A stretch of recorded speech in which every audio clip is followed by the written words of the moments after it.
Loco came out, dude, Oh, right. was the what full octane, right? I was drinking full octanes Yeah. guava out of the casino, and those were barely reaching 100 caffeine. No, And they had now NOS, we're up right? to Because I was drinking NOS, and that had like that. Those was one of the ones that was like 1,000 milligrams because they had the combined like taurine, guaranine, and whatever the fuck else. But still, yeah, that was just an energy drink, and they say right on the bottle, don't drink more than 2 of these in a day. Which of course I'll drink a bunch, but yeah, whatever.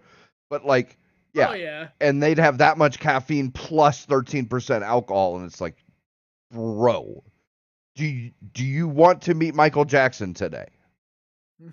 Like, But yeah, I mean the Four Loco, even for back then when they first launched, they had over 1,300%. 1,300% caffeine. Like that was ridiculous. I was like, bro, rock stars nowadays in 2024, like the cheap $1.39 cans for zero sugar at a Walmart, those barely have 125 in it. yeah. Like barely. So yeah, back in the day, dude, caffeine drinks were way higher than they are now. Yeah, way, way, way higher. Yeah, because Their when alcohol people content was died, like they would 4. call they Yeah. would cause kidney problems and a bunch of other shit, and so they really cracked down on him. Dude, they made it so that you have to be like 16 or 18, depending on the state, to buy energy drinks in the store. Like you got to get Yeah, carded. yeah. Yeah, yeah, I mean, that's kind of why the gas station energy pill became a thing, right? yep. Like the fucking, they're like, oh, And you the can't 5 hour buy the energy and drink? that kind of Don't worry, shit. we have a Yeah, pill for you. Yeah. The crazy, double dude. stacker 24-hour shot, right? Remember that Oh, shit? Yeah. It was like 300 per shot, and you would put 2 of those in like fucking one little tiny shooter, dude. I was like, bro. bruh. Like I said, do you want to meet Michael Jackson today? We can arrange a meeting with that shit.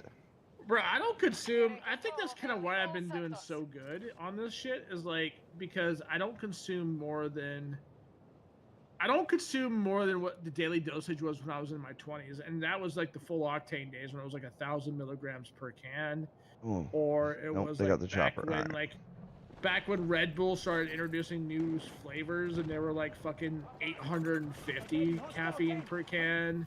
Oh, Like this shit, like the shit that I'm drinking now is barely like 125 a can yeah. at best. So like, and even on that can, they're like, don't consume more than Don't 2 consume of more. these. Yeah, yeah, more than Yeah. so many. Yeah. Nonsense says I think So don't do more than 2. I'll do 4. right. I've gotten so bad about energy drinks. I really need to calm it down with this shit. Bro, I'm doing pots of coffee of that Italian brand for a while, No, I dude. hate fucking I did coffee, dude. I fucking I did hate it. like 2 pots of this Italian brand like per night when we were doing my Fridays like tonight. Like I was like, bro, I need to calm the fuck down, bro. Yeah, I'm no staying up lie. until like 2 p.m. the next day and shit, missing my allergy shots and shit, bro. Like we need to chill.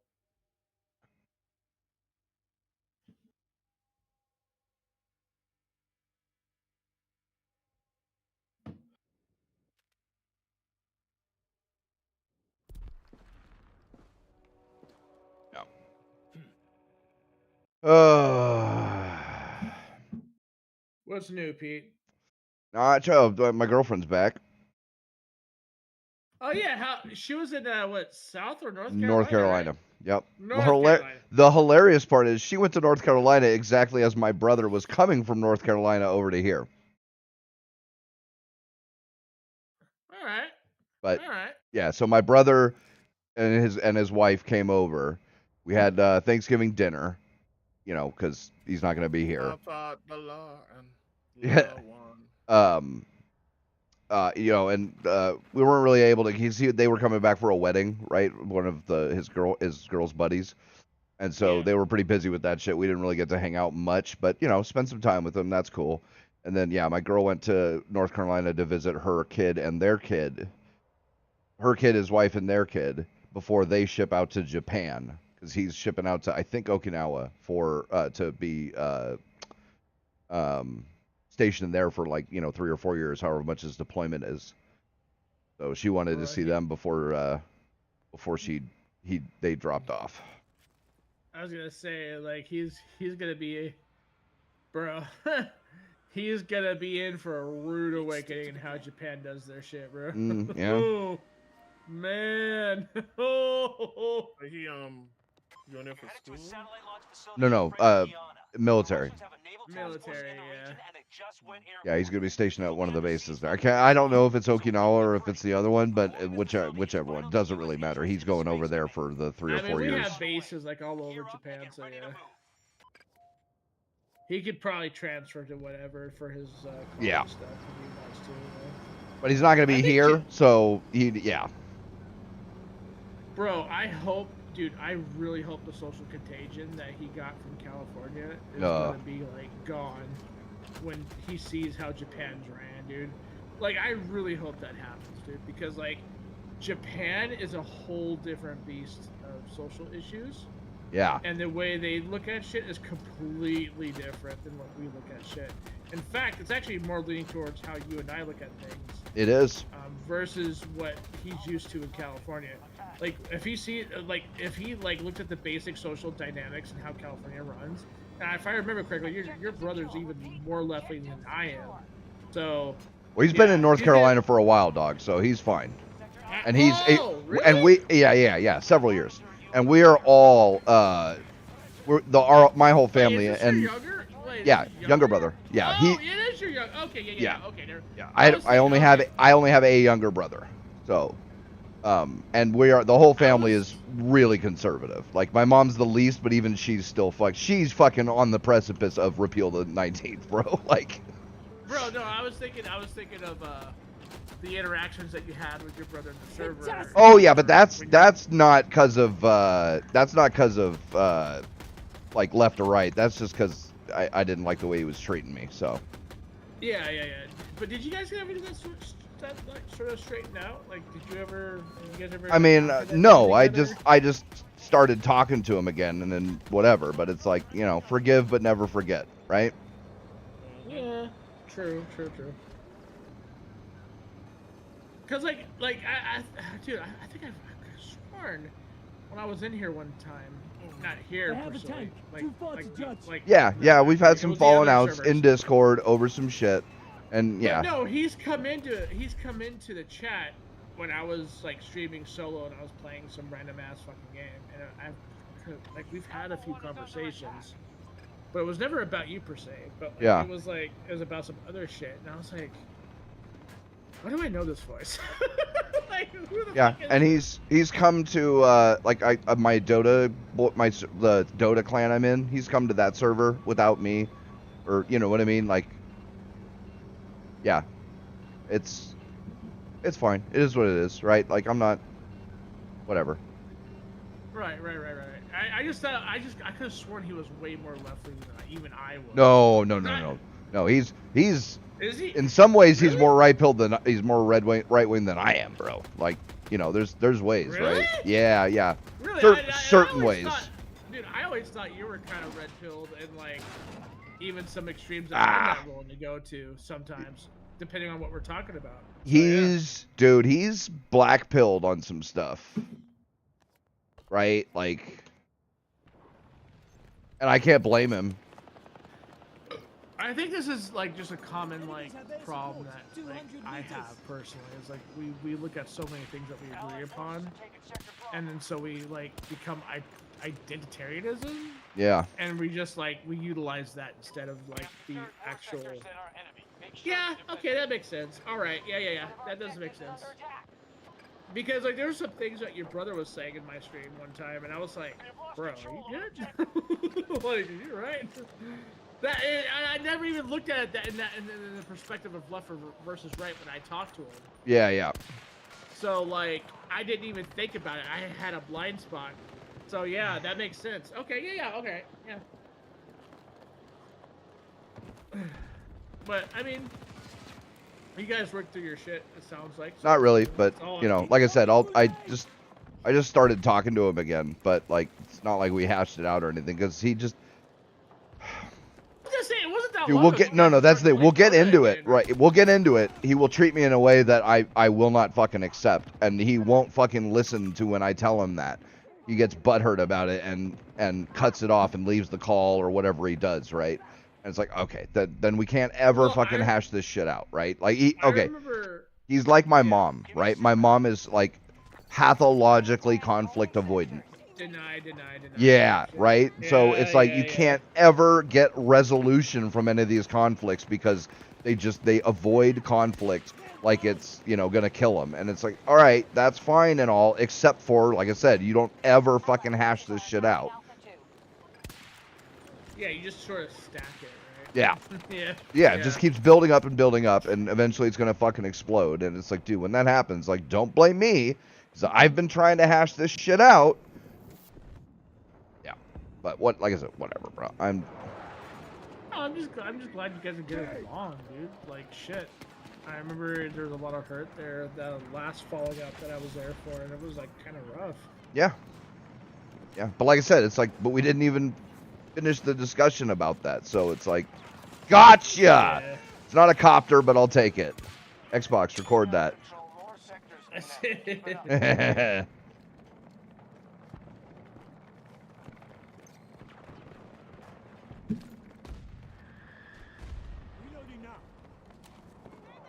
Yeah, like one of the fallouts we had a little while ago, he got, because we were in an argument, which I was correct about, and I later threw some evidence down that it was like, yeah, look, see, I was right. And at the end of the argument, he was about to draw me a fucking diagram on paint like I was 5 years old, right? And needed a stick figure diagram to understand his argument. It's like, no. Like, I understand your argument. I just disagree, right? And I got super fucking heated about that and told him, it's like, bro, you are trying to belittle me, right? With your bullshit and this, that, and the other. And he got all fucking pissed, claiming that I was telling him what he thought and blah, blah, blah. And it's like, no, that's not what I was doing. I was telling you this was what you were doing. Like, whatever your intentions were, or whatever you think your intentions were, that's not what your actions were doing, right? Well, then, fucking, me and some other people get into this fucking argument on fucking, about Dota and shit, because they tried to make me play, oh, motherfucker, yeah, they got me. They made me play a fucking position that I just can't do, right? I can't support. My brain isn't wired for it. I'm fucking... I think I remember the support situation. Yeah, I'm OCD about shit, right? I zero in. I can't do support either. Yeah, I can't do I hyper-focus, which is what makes me good at, like, the attack roll, right? Or the damage roll, or what, because that's all I focus on is, okay, kill that motherfucker. Yes. That's not supportive. Yes, yeah, because one, that's my personality, and two, that's what if you hyper focus on stuff, that's a good role for you, because you can, if you're, you can hyper focus on doing damage, and it works out. So they forced me into that role. It didn't work out. We fucking lost. I played some aspects of that character. Ooh, damn. I played some aspects of that character well enough, but most of it, the support role features, I completely fucked up, right? Oh, I missed the pilot. Fuck. And so we got into a heated debate about that shit, and I'm like, guys, okay, I can do differential equations in my head. What you were telling me, you guys are saying, these guys are saying, oh, well, you can play, this character in this role, then you can play the other roles. And it's like, no. What you're telling me is because I can do differential equations in my head, you should be able to do differential equations in your head. Or me saying, like, because you can do algebra in your head, you should be able to do differential equations in your head. That's what you're saying, even though this is all totally different forms of mathematics and how people's brains work. For what you're used to is not the same as what they're trying to put on you. Yes, I get it. Right? And it's like, it's different. It's not the same thing. And just because you can do one in your head does not mean you can do all of them in your head, right? That's like, these are different things. And, blah, blah, blah. And then my brother chimes in, because he just happened to be there, and he's like, oh, no, bro, like, you could totally do it. You just don't want to, and blah, blah, blah. And it's like, motherfucker, this dude who just threw a bitch fit when I told him that what he was doing, or what he thought he was doing, was wasn't what was, you know, the effect of Right. what he was doing was not what he was claiming was what he wanted to do, right? I wasn't telling him really what he was thinking, right? I was saying, no, you know, whether you're trying to do this one thing or not, what you actually are doing is this, which is not saying what he's thinking. Like, he's trying to sit there and tell me, like, oh no, I know better than you how your brain works. And you know what, right? Like, you know what I mean? Like, bro, like, you threw a bitch fit when we got into this argument before, and now you're doing even worse than what you said I was doing, just like casually. Like, I didn't even like. There was a point I gave up on it, and I was like, all right, I'm not playing with this motherfucker again. Not my brother, the other guy. Yeah, it was infuriating. I was super angry. Yeah. Yeah, no, the paradigms are completely different because you're not calculating on aggression. You're calculating on a defensive to sustain, right? Like, high sustain defense is completely different than aggression. In fact, I would say that's one of the reasons why I don't like to do support either. Is because you have to think like 5 moves ahead every fucking time. Where aggression, you can literally focus on your interactions and pay attention to like a dozen different things. Like I said, attack or damage, you can hyper focus on things, right? Like, it's just super fucking irritating. Especially, like I said, when people are trying to tell me, like, no, I know how your brain works better than you do. I know what you'd be good at better than you do. It's like, motherfucker. And especially from the guy that I was like, I'm not gonna play with anymore. It's like, bro, you've known me for all of like 3 games, right? Like, not even like 5 hours of interaction with me, and you're sitting there trying to tell me you know how I work better than I. Like, dude, get out of here, bro. Yeah. Oh. Because, like, when you're support, you have to actually focus on all 3 lanes. Everybody likes to sit there and say, like, oh, focusing on one. And it's like, you're not focusing on one. You're focusing on all 3 lanes or 4 lanes, whatever the fucking MOBA you're playing as a support character. Usually support is between... Yeah, you gotta worry about wards, you gotta worry about, like, healing items, you gotta worry about support items. With your team, regardless if they're spread out across fucking Egypt, right? Like, it's fucking annoying, dude, That's why I hate support. I will... Like, dude, that's one of the reasons... When every single time we play Dota, it's like, yo, why don't you play support? I'm like, yeah, I can't do it, bro. Yeah. Yeah, I mean, I can play support in like League and get away with some of my nonsense, and like League is really forgiving on that. That's why I actually kind of like League. Yeah, it is. It's a lot less complicated than. Dude, and not to mention support builds, like you can do high DPS and become better DPS than your jungler in League. That's what I like about League. It's so diverse. When I play Dota, it's like, yo, if you're a fucking support dog, like, bro, that's.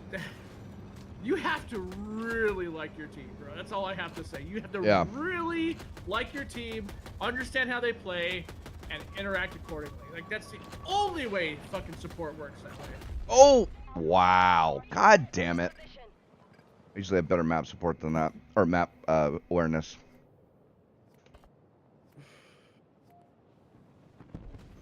Well, I hope I do hope your brother loves Japan. That sounds awesome. Not my brother, dude. It's my girlfriend's kid.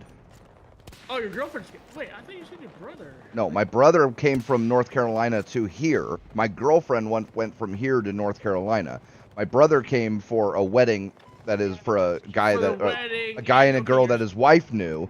And then my girlfriend went to North Carolina because her son and his wife and child are about to go to Japan because that's where he's deploying. Okay.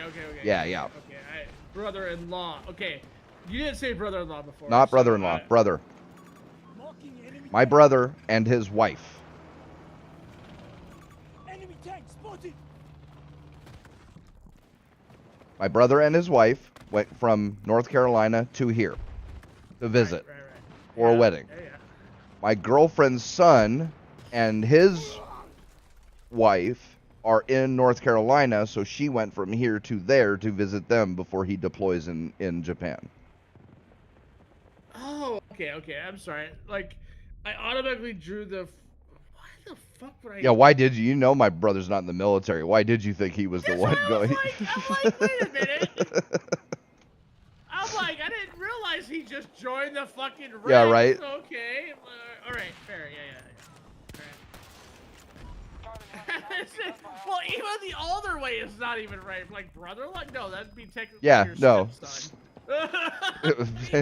Hey, I'm not the stepfather. I'm just fucking the mom. And I still want that shirt. And if I got it, I would wear it to a fucking dinner with her parents and fucking mean mug them the whole time, daring them to say something about it. Bro, I would say I'd take it a step further. If you and her ever got married, I would wear that as a shirt at the marriage, bro. That's where I saw the shirt, by the way. This dude was marrying this chick, and his buddy gave him that shirt as a wedding, joke wedding gift, and she got furious about it. Bro, I can imagine. I like we had that one episode when we had our girls on. Yeah. I'm just like, bro. Like, I remember seeing Sam, bro, with the shit we were saying, bro. Oh! She almost lost a fucking kidney, dude. With the shit that we were saying. Well, that's the thing. She wouldn't mind the shirt, except for that she wouldn't want me to wear it. Like, in public, like. Bro, I would wear that shit as a pajama going to the AMP. You're right. Like, that's the thing. She, like. Wait, we're going to a fancy restaurant? Hold on, let me get my other shirt. 50 ways I'm gonna fuck your mom. Let's go. Right. Oh, god damn it. Too many snipers. Yeah, she doesn't care about me talking about her throating me in, like, in the Discord or on stream or anything, but, like, she wouldn't want me to wear it to her parents' house or some shit like that. Which, fair enough, but.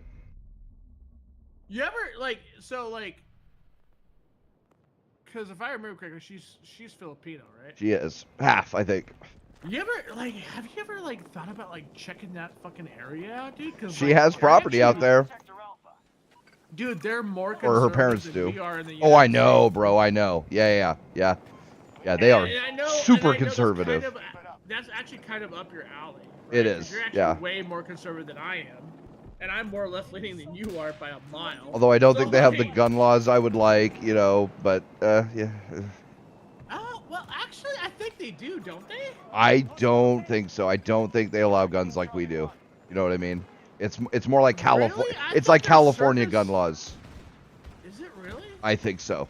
Not 100% on that, so don't quote me, but I'm pretty sure it is. I could have sworn their service weapon is an AR, is it not? No, but like you can only have it if you're police or, you know what I mean, or go through. I think you could. No, I think you could actually carry this with you, even if you're ex-military in the Philippines. But I'm not ex-military. Okay, fair enough. Or you know what? All right, I see what you're talking about. Okay, sorry, I finally got there. Yeah. Okay. Yeah, that makes. Okay. Sure. Yeah. I'm looking it up right now. Gun laws in Philippines. I could have sworn they were.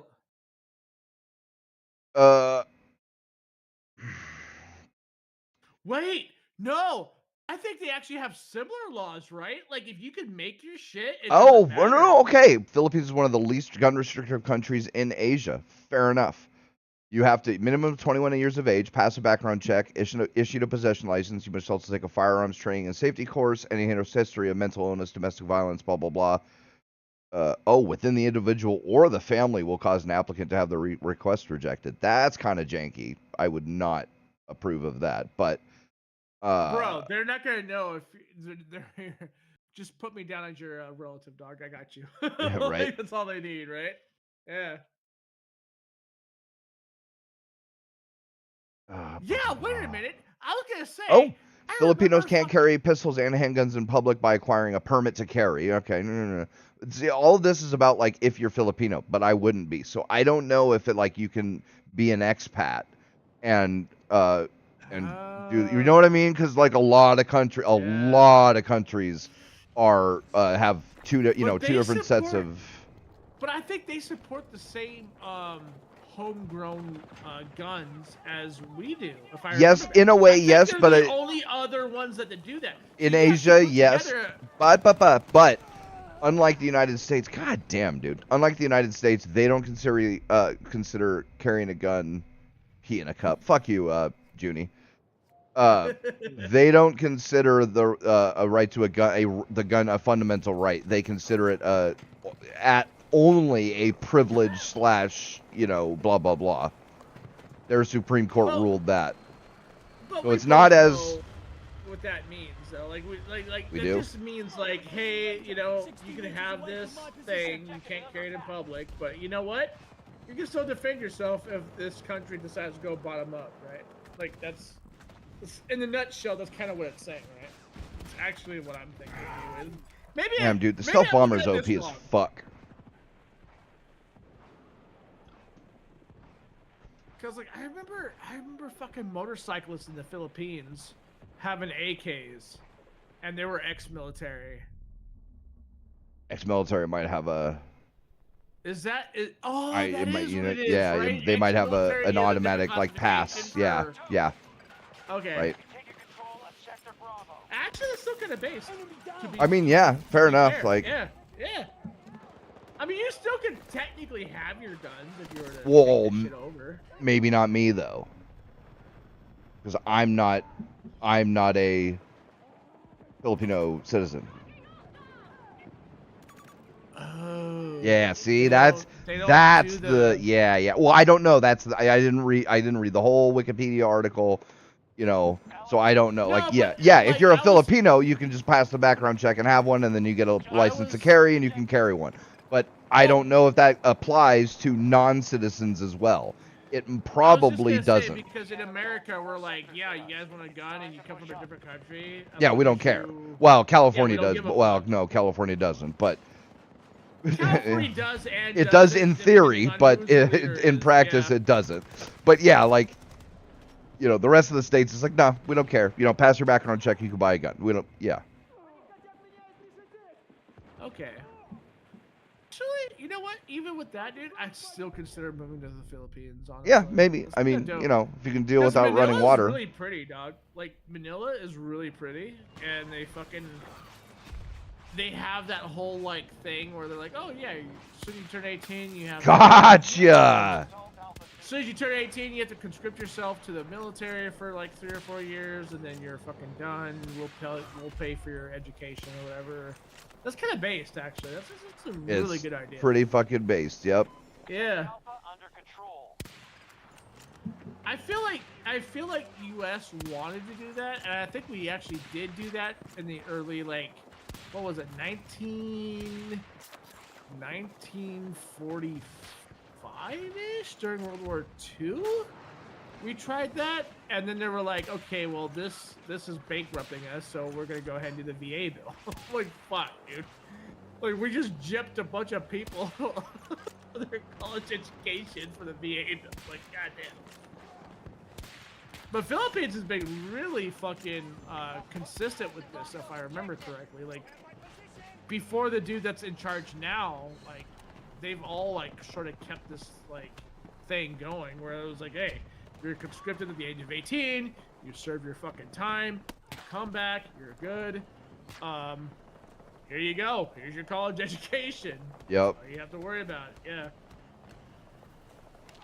But I think that's because it's like actually really like focused on that, right? Because in the U.S., we have so many fucking social programs that just bankrupt us on everything, right? Well, and we give them away to illegal immigrants, and yeah, it's like you can't do that. You can either have social programs or you can have lots of immigration. You cannot fucking have both.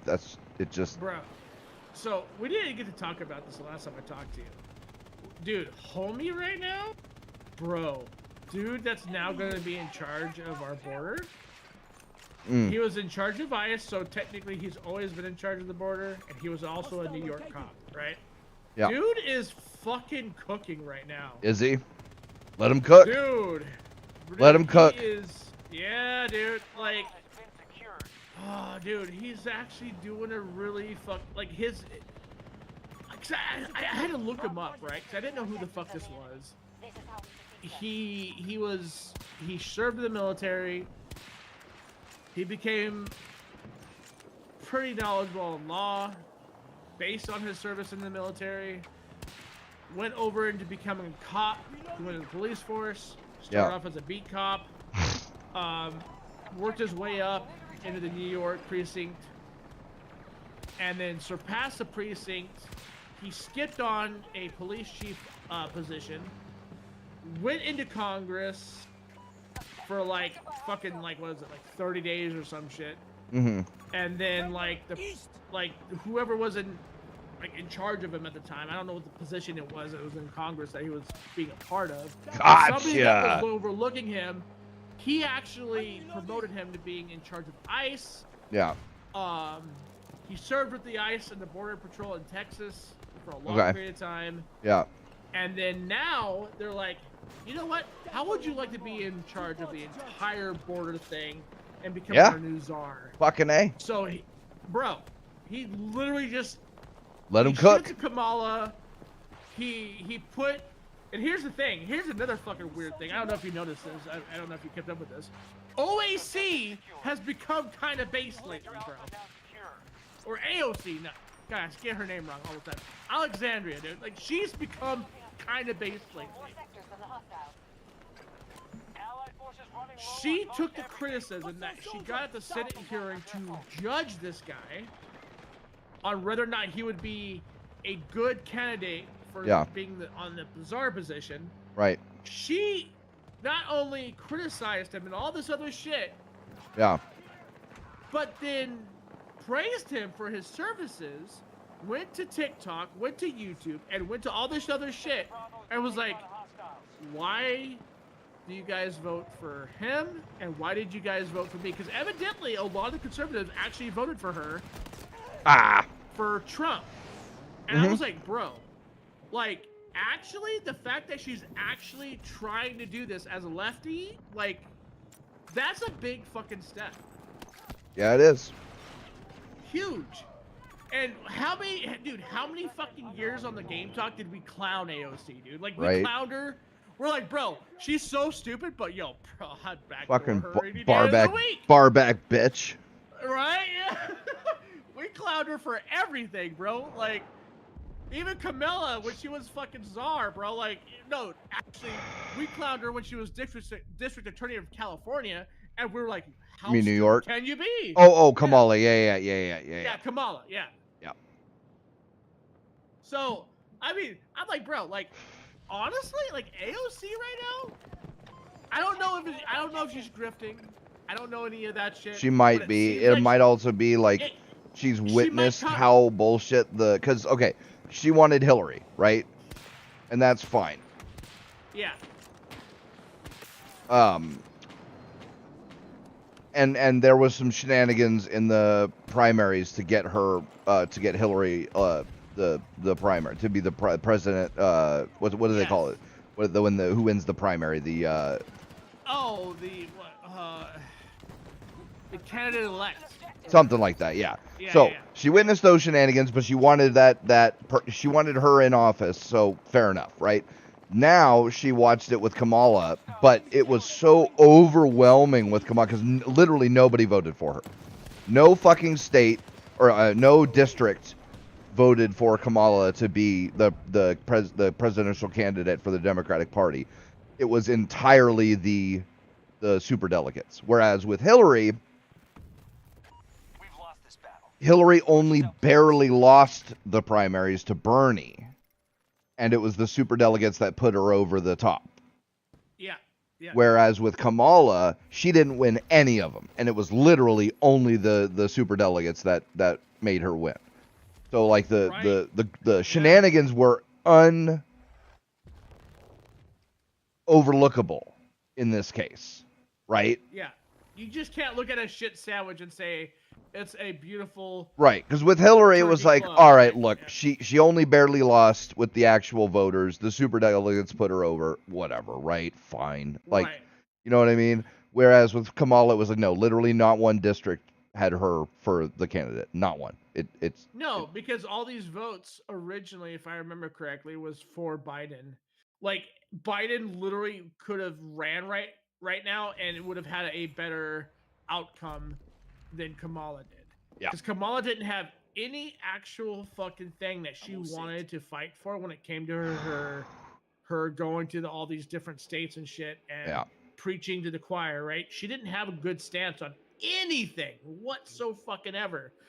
And I think it took that to happen for AOC to realize something isn't right. Yeah, that's like I said, you could not overlook the shenanigans that they pulled to get Kamala to be the candidate. So it's like now all of a sudden it's like she's witnessing the incestuous I think it started with the first Trump assassination attempt in fucking Butler. I mean, that's like it's all this. Plus, she's been in politics now for several years, right? Dude, like, she started politics when we started Game Talk, dog. Because we're right, like, bro, yeah. She's a hardcore fucking retard on Twitter. Like, why is she being right? But like, dude, the Trump assassination shit. Dude, did you watch the cross-examination with AOC to the head of the FBI? No. Oh, I caught some of it. Yeah. I watched some of that. AOC fucking drills her, bro. Oh, dude, like we knew AOC hated Trump, right? Like we all knew this. It was a fact. It was just not an opinion or anything. It was a fact. But the fact that she took that case so seriously and drilled the head of the FBI, I was like, bro, holy shit. Like, what reality am I living in right now? Yeah, dude, best timeline ever, bro. Bro, best time. I posted that when I posted the fucking Tom McDonald Ben Shapiro collab, right? Like, fucking, dude, we live in the best timeline. I'm telling you, it's worth it. Like, I don't even fucking know, dude. AOC is coming to fucking reality. Fucking. Oh wow, JC posted. Remember how Twitter had a CP problem and Elon solved that in a first month? Now Blue Sky has a CP problem. Almost like there's some connection here. Somebody replied. Yep. There's a tweet today that came up on my timeline about, oh my God, Elon Musk is about freedom of speech. How is it that he was able to ban CP if that was the case? And it was a screenshot in a month on fucking Blue.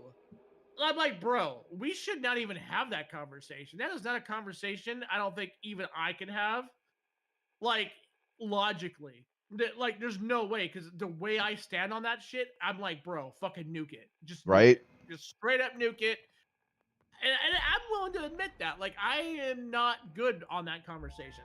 So, like, the fact that this guy comes on, he fucking screenshots the conversations on Blue, and they're having a huge CP problem, not in just the hundreds, dude, but like thousands of people are trying to post CP shit on fucking Blue Sky, bro. I'm like, dude, no fucking shot, bro. There's why wouldn't I stay on Twitter? I have an account on Blue Sky. I never log into. Yeah, I don't even have an account.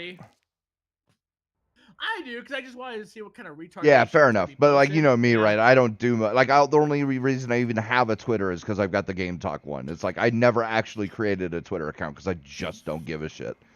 Right. Well, I mean, Elon's and I stayed on because Elon's done some gangster shit. Like, fucking, bruh, dude is cooking. Let him cook. He's even propping up AOC as of recently because I mean, hey, even a broken clock is right twice a week or twice a day. Like, you know, fucking. Yeah, but she's been kind of right since the FBI investigation, right? Like, she showed sort of cracks on her TikTok about the establishment Democrats, and I agree with her. I'm like, establishment Democrats are fucking trash. Like, why did you actually support them when you first came into power? You should have just said fuck it and became an independent and just retained your position.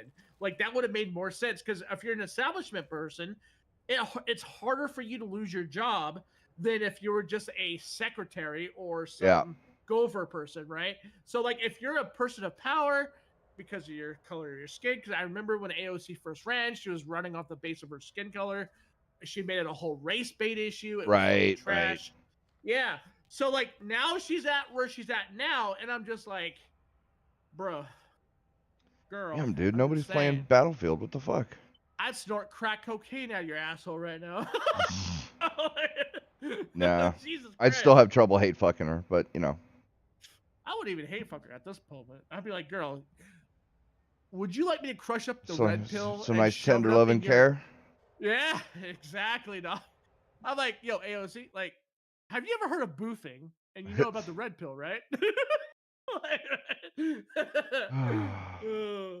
No, but like, all joking aside, I'm glad she's seeing the bullshit, bro. Like, Well, this let's is just something that see if that stays. You know what I mean? Like, yeah. yeah. I mean, yeah. dude, like the reason why I'm holding out hope is because Candace Owens, my first interactions with her when she was going by her blue pill name, right?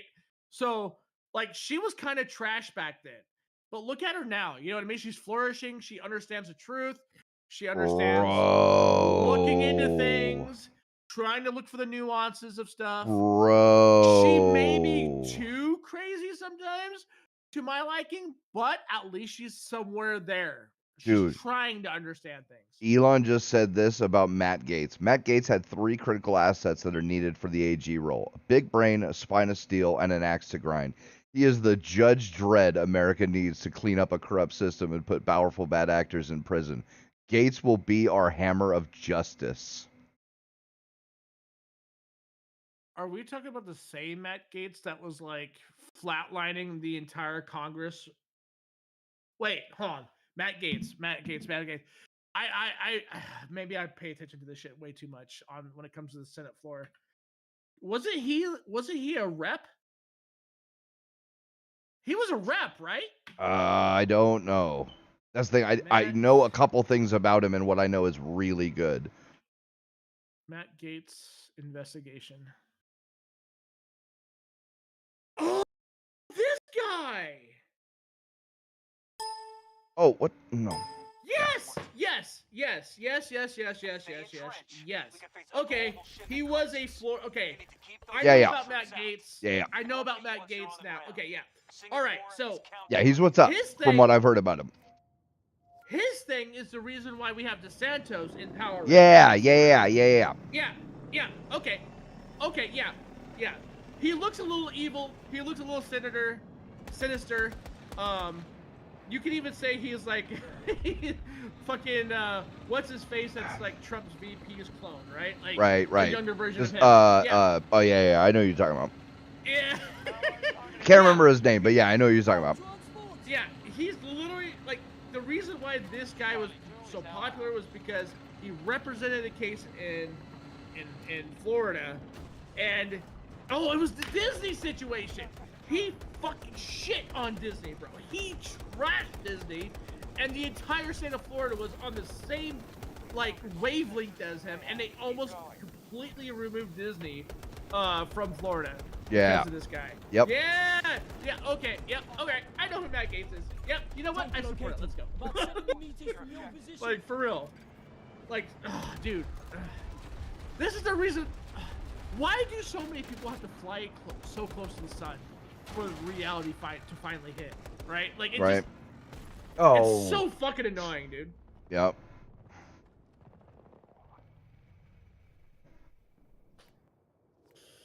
Fuck, dude, they took my chopper, bro. That's because you're gay. Bro, I'm telling you, man. Oh.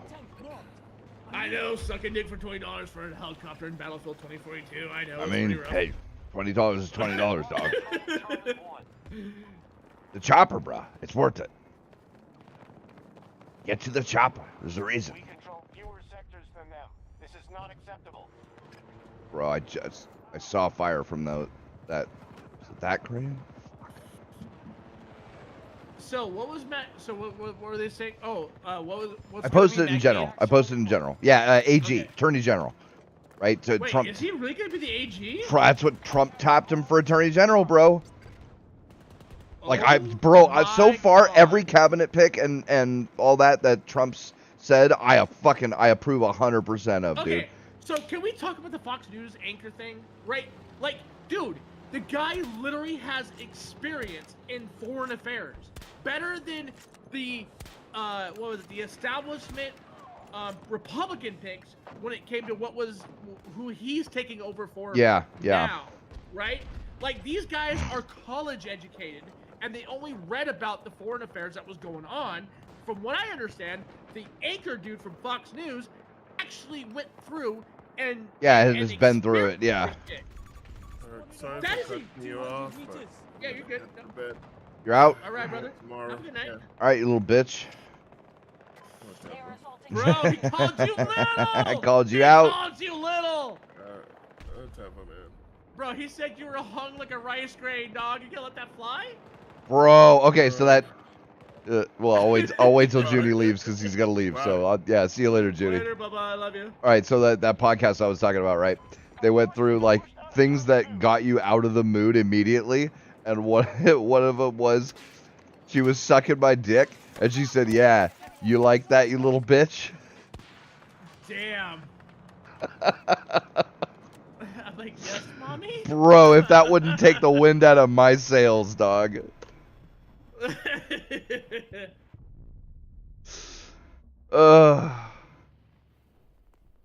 Yeah. So, okay, what's dude's name? The Fox News anchor that's taking the position. Oh, fuck, I don't know. I'll look it up. Hold on. Fox. Woo! Oh, you've got to be shitting me.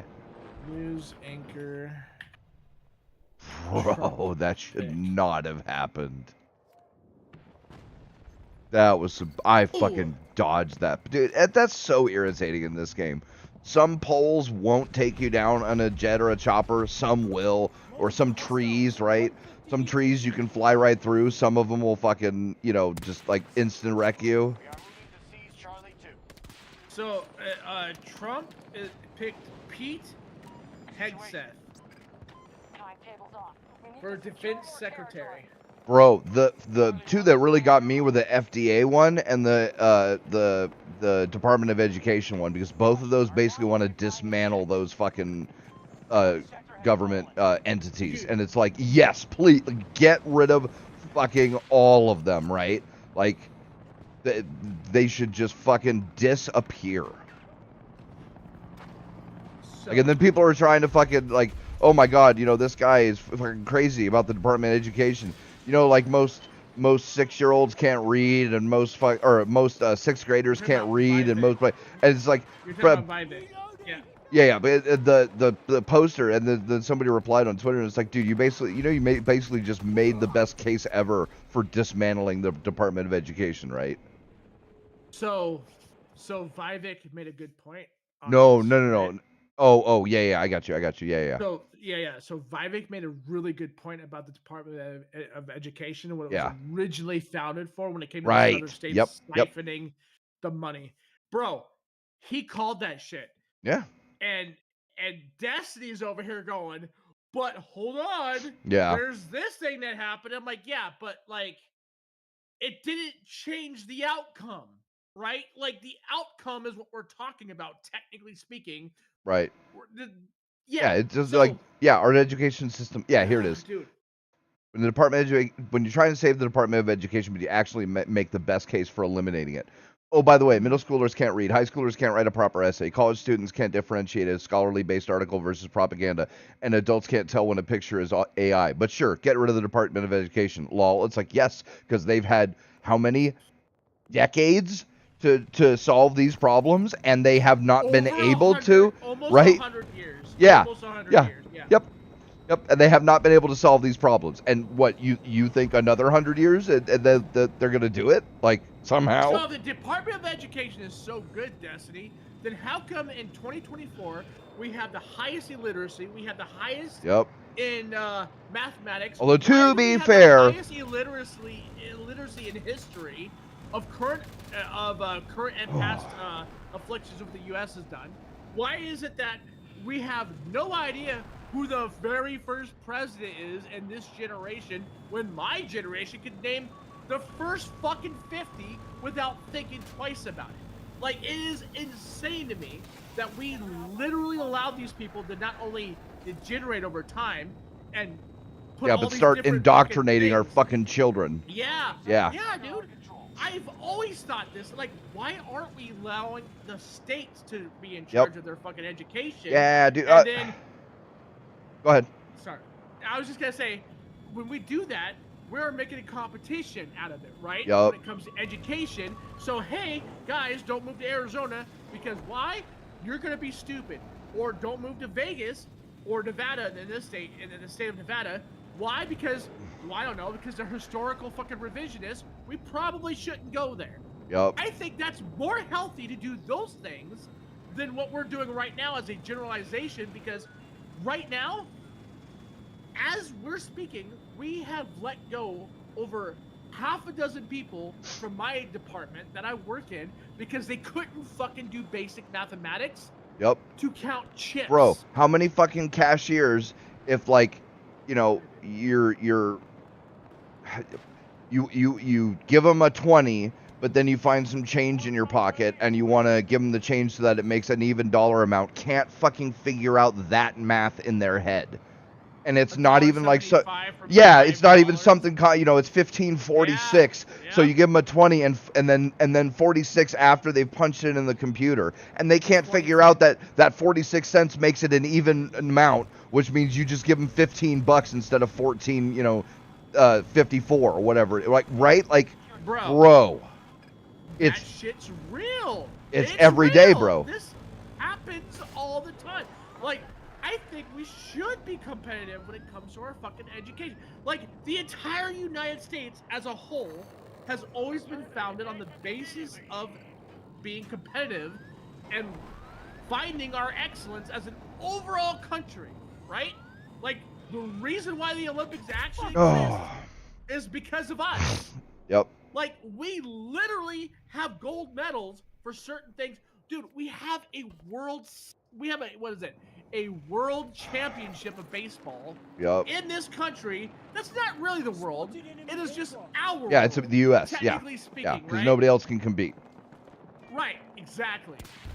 However, Korea is right there with us, actually, right now. You're welcome, and we Tank. Should include we should actually include Korea into our world championship. Just saying. But that being said, yeah, right. We should look at things. Japan too. Japan actually has some damn good baseball players. Like they really love. Anime about it. If there's one thing that we've got, they gave us anime and a bunch of other shit. If there's one thing we gave them, it's fucking baseball. When fucking Perry, the fuck is his name? Perry something. The Right. I know who you're talking about. Not admiral, but I think it was more than a captain. Like was he an admiral or was he a commodore? Commodore Perry something? I think it's Commodore. Commodore, yeah. Yeah, it's Commodore Perry Thomas. Okay, that forced his way into Japan when Japan was playing that game where they wouldn't let anybody fucking come into their country, any foreign entity, and he forced his way in because we had cannons and they didn't.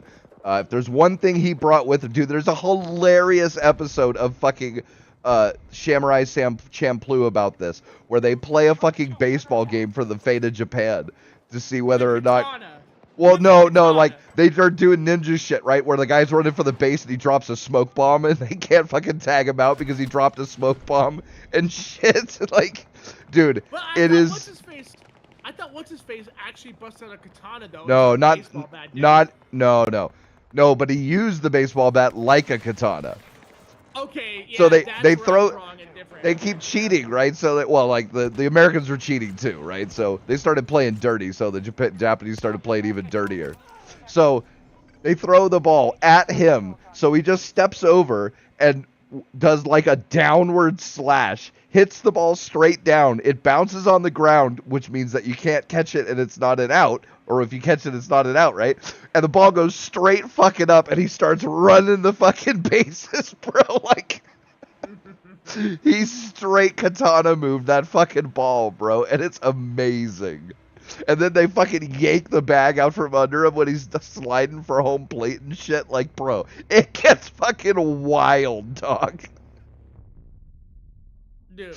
It was the funniest fight. You can watch that episode on its own, and it totally makes sense. So if anybody, I know I never streamed to anybody that's not ever here. But hey, you know, in the case, there was somebody yesterday that was asking me about Battlefield, so fair enough. I'm in the same boat. So yeah, fair enough. But so if anybody hears this is like, oh, I need to watch the show, like, well, yes, you do. But if you just want to watch that episode, or even just that part of that episode, do it because it stands on its own. You don't need to know anything about the show to in order. I mean, you know, there's more context, but it's not important to the game itself.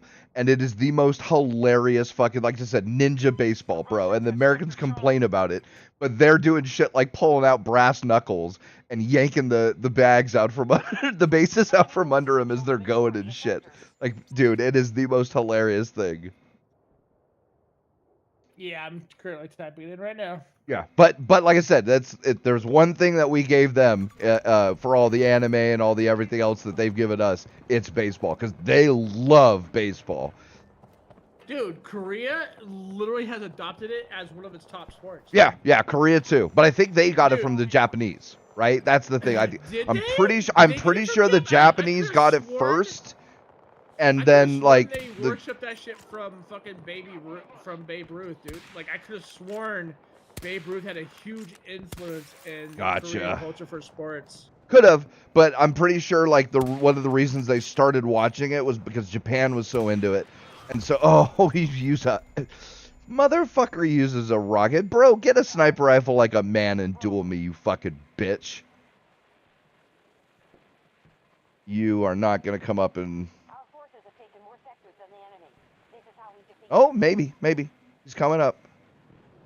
Bruh. Ball.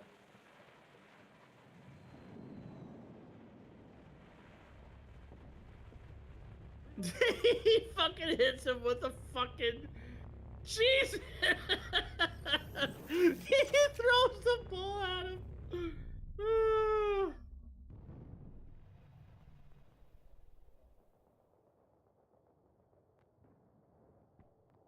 Yeah, like I said, funniest shit ever, bro. I'm watching it right now on stream, yeah. It's from a video that was uploaded 17 years ago. Fucking ninja baseball.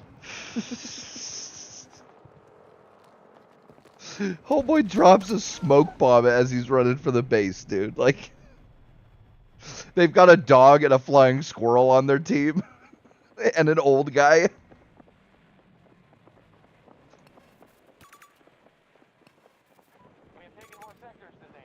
They fucking moved the fucking base. Yeah, they yanked the base out from under him, dude. Like, and then they dogpile him. Like, they all fucking drop the people's elbow on him when they fucking go to tag him out and shit. Baby. What do you want down? No. Come on. Alright. Yeah, that's fine. Hey! Chill, dude. Okay, that wasn't that big of a deal. Whatever. Yep. Alright. My cat. Oh! Gotcha, bitch. And that's a fucking throwing knife kill. I finally got one. About this episode, dude. Bro, it's the funniest one, dude. Another good one is when the dude gets into the tagging battle. Right? They're all fucking tagging different, like, you know, ancient and popular, important parts of the Japanese, like, landscape and shit, like the shrines and shit. Things are looking up, troops. We control more sectors than the hostiles. Yeah, man, that show is amazing, dude. Commodore Joey Cartwright, bro. Joey Cartwright. The fucking splitters of the bat hit him so he can't catch it. That's accurate. That's actually accurate. Yeah, he swings so hard he breaks the bat and then the splitters fucking get him. Yeah. That's actually happened to Oh, yeah, our for players, sure. Dude, yeah. But he takes it like a ninja, right? He catches it in the arm and shit.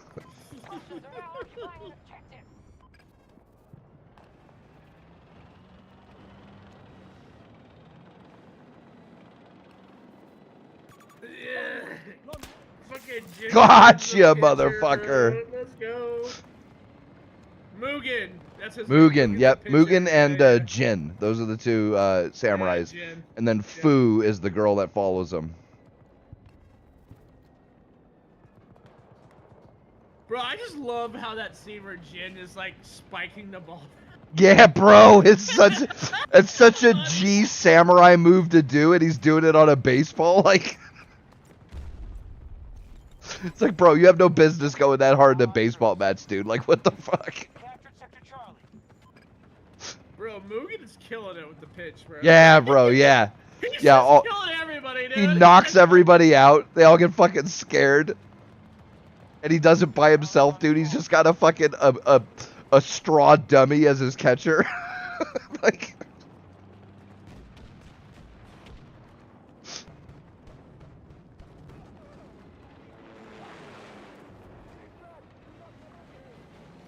One last player. Oh no.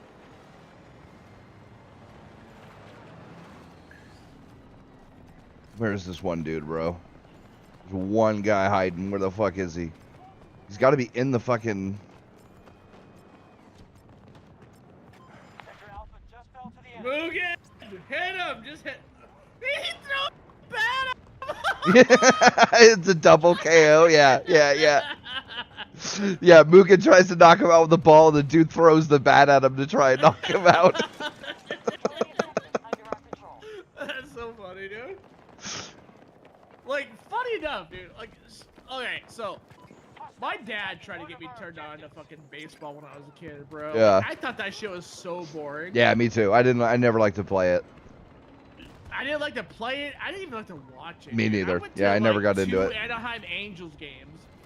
Right after they became the Anaheim Angels, I went to the stadium. The stadium was kind of lit. It was kind of cool. They had the fucking what was it? The MLB 2003 for the N64 or some shit like yeah. that on the cabinets, right? Bro, I went there to play that. That's what I did. I went there to play that. I had my beer. That was a fun time. But actually sitting into the game and watching people play it, I was Yeah, like, bro, this shit is boring as Saying it. Yeah. So, but here's something that I will respect. Almost every country that we've gone to war with, we literally introduced them to baseball. Yeah, baseball. Yeah, the British, Baseball, dog. the British fucking love exported tea and a bunch of other shit. Yeah. We exported baseball. Yep. And We're McDonald's. like, oh, Japan hates us. We're in the middle of a Cold War with Japan before the nuke dropped and before the Pearl Harbor situation happened. But what was Japan doing with us before all that shit happened? Bro, we were competing in baseball. Like, that's literally a thing. The Korean War happened. Baseball becomes the outcome. Right, And I'm like, right. bro, let's go, dude. Same thing with the Japanese, although the Japanese were playing it before World War II, I'm pretty sure. Yeah, they were. It was literally because of us. Yeah. Yep. Yeah. And that's what I was, yeah. So like I do appreciate that aspect of it. And I think it's funny because the baseball was on a decline here in the Yeah, it was after like the It was 50s or like- 40s or something like that. Yeah. Yeah. It was on a huge decline. Nobody cared about it. Yep.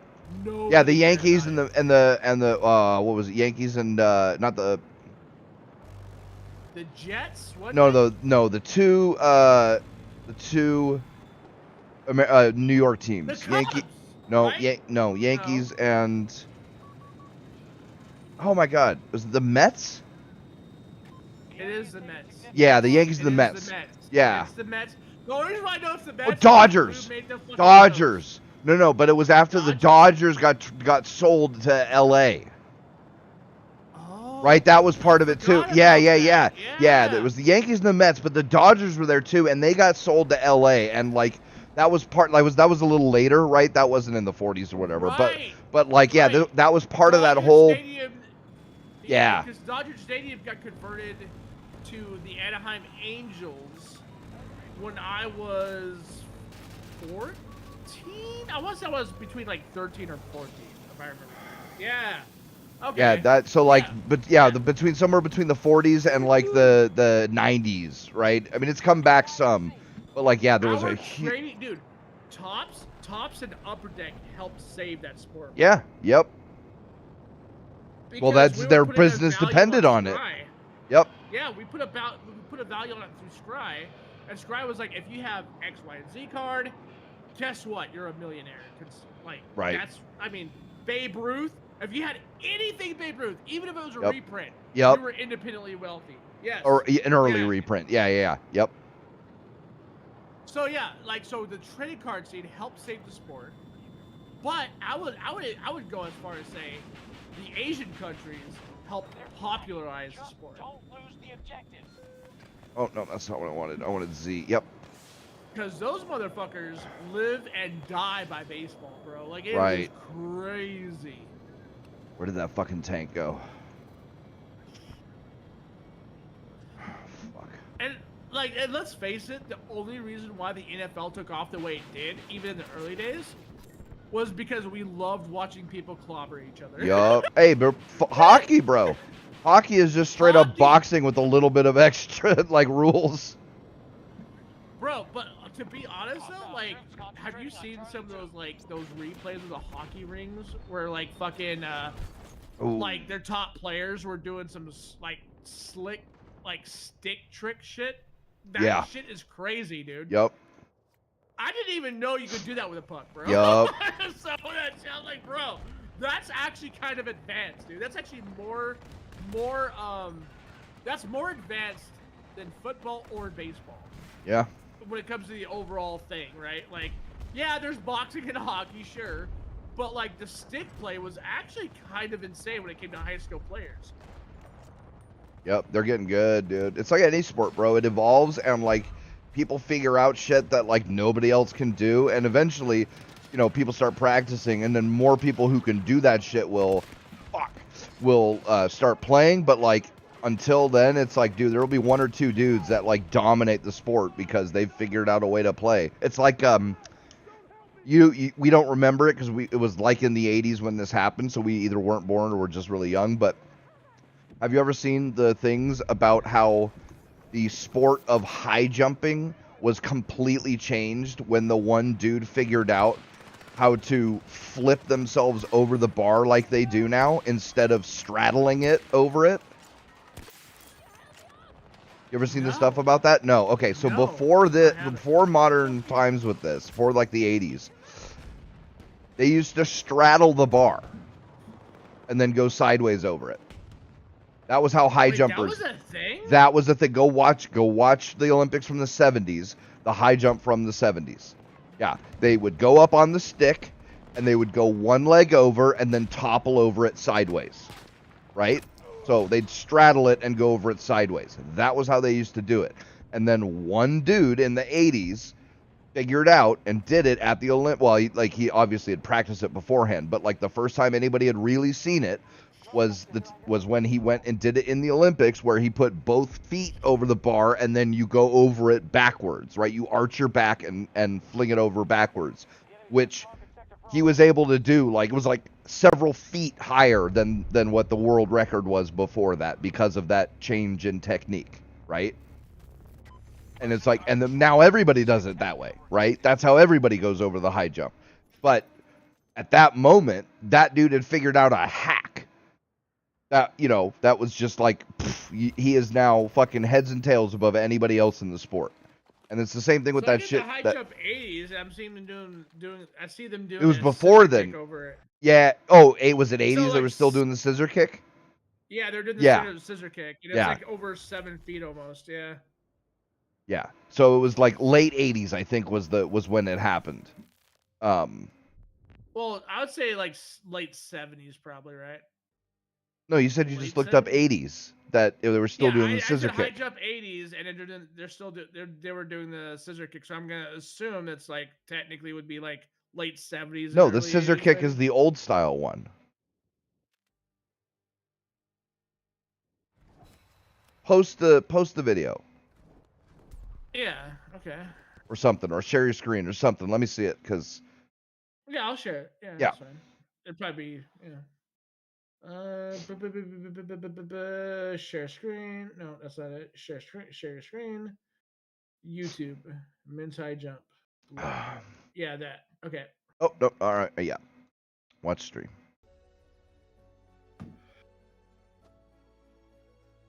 No. Oh yeah, that one works too, because it was both. It was both the one with and without the pole. Well, See, that's the new one. New, right? New. It's been around for decades, but that's how that dude started doing it when nobody else was doing it, and now everybody does it that way. oh, the back jump. Okay. So, Yeah. See, so this is the beginning of the video.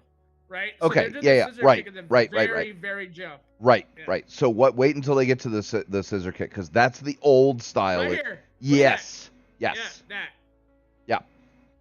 And see how they're only able to get, like, it's barely over 6 feet, right? If those guys are about 5 or 6 feet tall, that's Wait, barely this is over. 1908. Hold on, that was 1908. Yeah, but they're gonna keep going throughout the years, right? 1912.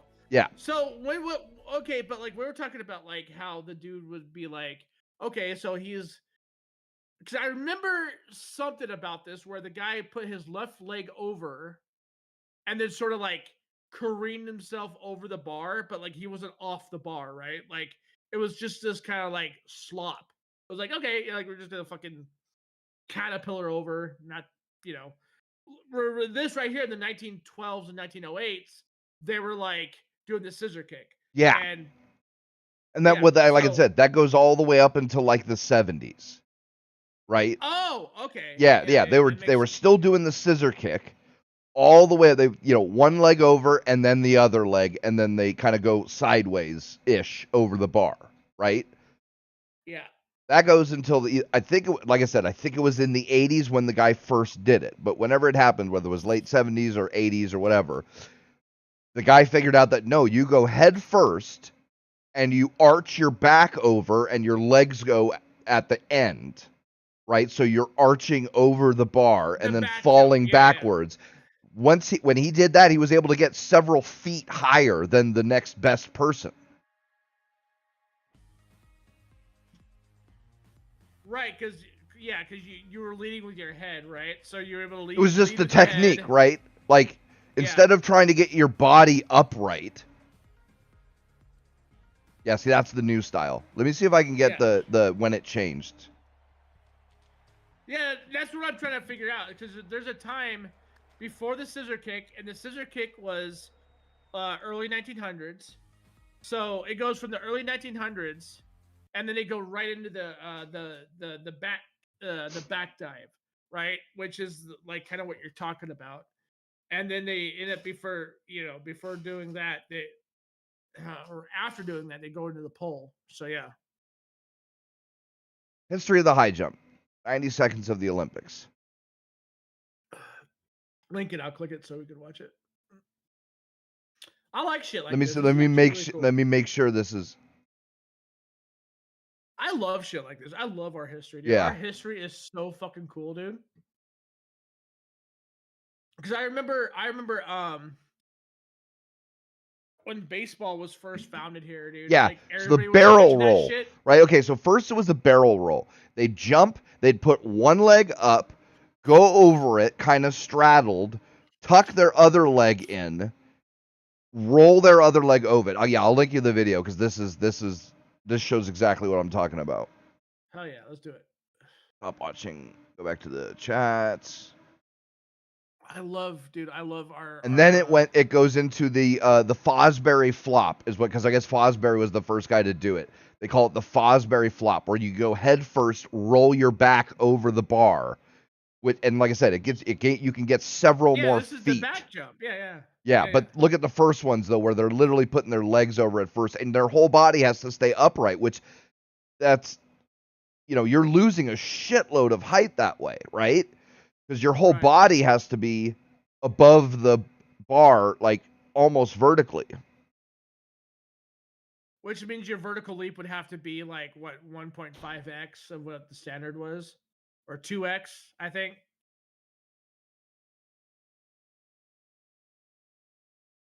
$1968. 68. Yeah. The Fosbury flop. Yep. Which then look at how much higher those bars are. Yeah, I was just gonna say, dude, those are actually pretty impressive. They're like 4 feet higher than what the guys were doing when they were doing the barrel roll technique, right? And that's all because of this one guy who figured it out, What? Yeah. Bro, did you? Okay, so I didn't realize this. Okay, and it's my own ignorance, obviously. Yeah. They were doing from the ground to the platform over the bar. That's above 6 feet. That's like 9 feet. Like the actual standard from, because they used to measure the footage by the top of the bar to the platform. That's what their footage clearance was. But what I didn't realize at the time was they were actually going below the platform for the entry. Right? Yeah, Like the yeah. entry, that's No, actually but kind of but insane. it's measured from the bar to the ground, not the platform, not the bag. Oh, really? That's Yeah, how, yeah. It's well, from I the mean, ground. as far as the records go, yeah, but I didn't know the standard was you would have to go from the ground above that platform over the bar, right? Like I always thought the platform was there, yeah, but there was always something there to help kind of cushion the distance, right? Because most of the people at the time was barely 6 feet vertical leap. That's over 9 feet vertical leap to do that.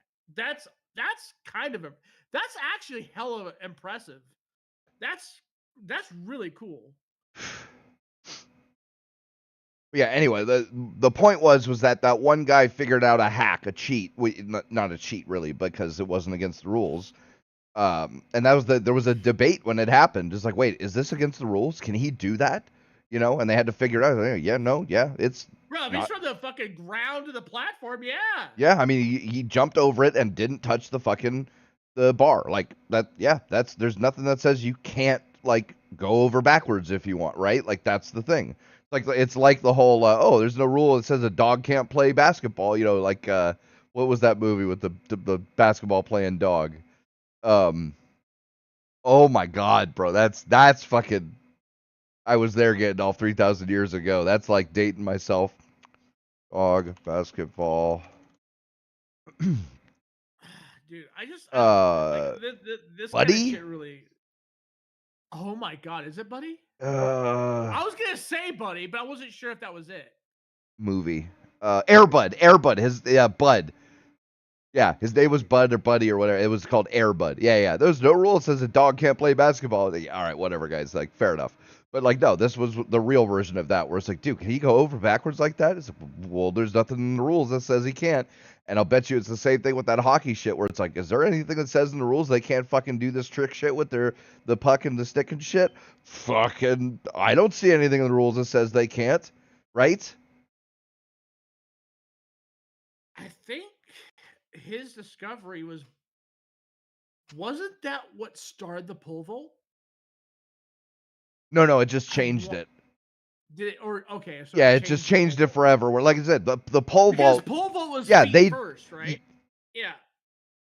But Feet first I over the think they line, did it whatever. differently back then, though, right? Like I think they've changed their technique to where they do the same thing, just back where it's feet first instead of head first, right? The regular vertical high jumpers, they Right. do head first and arch their back over the thing. The pole vaulters do it where they go feet first, but they arch their back over the thing. And that's like I said, I think they as well had a different technique where they were doing something weird. But I'm not 100% on that. But Well, yeah, the dude, pole that's vault, the pole vault thing was when it first started. They didn't bend it to the 90 degree that they do now, right? Like back then, it was like you had the pole vault, you do your running into your fucking plant, and then it would barely bend maybe fucking 10 or 15 degree to get you over that line.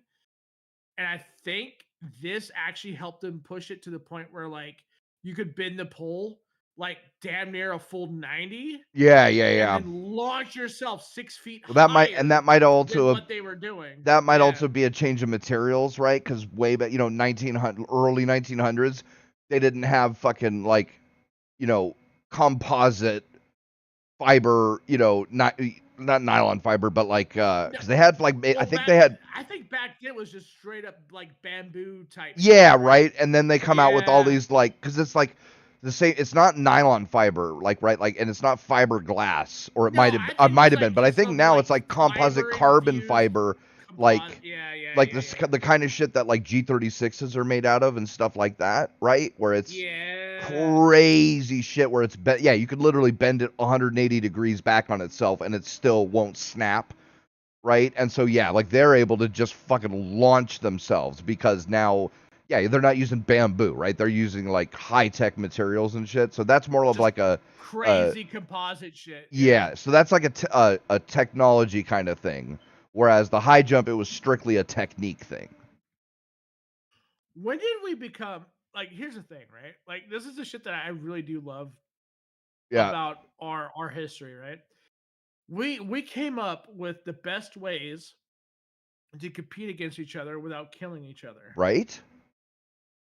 And some of these things that we do in our Olympics here in the United States actually surpass physical limitations of the old gladiator coliseums Sure. of Rome, Yeah. right?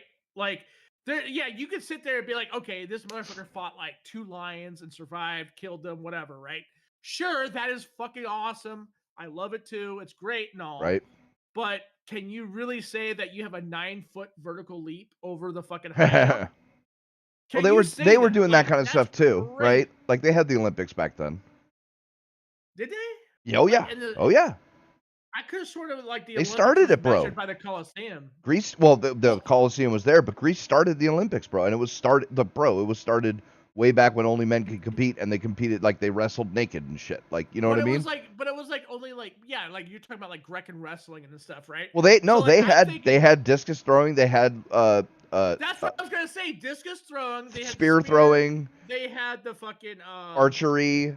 They had running, archery, like yeah. they had running. They had I'm pretty sure they had like weight. They might have had like weightlifting kind of stuff, like deadlift and shit like that. Yes, they had this. They actually Rome started the world's strongest. So and they would So be I able to mean, yeah, do, they yeah. didn't have like football, right, or hockey, or skateboarding, I or what. just feel like we did it better though. Well, Like, we've minus the killing, I really we've do. done what humans have done throughout all of our history. We improve things as we go. This is bro. This is what. Oh my god, bro. It's And we're the youngest country on the map right now. right. Well, I don't know about the youngest. No, because like. No, actually, technically, Canada is the youngest country. Well, but do you count Russia? Because Russia was the Soviet Union until the 80s. So they have historical. yeah, but shit like that's it the wasn't same on their Russia end. until the yeah, but like Yeah. and there's others, right? The Czechoslovakia becomes the Czech Republic and Slovakia, right? Yeah, So like yeah, in Yugo and but we're Bosnia one and of the all those. youngest countries for sure. Like the UK has been around for thousands of years or over 1,000 years, whereas we've been I mean, they around were for part of the 200 original years. Roman Empire. Yeah, Yeah, right. yeah. But like, bro, like, dude, this like, okay, context, bro. Oh my god, if you haven't seen Supernatural, you should. Everybody should. It's amazing. I know, but like, I'm talking about the universal you. You know what I mean? The royal fair. you. Yeah. So for anybody who hasn't seen Supernatural, right? Oh my god, so much fucking context, right? It's such a good show. But there's a scene where Metatron, the voice of God, right, the angel, the scribe of God, the angel that wrote down the word of God, like wrote the 10 Commandments and then handed them to fucking Moses. Yeah, Moses. Shit like that, right? He's after God leaves, right? So like God has been absent for thousands of years. He comes, well, he's back, but he's not interfering.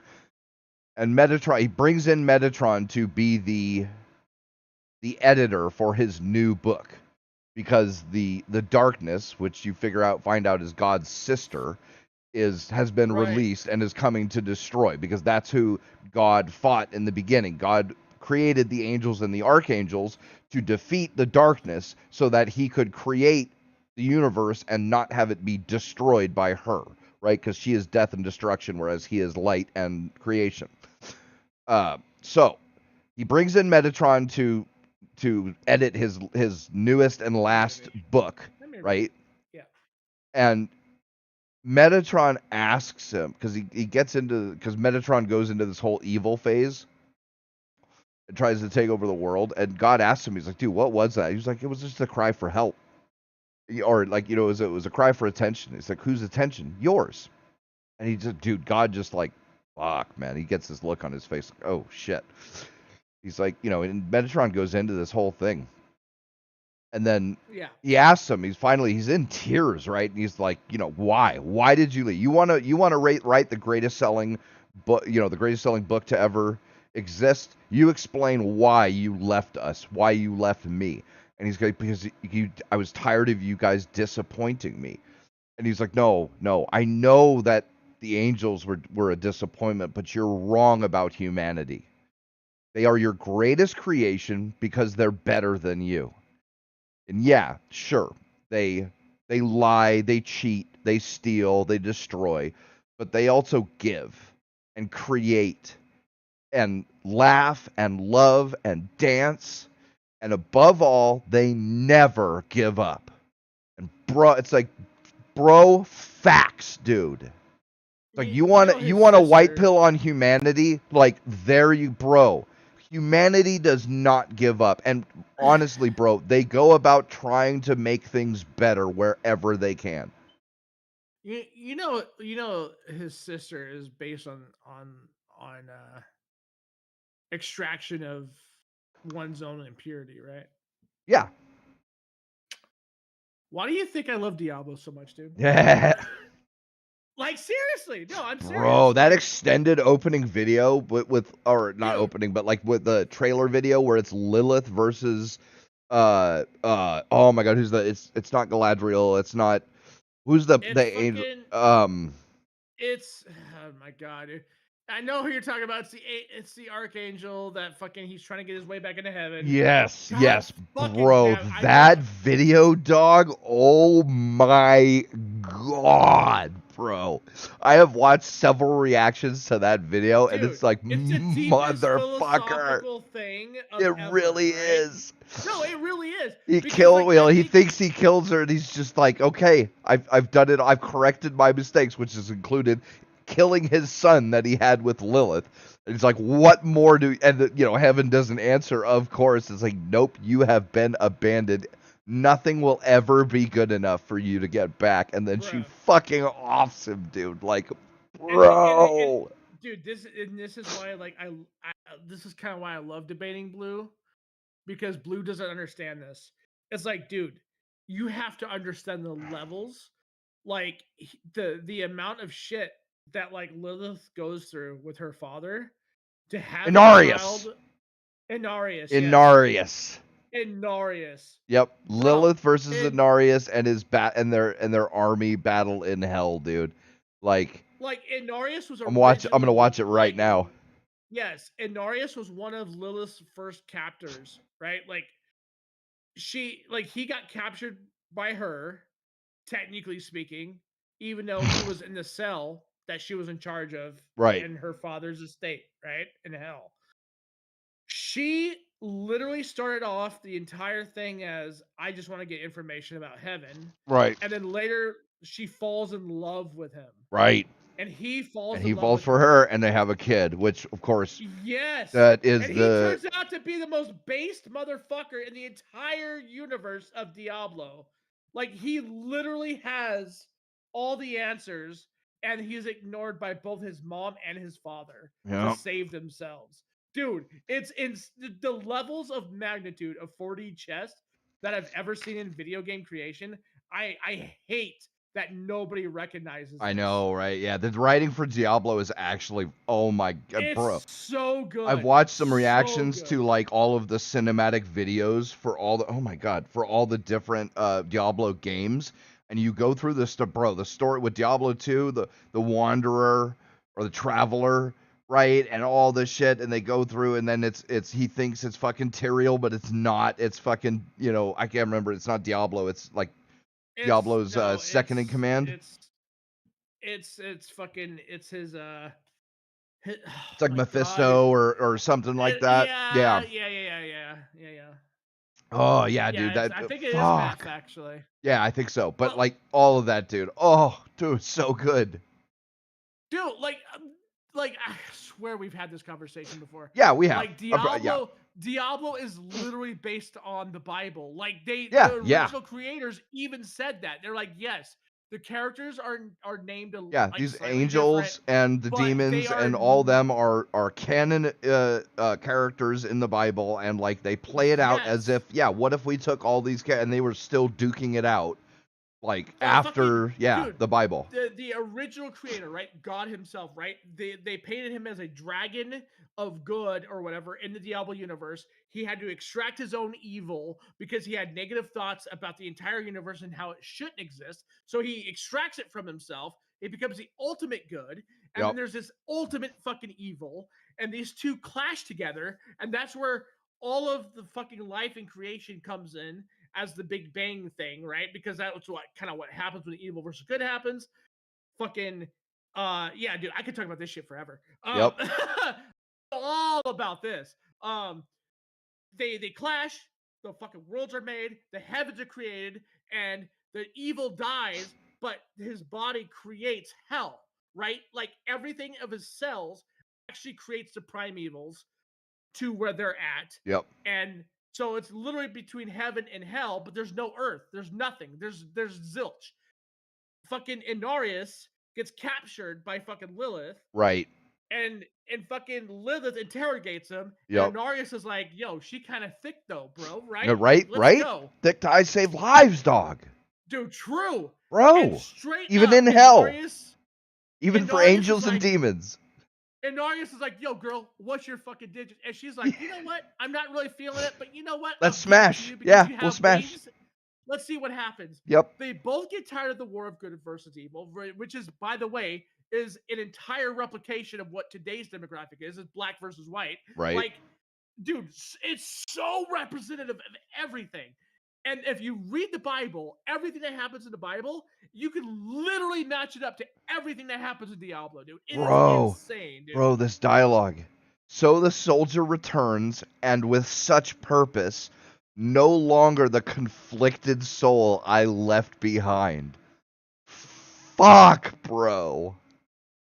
Bro, and his line was, "You never returned for me." Yep. That is so fucking good. I don't like Inarius. He's kind of a prick. All right. Is that But- why you seek to destroy all that we created? Bruh. Bruh. Like, fuck. Bro, the fact that, like, and here's the thing. With the is, like, you context that he had killed their son? Yes! That's why Bruh. you see her fucking go into rage mode. Because when she first comes to Earth, dude, she's literally trying to free everybody from Inarius' grip. And she's like, "You need to be you. Don't worry about your father. Worry about yourselves, because hell is coming for you. And Right. it's far worse than what fucking Inarius is offering as retribution." Like, dude, like, I couldn't agree with that so Bro. much more, dude. Sanctuary is an abomination. And she just replies, "And our son," with such fucking hurt, bro. The look on her face. Which, by the way, her son is a student of the fucking dragon that was God. Yep. Like, dude Oh, died, becomes the dude. ultimate good, and learns that there has to be a balance between life and death. So when you extract the evil from yourself, you then realize that death is actually a reasonable cause for your fucking humanity to be saved. Like, you can't live forever. If you do Oh. live forever, you lose all cognizance of yourself, and you become the worst possible version of yourself after past a certain time when you live that long. Dude says, He was granted that. Dude says, "I made it right to satisfy the heavens." And she's just like, "Tell me, did they rejoice?" Fuck. Do you hear your brothers calling for you to come back? Oh my god. Nope. No. They do not want you. Ugh. And that's saying a lot, dude, because fucking Right? what's his face? Dude, what's his face? The fucking dude that fights Diablo all the fucking time? He's kind of a prick too. He's Yup. all about self-righteousness, right? Yeah, dude, he's also, well, what's his name? And they do, like, this is why I love watching reaction videos, right? The battle that's happening between Inarius and Lilith is also being perfectly replicated between his soldiers and the demons, because, like, when he gets his shots in, they're doing well, right? They're killing these monstrous big ass demons and shit. But then when Lilith fucking drops the bomb of, "Yeah, dude, the heavens don't want you. They're never gonna want you. You can never make it right. You're never going back." That's when his army starts losing hard, bro. And oh, dude, it's so glorious, bro. Imperious. Imperious is who I'm thinking of. Imperious. Sorry. I was thinking about it as you were talking. Imperious is the ultimate angel, right? Yeah. He's supposed to be like the almost perfect being. Like, he is literally the prime good of what the equivalency of what a prime evil is, as far as Yeah, the opposite. Yeah. the opposite, right? Imperious unfortunately embodies all of the sins of humanity. We're talking about self-righteousness. We're talking about judging and all these other things, looking down on other beings. Um, Imperious is an embodiment of that ideal. And that's what makes Imperious such a bad fucking character. And he's actually more diabolical than Diablo Yeah, itself right. to a certain degree. And it's like, bro, like the 40 chess that Blizzard played with this fucking series, I don't think anybody after our generation, unless they're in their 30s, like let's say, like if they're in their teens now, they Right. will not understand the No, story. yeah, Dude. yeah. There's no way. Dude, after Inarius stabs Lilith, right, and he thinks he's killed her, she's just like, no. She grabs his fucking hand, holds him there. It's like, we made a choice, and that they can never forgive, no matter what you tell yourself or who you sacrifice. Bruh. I swear, dude, Pete, this is why I said it, dude. Because you are given, if you do the campaign, you are Yeah, given yeah. the choice to go Right. with her or Inarius. Yeah. I chose her because I foresaw this happening. I was like, bro, there's no shot this doesn't happen at all. There's no shot. So I picked mommy, right? I was like, yo, I'm picking mommy. Let's fucking go, right? Yup. It just sucks that the outcome is the same regardless of what you pick. I'm like, bro, that sort of sucks. But I Bruh. kind of get it. Yeah. Silence is their judgment. Dude. It's so good, bro. Was it worth killing our son over? Right? That kills me, dude. That line, actually, bro. Like I beat the game on launch. Like I think we all beat the game on launch. Yeah, we all did. Yeah, we all went through it. I'm not gonna lie, dude. I teared up when she brought up her son. Yeah, Rathma. right. When Rathma came up, dude, I was like, dude, because I remember Rathma. He was mentioned in Diablo 1. And I remember in Diablo 2, you got Rathma's cage, which was a full set of Rathma's gear. And there was a bunch of subtext in each gear piece of the kind of person Rathma was. And I'm like, bro, I want to know more about this character. And they give you a lot more story about Rathma in Diablo 3. And then the fact that you even get to interact with Rathma in Diablo 4, I was like, bro, this is so good. Yeah. So fucking good, dude. Because Rathma, it turns out Rathma wasn't the fucking decaying part of God's creation, which was the darkness, right? He was actually God's creation trying to make sure that there's a balance between life and death and how important that is. And he put a lot of subtext in that in Diablo 4. Dude, this is why I love Blizzard. Like, Diablo 4 was one of the big, like, comeback stories for me when it came to Blizzard. Yeah. I was like, bro, I don't care about all this stupid shit with like character balancing and stuff. I care about the fucking story, dude. Yeah. And that is just so powerful. Because then you see Inarius being the worst version of himself, killing his son for the key to hell. Which ironically was probably one of the reasons that heaven would never take him back, because it's like, no, like you compounded your sins. Yeah. Bro, this is why it's brilliant. Blue on this shit, bro. Yeah. Yep. This is what. Here's the thing. I will never judge Blue. I judge. Well, no, I'll judge, but hey, yeah. Well, surface level shit we do, yeah.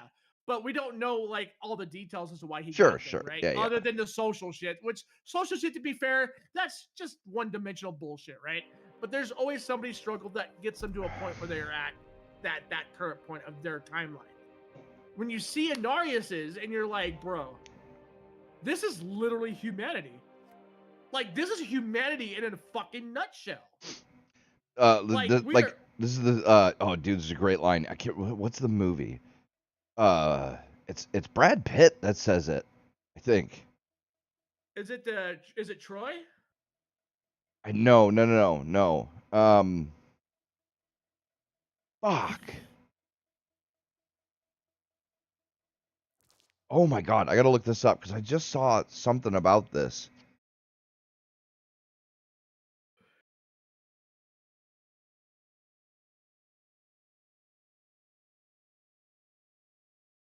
By the way, Fury, First bro, Mel- it's in Fury, right? is it really? Yeah. Okay, so Fury, the tank movie with Brad Pitt and oh my god, that Mexican kid, the new Punisher and Oh, motherfucker, yeah.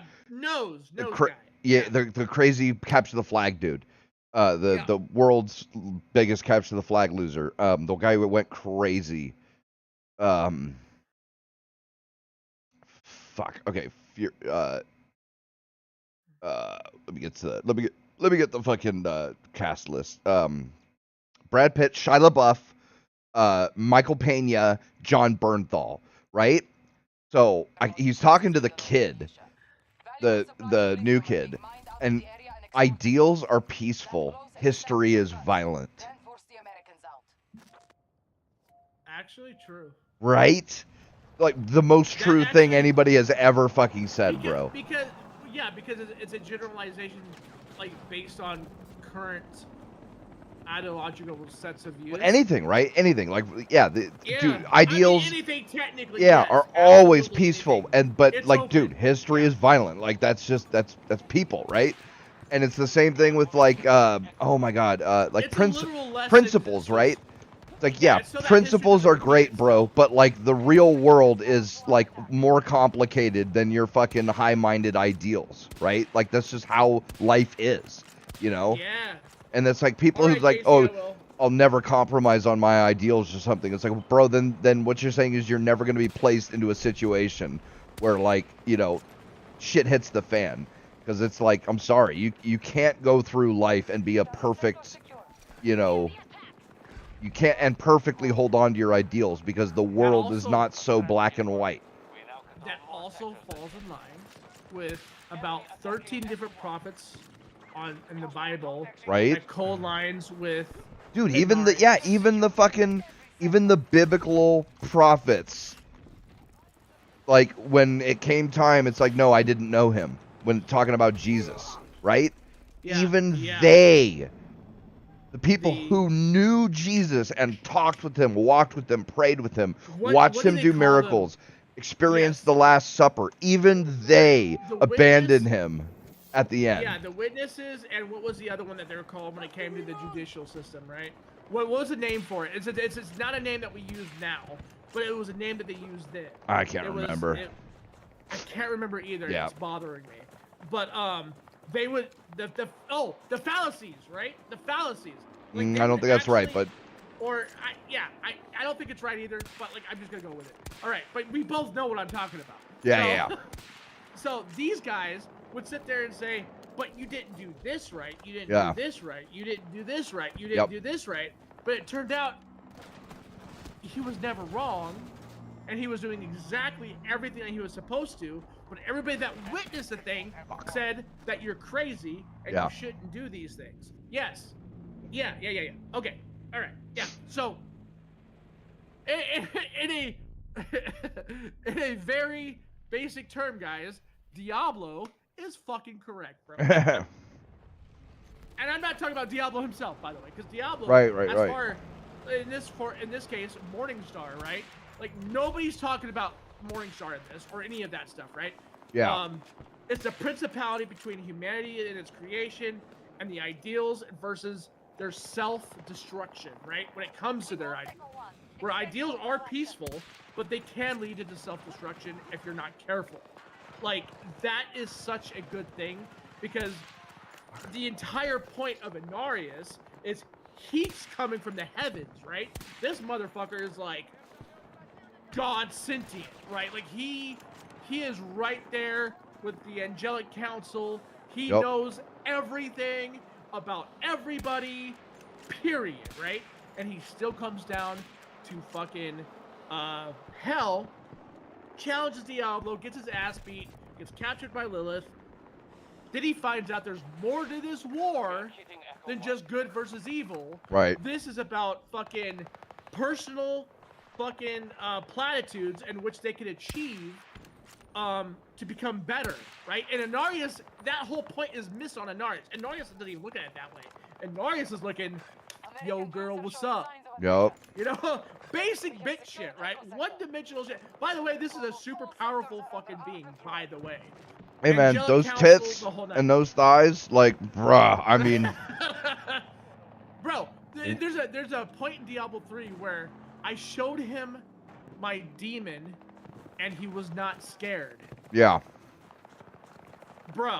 I mean, hey, dude, him and her, they are the ultimate example of, bro, I can fix her. Like, True. okay, Bob the Builder. Like, Actually, true. No, true. Because Lilith, here's the thing about Lilith, even in the biblical sense, and I feel like this is where they got her right in the Right. biblical sense, is she has a personal side where she's good, she's loving, and she's caring. Right. But then you attack her children, guess what fucking happens? The entire society of Babylon literally fucking disintegrates. Yep. Right? In the Bible, that's what happens. Like, Lilith gets the fucking flaming sword and passes judgment on all those who are willing to kill her children. yep. That is a thing. That happened. And the way they handled it in Blizzard's fucking storytelling was fucking miraculous. Like, it was 1-to-1 damn near. Yeah. Because, like, she wasn't just killing her own kids. She was proving a fucking point as to why they need to defend themselves. Bro, I'm telling you, Lilith did nothing wrong in this. Yeah. Nothing. Lilith did nothing wrong. And this whole like and like for me, everybody's like, yo, the tree, like the apple of knowledge, right, was the forbidden fruit. We didn't know the differences between good and evil, right? I can understand why that is so fucking like righteous to achieve. Yeah, right? bro, I understand that. somebody's killing your kids, bro. Like, bruh. But now you're made aware of it. That's the difference. You're made aware of it. After you took that bite, you're like, wait a minute. This isn't right. Why are we doing this? What the fuck? Right? Like, that's a wake-up pill. That's the red pill, guys. Oh, my God. No. Okay, JC. I'm going to check it right now. JC says to check my shit. Diablo. Wait, what the fuck? Hold on. Have I shown you this? I got this years ago from Nerd Block, basically Loot Crate. Still haven't finished, but it's... Oh, I have this! No, I have this. Yeah, this is dope. Dude. Oh. Oh, no. Yeah, JC, you need to finish this. Oh. This is the entire book, right? Like, I have this book, actually. You need to finish that book, dude. It is really good. Like, if you want a good old... Like, I would say this. If there's anybody in the modern era of mine and Pete's generation, period, if they could contextualize a Bible and make it into an interesting video game that can last for generations, Bro, blasphemous, bro. it's this fucking book, dude. It's this book. Because I think I know what book this is. This is the entire lithography of art and the entire stories from Diablo 1 up until 3 that you have right here. It's really good. You don't even have to read this. You can actually go to like about 30,000 different YouTubers. They've all Have them put down very a topic. a rundown. Yeah. It's so good. It is so good, bro. Like even to the point where like the firstborn Nephilim on Sanctuary are like there's like 6 or 7 of them. Oh, And nice they shot. are all different. They become different leaders of their origins, and they were all friends at first. They were all family members, kind of, right? Like they all sort of knew each other, and they all had the same dream about how God, or in this case, the dragon, or what's his Chogmoth, or whatever the fuck his name is, like they had a dream where this God figure was ripping the blackness out of him. And that's where the primevals come from. Like, they have all the same dream. So they sort of understood what the assignment was and where their origin story comes from.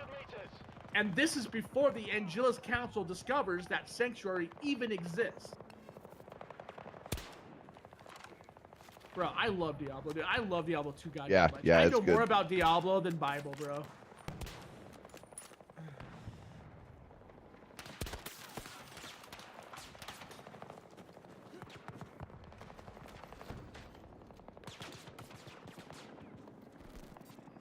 Enemy focusing on Bravo 1. Tango sighted.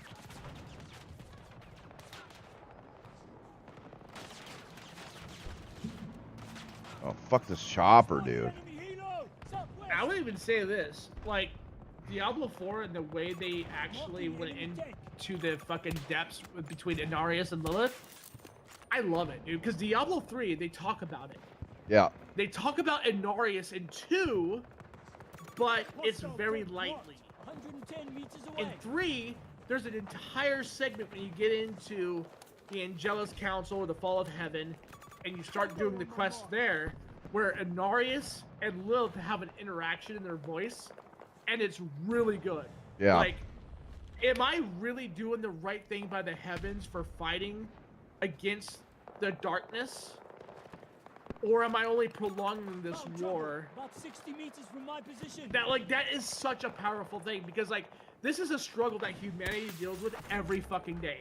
Yeah. We don't know if the fight's worth it. Or Yeah. Are we is it doing that the right we're willing- thing? Yeah. Are we doing the right thing, or are we just sacrificing ourselves for the greater good? Because there's a very fucking thin line there. Like, you don't know if you're actually fighting. Well, for the or greater like good. no, or like you're fighting for the greater good either way. But is my fighting for the greater good the intentions that the good intentions that the road to hell is paved with, or is it actually doing good and we are actually fighting for the right thing? And is it so? Right. So is it? So like, is the sacrifice of my What's up, own JC? dignity worth the fight? Yeah. That is a huge thing. Fuck, they're on seat. And you know what? Even with Spiritborn, you play that fucking campaign, dude. It is, and whenever you get the money for it, it is actually, dude, the whole struggle of going into a god and ripping their heart out, like Yeah. that's pretty powerful shit. Because the messaging is still the same. It's like, am I doing the right thing? Like, am I? Like, is that really something I should be doing? Like, am I real? Like, oh, dude, like it's really good. It's fantastic.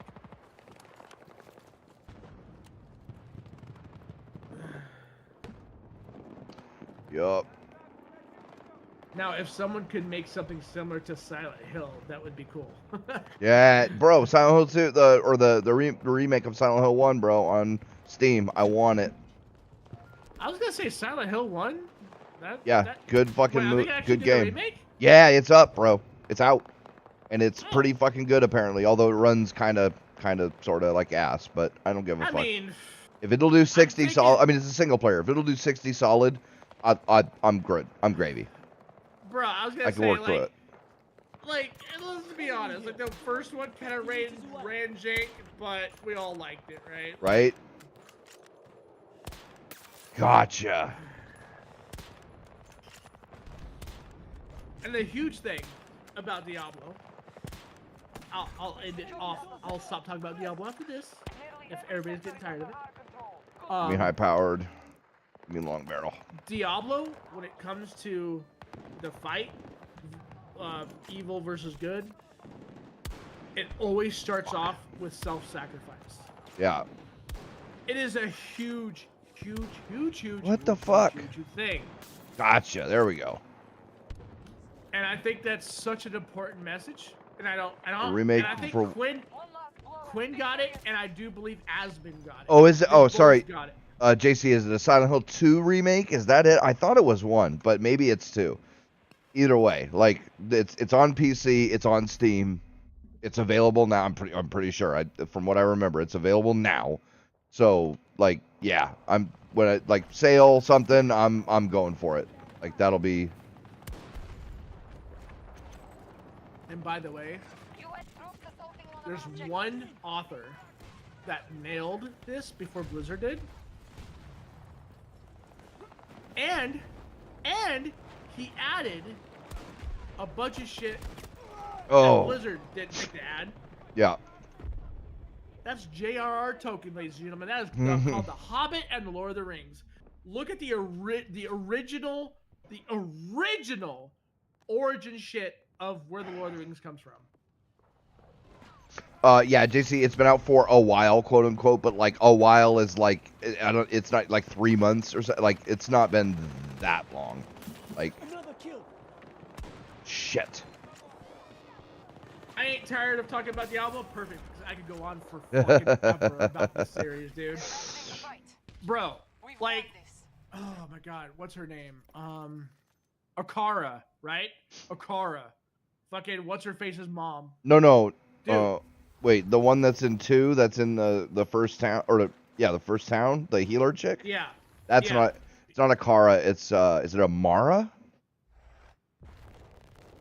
It's something like that. I know what you're talking about. She started off as part of the Watchful Eye. Right. And then it turns out that the very fucking enemy that's supposed to hate Diablo, turns out she's actually a lover of Diablo. Right. Bangs dude out to have a kid. Diablo 3. Kid turns out to be the vessel. Sacrifices herself. There you go. I'm Like, almost at the end that's- of the battle pass, dude, for Battlefield. Oh, Which means I get that skull masked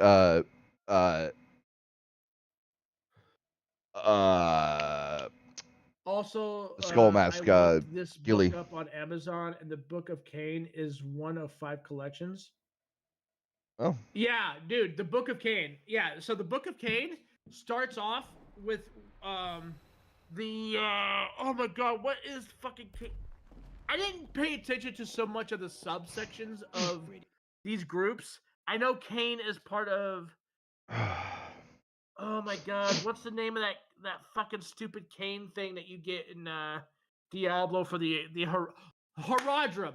Cain is a member of Haradrim. So Yeah. the books of 1 through 5 is based on the Haradrim, and it actually covers Zoltan Kulle, which, by the way, I don't even really hate to say this. Zoltan Kulle is actually based. He is 1,000% based. He was correct in every Fuck, they movement took that my he chopper.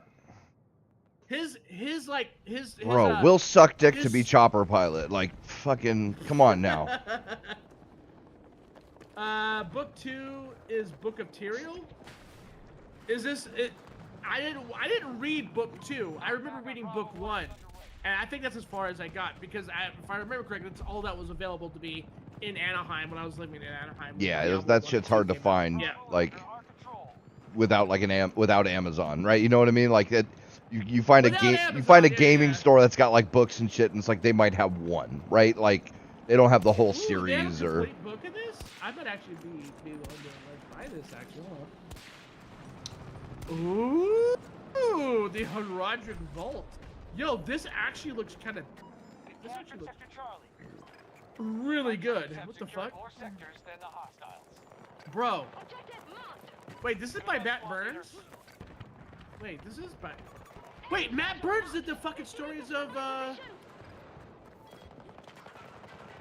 name. I'm pretty sure he did the. Hostile located. He did do the stories of the Primeval, the what are they called? The fucking Evil Wars or whatever in Diablo. Like it was when all the brothers were fighting each other. Hostile forces engaged. Kind of what like Diablo 2 is kind of loosely based on. Secure those sectors. This could be good, actually. The Book of Cain delves deeper into the Oh. dark medieval Diablo. As Deckard Cain of Haradrim shares his history and lore about the angelic and demonic beings of wage cons. Yeah. Okay, so yeah, the Book of Cain. I think I did read Volume 1 back in its day. Oh, Adria. Okay, it's not Akara. It's Adria. Whatever. Okay. The Book of Lorath. makes your stand against the darkness of Lord Avnar and the Horadrim as he journeys through Sanctuary's most powerful relics that have often been and might yet be the key of tipping the fate of the world and the must-have reliquary. Okay. Yo, if I get the money for this shit, I might actually buy this shit. This shit looks pretty dope, actually. And this has all the books in one. Yeah. That's pretty awesome. Because I know they had the Evil Wars, and I remember reading loosely about the Angelic Wars because fucking Imperius is a fucking prick, so he decides to go fucking turn on his own brethren.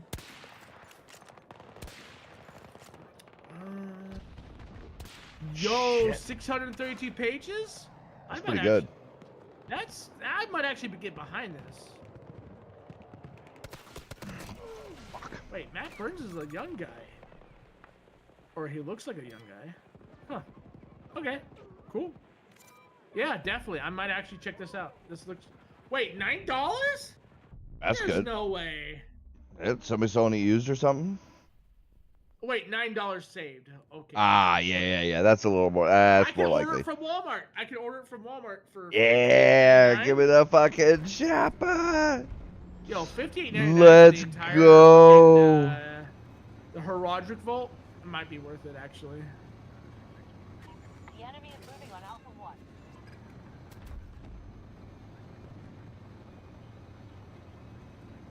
There's 3 authors in total. Book of Prava is missing. That's the 5th one. Oh.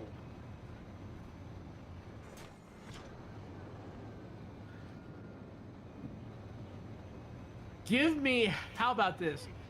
Give me the narrative or the reading of those series with Denzel Washington. I'll pay Right. I'll pay $300 for that shit, bro. Easy. Fuck, man, Jesus. Because if they're covering the Herodrim, that means they have to be covering some of the other factions when it comes to the evil side. 'Cause I know the Herodrim is about containing the evil and not killing it. Oh! Because if you kill it, it just comes back. It doesn't do anything. It takes a little while for that to happen. And if I remember correctly, Hell's timeline is different to Sanctuary, aka Earth, by seconds to years. So if you go into Hell for X amount of time, Right, X amount of years, yeah. There's a whole. Yeah, you could be there for a few minutes, but it's like decades to you or whatever it is. Oh, shit. Yeah. Your perception of time is super stupid. Yeah.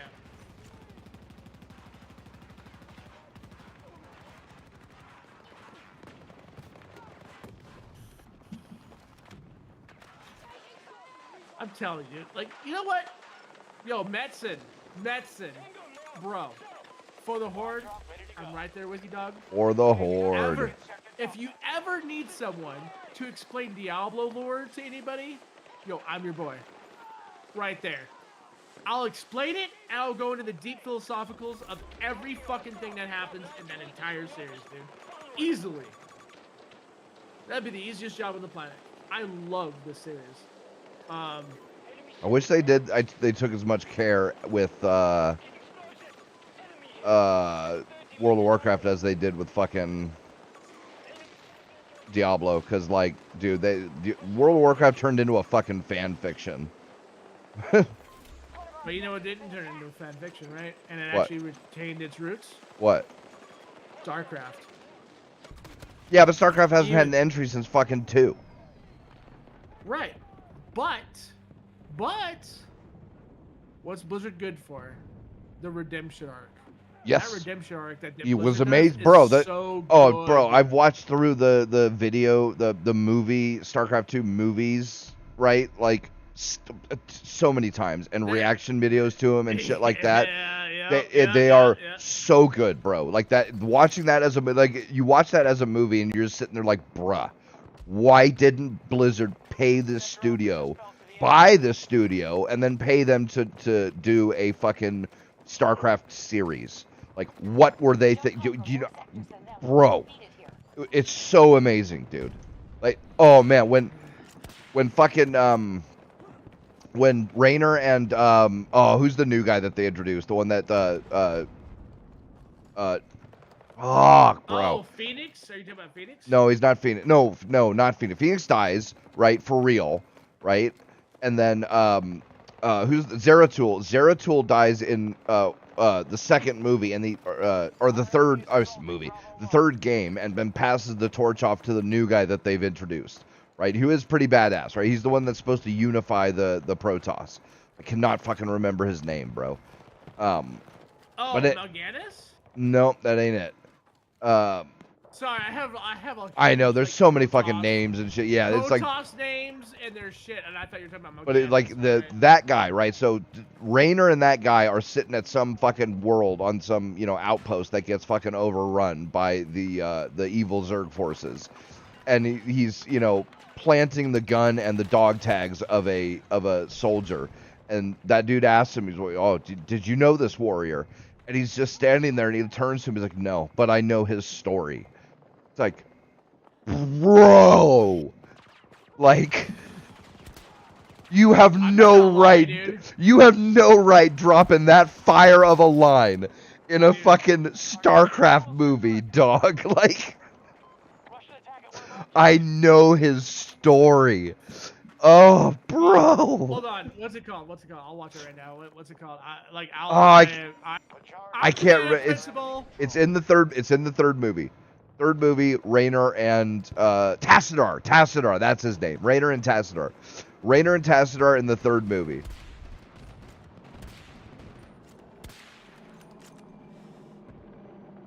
Oh, bro, I see you. I couldn't hit him.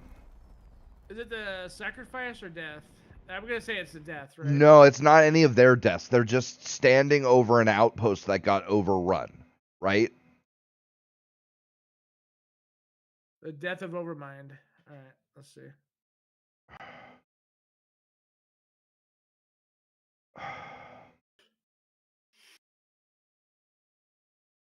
Yeah, see, that's so you look up Raynor Tassadar. You're not gonna get it, but let me. I'll find it in one of these videos. Legacy of the Void movie HD. That's probably gonna get, but fuck, it's long. But I think I can find it pretty quick. I'll link you the. Oh Jesus, that's loud. I'll link you the timestamp. Yeah, it's not Zeratul's vision. It's not the growing shadow. Change the rescue. Nope. Nope. Airship. Nope.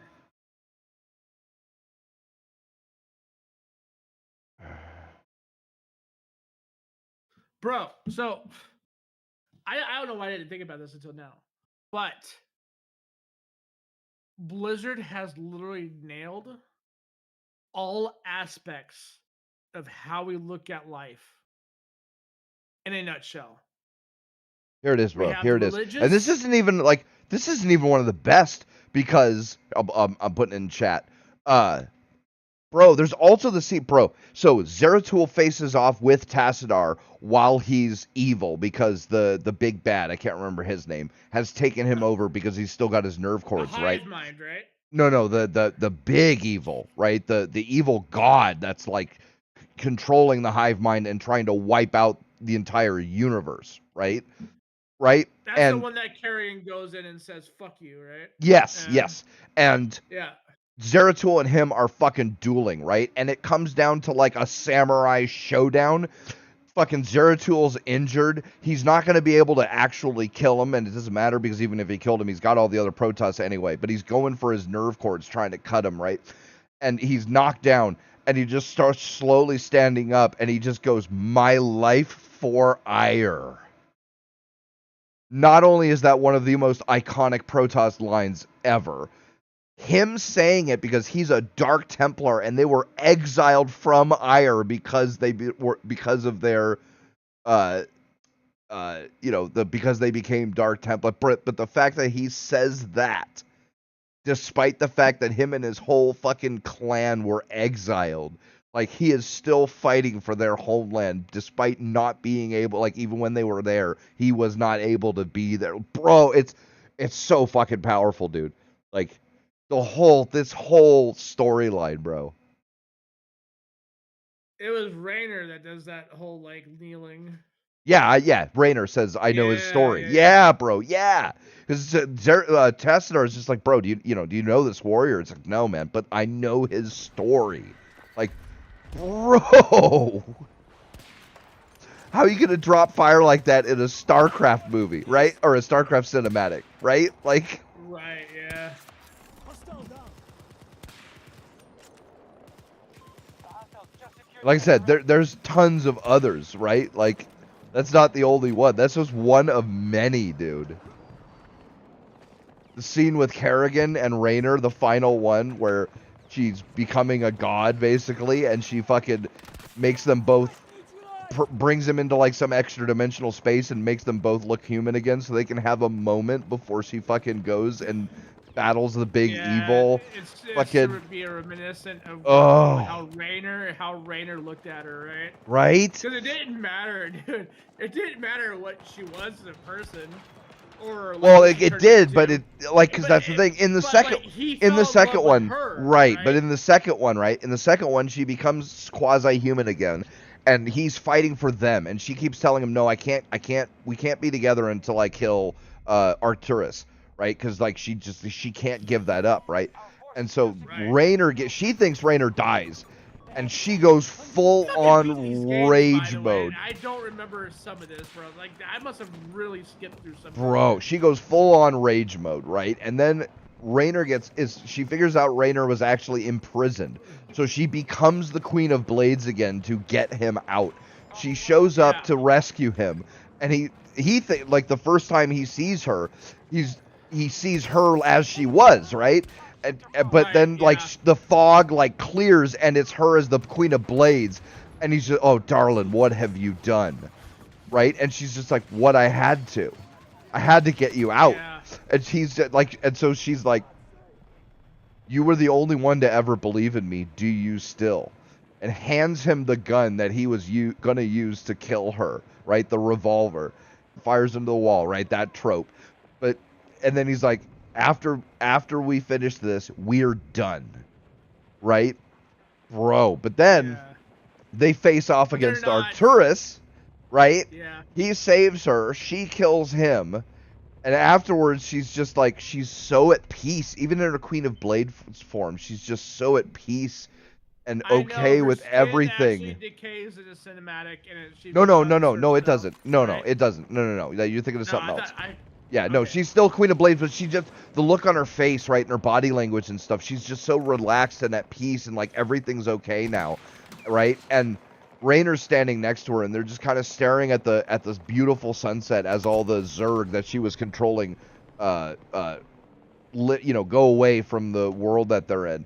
And she just thanks him, and he's like, "Anytime, darling," and she just flies off into the sunset. It's like, bruh. I could have sworn there was a scene where he's holding her. And no, she doesn't decay or anything, but I think you're thinking of the first one, and the end of the first one. No, she doesn't decay, but like.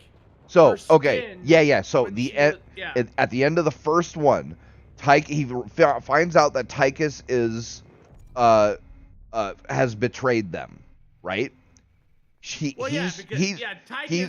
He's supposed to kill the Queen of Blades in order to secure his freedom. So they find the Queen of Blades, and they use the ancient artifact on her to de-Zergify her. And Tychus is about to kill her, but Raynor fucking blocks the shot with his marine armor and kills him instead. With the revolver and the one bullet he had in it that he was saving for Arcturus, by the way, right? Like, just, oh boy, right? So he saves her from getting killed. That in itself is a fucking mindfuck. Oh, exactly, right? Because he cares more about her. The entire time. Exactly, bro. Yeah, like this. There's so much in there, right? And he cares more about her than he does his revenge against Arcturus, right? And his brother. Yeah, all of it, right? So he saves her. He's carrying her out, and at that time, she still has her dreads, right? They're still long and shit, but her skin is no longer Zerg. Like, her skin is reverted to human form. So she's kind of like a Zerg human hybrid-ish, more human than Zerg. It's coming back to me. Yeah. And it's a great dude. He's just carrying her out like a baby, right? She's just naked and weak and stuff. And like, like she's like a newborn kitten almost, where she can barely keep her eyes open. Right, but she looks around, she looks at him, she smiles, she like curls into him a little more, and he's just carrying her out, right? Again, into the sunset. Like, oh, dude, it's face plant. Yeah, she does a face plant into his chest. yeah, it's like it's so good. Like the whole story. Like, bro, you can watch that whole thing as a romance between the two of them, and it's amazing, right? It's like better love story than Twilight. Like. By orders of magnitude, bro. like, bruv, this is the love story that Twilight should have been. Like, what were you assholes thinking, right? But like, yeah, dude, fucking amazing, right? Oh, what's that? What movie are you talking about? We're not talking about, well, it's not a movie. It's the cinematics and the story for StarCraft 2. Like all three of StarCraft 2. Well, three and a DLC to cap it off. Because, bro, these assholes. I'm so glad I waited to see the whole thing until this was out.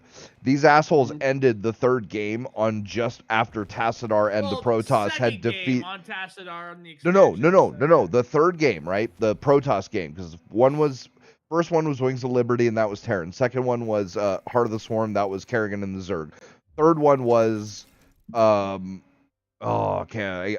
can't remember the name, but it was the Protoss game, and it was the cap to the series.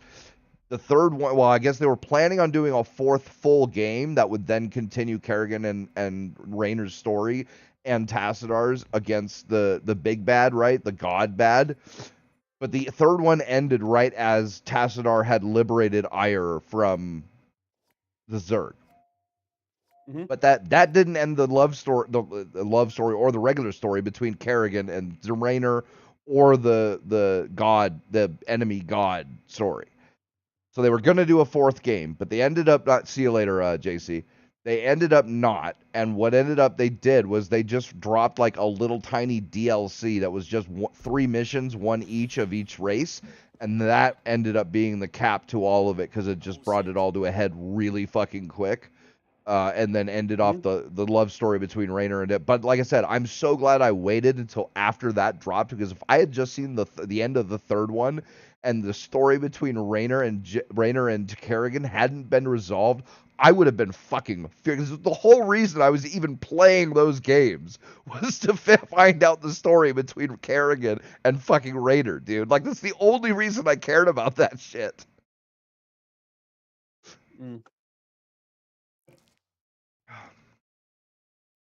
But yeah, amazing cinematics. You can find you can find movies of them on YouTube where people have cut together either just the cinematics and in between mission, quote unquote cinematics. I mean, they're not full on cinematics; they're in-game cinematics, but whatever. Or there's other ones. There's other ones that have a little more context because a lot of the story happens in the missions, right? They're just like little transmissions with the head portraits between characters and shit. So, and they'll throw those in too, but they're a lot longer. But either way, like, if you know StarCraft, you can get away with just watching the cinematics and it'll make sense to you because you know a lot of the lore. If you don't know StarCraft at all, you might have to get the full ones because that'll have a lot of the context between the character. Like, they'll explain like how Phoenix died and what all that means, and then how Tassadar and Zeratul, you know, all that, and then Zeratul and Jim and fucking, you know, Kerrigan and all them and all that kind of shit.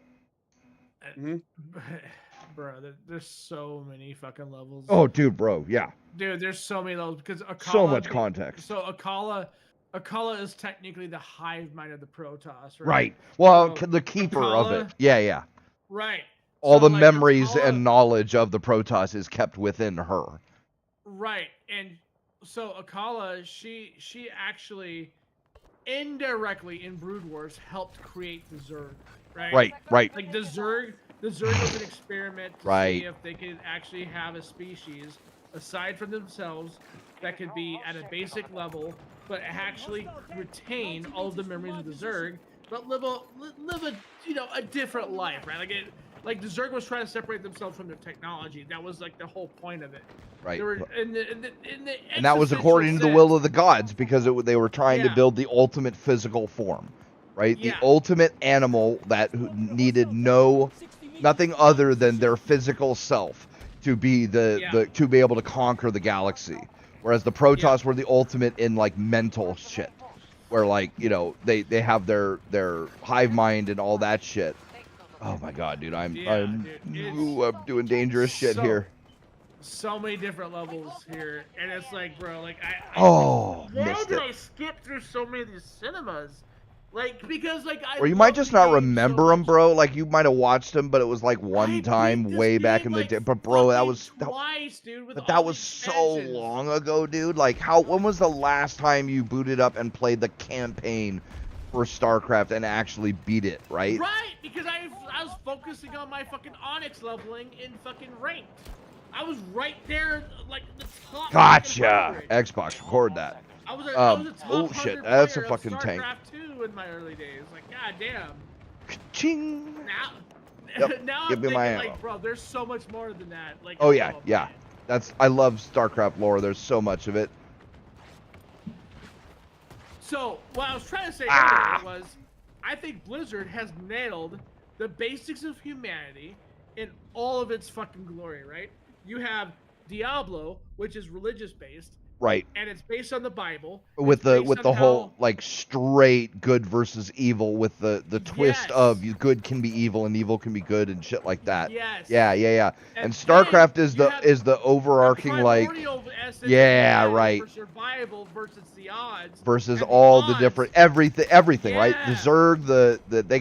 they've got to negotiate and treaty with the Protoss. They have to they have to be the immovable object that the unrelenting force of the Zerg cannot fucking go up against. And then they have to face a literal god that has decided that he does not want to tolerate the existence of our universe.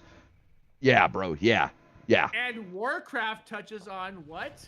It touches on the whole fucking thing of different cultures coming into a fucking world, right? Having to deal with each other. Having to actually understand what it has to be for the lands to succeed. Right. And god damn it. without killing the land. Right. Trying to dominate politically and diplomatically. Right. Dude, like fucking Blizzard, bro. Like why? Well, Blizzard, old Blizzard. Like old Blizzard. Yeah. Yep. Dude. Oh, by the way, Diablo 1's getting a remake. Did you see that shit? Bro, No, I hyped, didn't, bro. but like... Let's go! I mean, you're gonna get it anyways, so I'm just gonna buy it for you, so it's whatever. Bro. Yeah. I mean, God, so many games, dude. So many games. How am I supposed to play all these games? If I'm on my last dollar, dog, you're getting Diablo 1. All these guys. How am I supposed to play this shit? I always appreciate it. You know what I mean? Like. I know. Yeah. I know.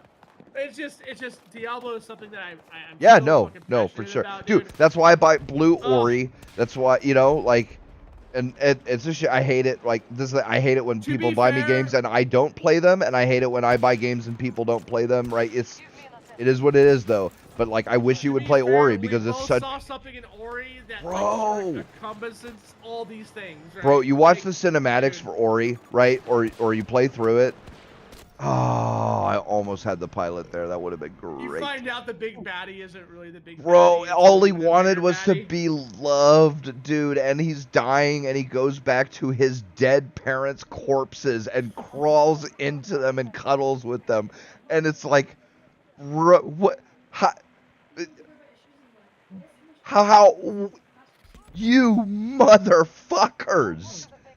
And that boss battle is epic. It's beyond epic. You start off, you're fighting them on the ground, and then the ground starts disappearing. And then it ends up, you're straight in the air with no ground, dodging fucking shots and knocking this motherfucker out. Like, and then it turns out that, oh man, he was just like, he just wanted to be loved, and his parents were dead, and everybody rejected him. And it's just him crawling into his dead parents' corpses. Like, oh my god, bro, like, what business do you have fucking killing my heart, like, ripping my heart out like that? You motherfuckers. Ooh, Microwave Fruit Simulator 3 is getting remake. Oh, wait, never mind. No, I didn't say nothing. Microwave fruit simulator. Bruh. Like that's okay. Yeah, that's some shit, bruh. I think Brim missed it. He did. I think he's talking with this girl or something. I am. Yeah. She's trying to tell me some good news about our work too. Oh, god damn it. Oh, that should have hit. All right.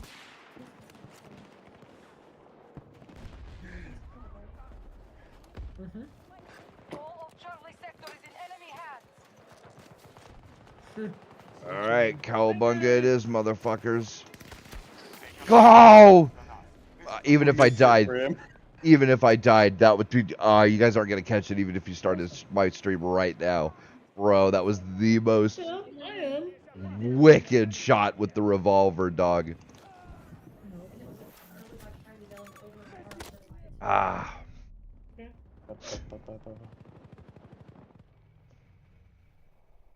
Okay.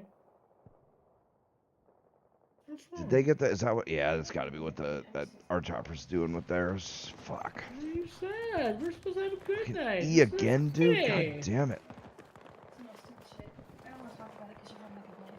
There we go. Where is he? Where is he? Okay.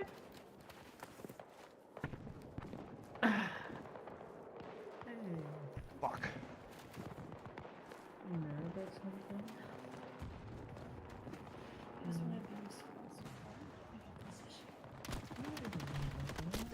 Ah, motherfucker. No, I mean, we wouldn't have gotten all the good deals because I got 10% off when you order online, so I got deal. Yeah. That's what you said. It matters. Matters to me. Not Family oriented or friend oriented? neither. Oh. Oh, come on. Where? Vehicle sector to hostile. Ah, fuck me, dude. Where's our chopper? Need fucking air support, dude. So I don't make you sad. I want you to have a good night. I'm gonna drop my. Well, I want you to have a good night too. It's fine. I took some meds, so they should take away any. Come on, give me the chopper. Spawn, motherfucker. Spawn. Oh yeah, let me see your phone. I sent something to your phone. We have For taken switches. Bravo sector. Can you check your email too? Because I sent something there also. Okay. So I don't want to say anything. Seriously? Ooh. Stop. That's why I don't want to say anything. Alright, go over and punch you. I'm good to go.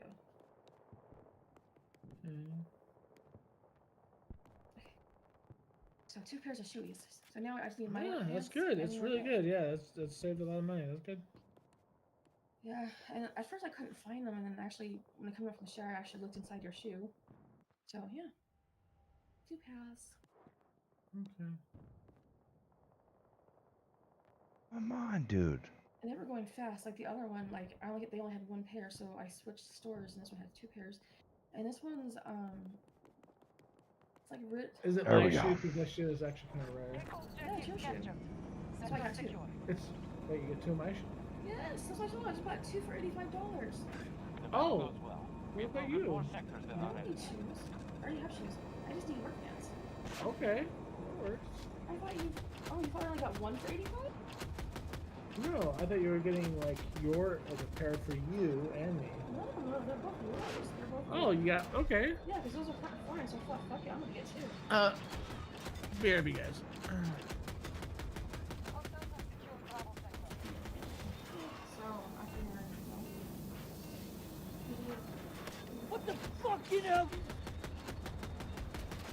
Gotcha. This is good. Our resource levels are down to 50%. Come on, come on, come on.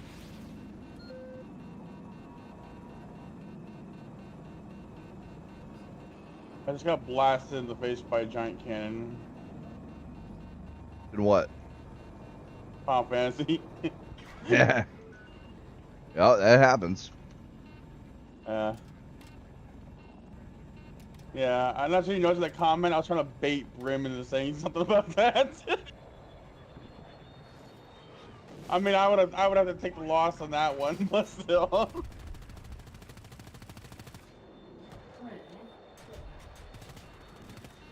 We've taken taking heavy damage. The joke. Fuck oh, these missiles, okay. man. Oh, now I got wiped out by that giant kid. That's fine. It's alright. We have it in the shower. It's good. Want me to go down in the shower? Want to hold it? Oh, okay, good. It'd be funny. That's not the same. We both know it's the same. All the time. Oh, yeah.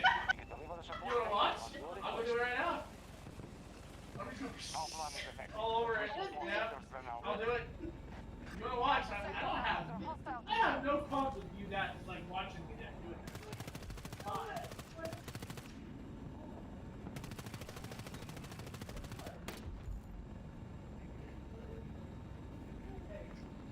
shit.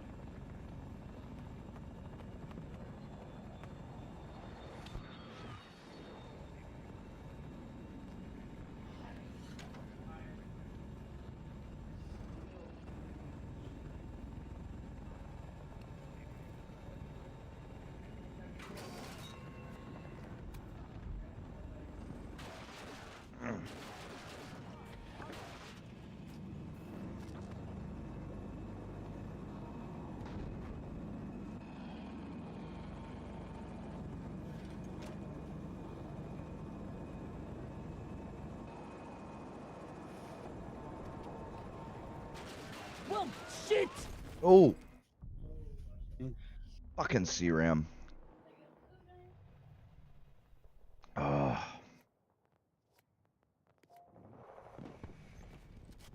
All right, M14. M14 Huh? EBR. Don't let me down. Enemy soldier marked. 110 meters.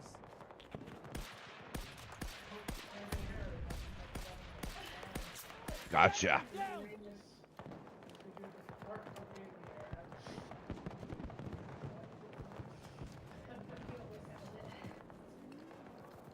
Fuck this, dude. We're doing E1. Let's fucking roll.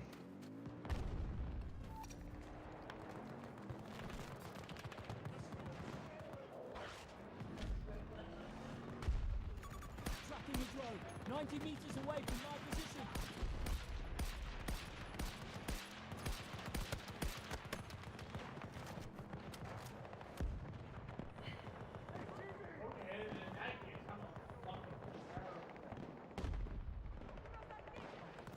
Hostile drone marked. Southwest.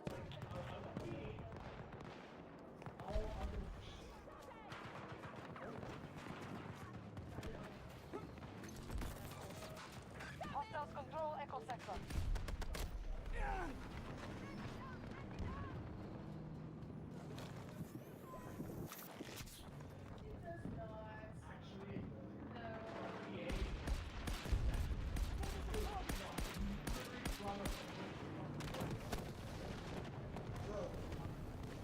Oh, that was wicked.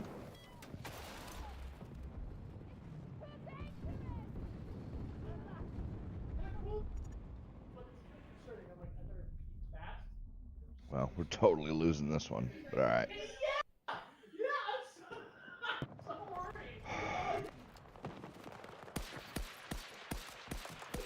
Enemy has taken Echo Sector. Nice two-piece. Biscuits, no gravy. You got to ask for sauce.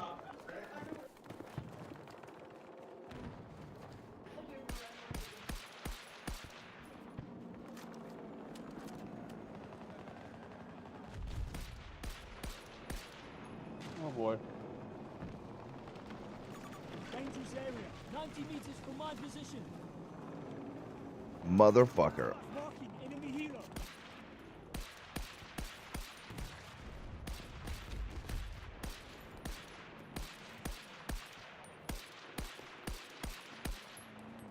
Reloading.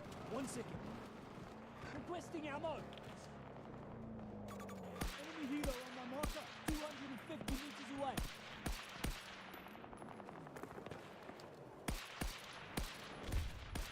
We have taken command of Echo Sector.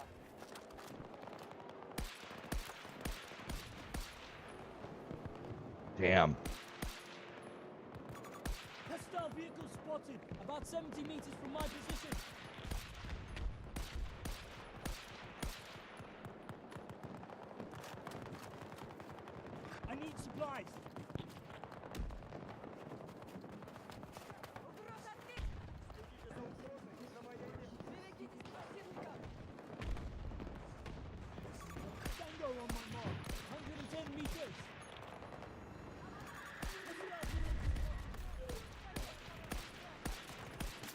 Gotcha.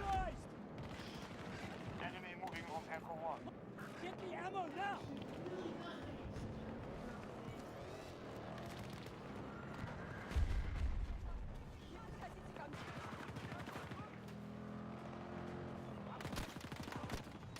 Fuck.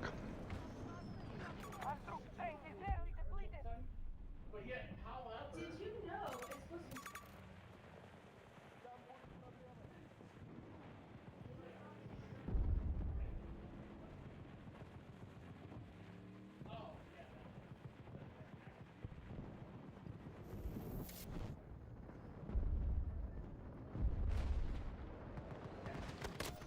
God damn it.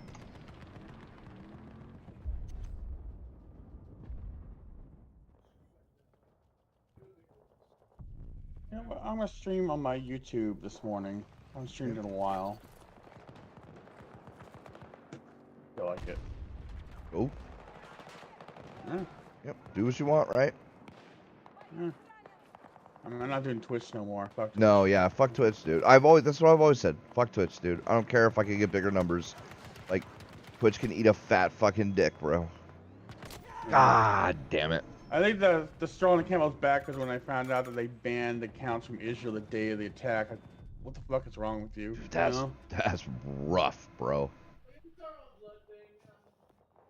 Yeah, dude. Maybe This, that I don't take too well to that. I was pissed that that attack even happened and how bad it was. yeah. And then the stupid brain rot support in the States for that shit. Yep. Dude, that, yeah. It's disgusting. I shouldn't, but I want to tell people I like to go buy a rope. Yeah. Right? Minecraft yourself. Yeah, right. Bram, I'm going to hell.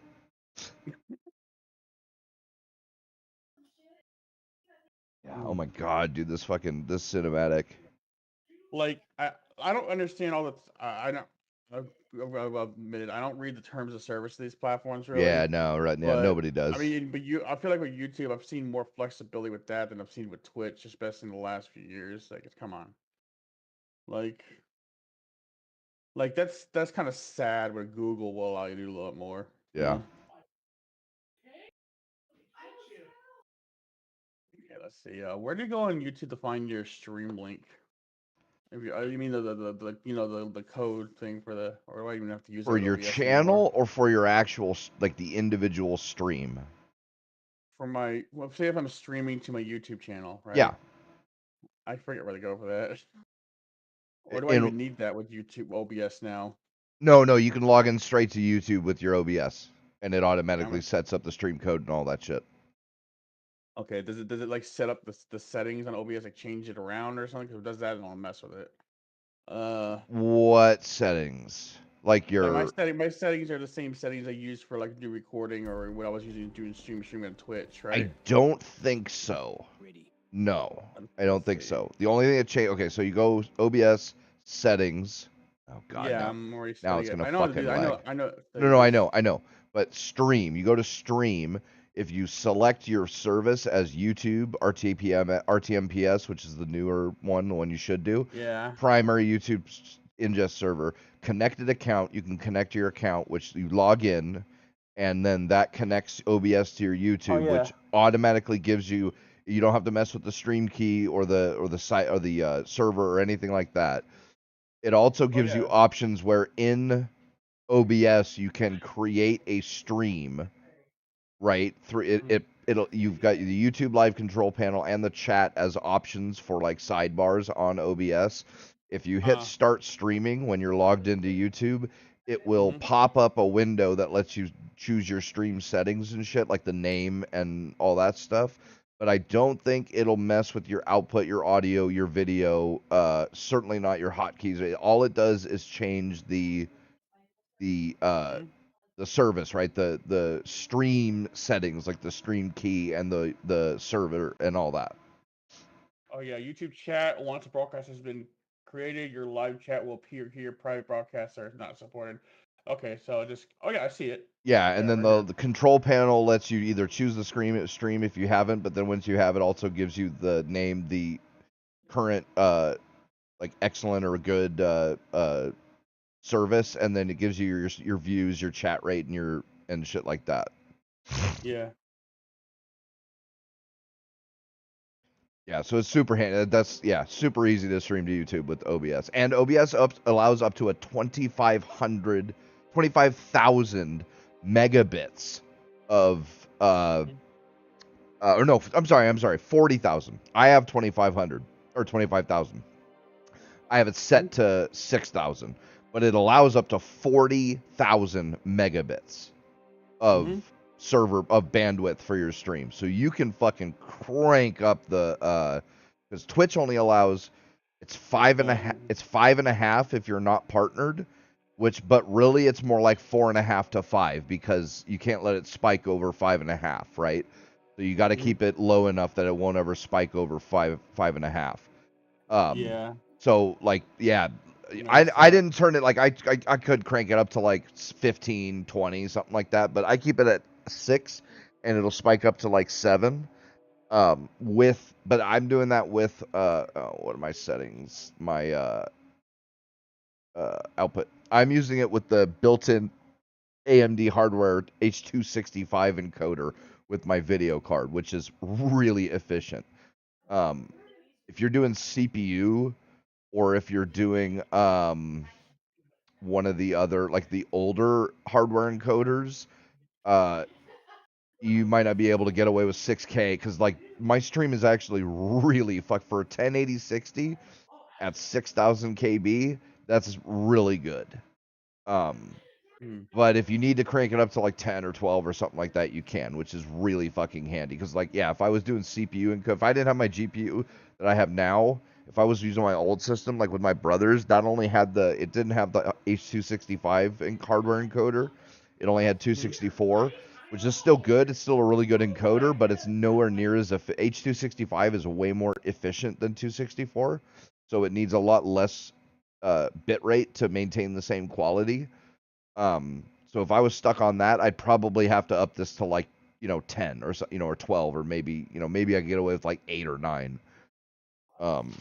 Which like for Twitch, like I did a lot of streams where I was pulling it back down to like 4.5, and it's like, man, dude, trying to get even 720 60 at 4 or 4.5, it looked kind of dog shit. It was blurry and it was fuzzy and blocky and shit like that because like I didn't have enough bandwidth to play, to upload. So yeah, YouTube. That's one of the reasons I started on YouTube and just like, no, fuck you, Twitch. You only allow 4.5 for non-partnered. Like YouTube lets you go to 40. Like they don't give a fuck. I can set my hold on. You Let can me do go to my settings right now. You can do 4K 60 on 40K, I believe, and it would still be like reasonably good quality. And that's so a non-partnered person on YouTube could go straight to 4K 60 streaming and be okay. My bit rate is set to 4,500 kbps. Yeah, that's for Twitch. Yeah, so like you could put that up to like you can put it up to, like I said, up to 40K, 40,000. So let's just do 40,000. No. That's way too high. That's way too high. What are you streaming at? 1080 30? 1080 max 60 usually. 1080 60? Okay. Usually ranges between that depending on the game. No. But I mean, what are you streaming at? What is the stream set at? 1080 30? 1080 60? Hold on. That's in your I think it's output settings. Okay, let's see. No, video settings. Yeah, what's the output resolution? 60. Okay, yeah. So like try 6K. 6,000. Yeah. 6,000. Okay, hold on. Let me go to output. Let's go to stream. 6,000. Here, share your screen on Discord so I can see the OBS window. Okay, hold on. Yeah. If I could see what the settings look like and what everything looks like, that would help. Yeah, because I'm using the same thing I did with Twitch. I would have like washed out. Well, part of that was the wrong USB port for the capture card. Yeah, fair enough. It was like I wasn't even using a 3.0. I had to use a 3.0.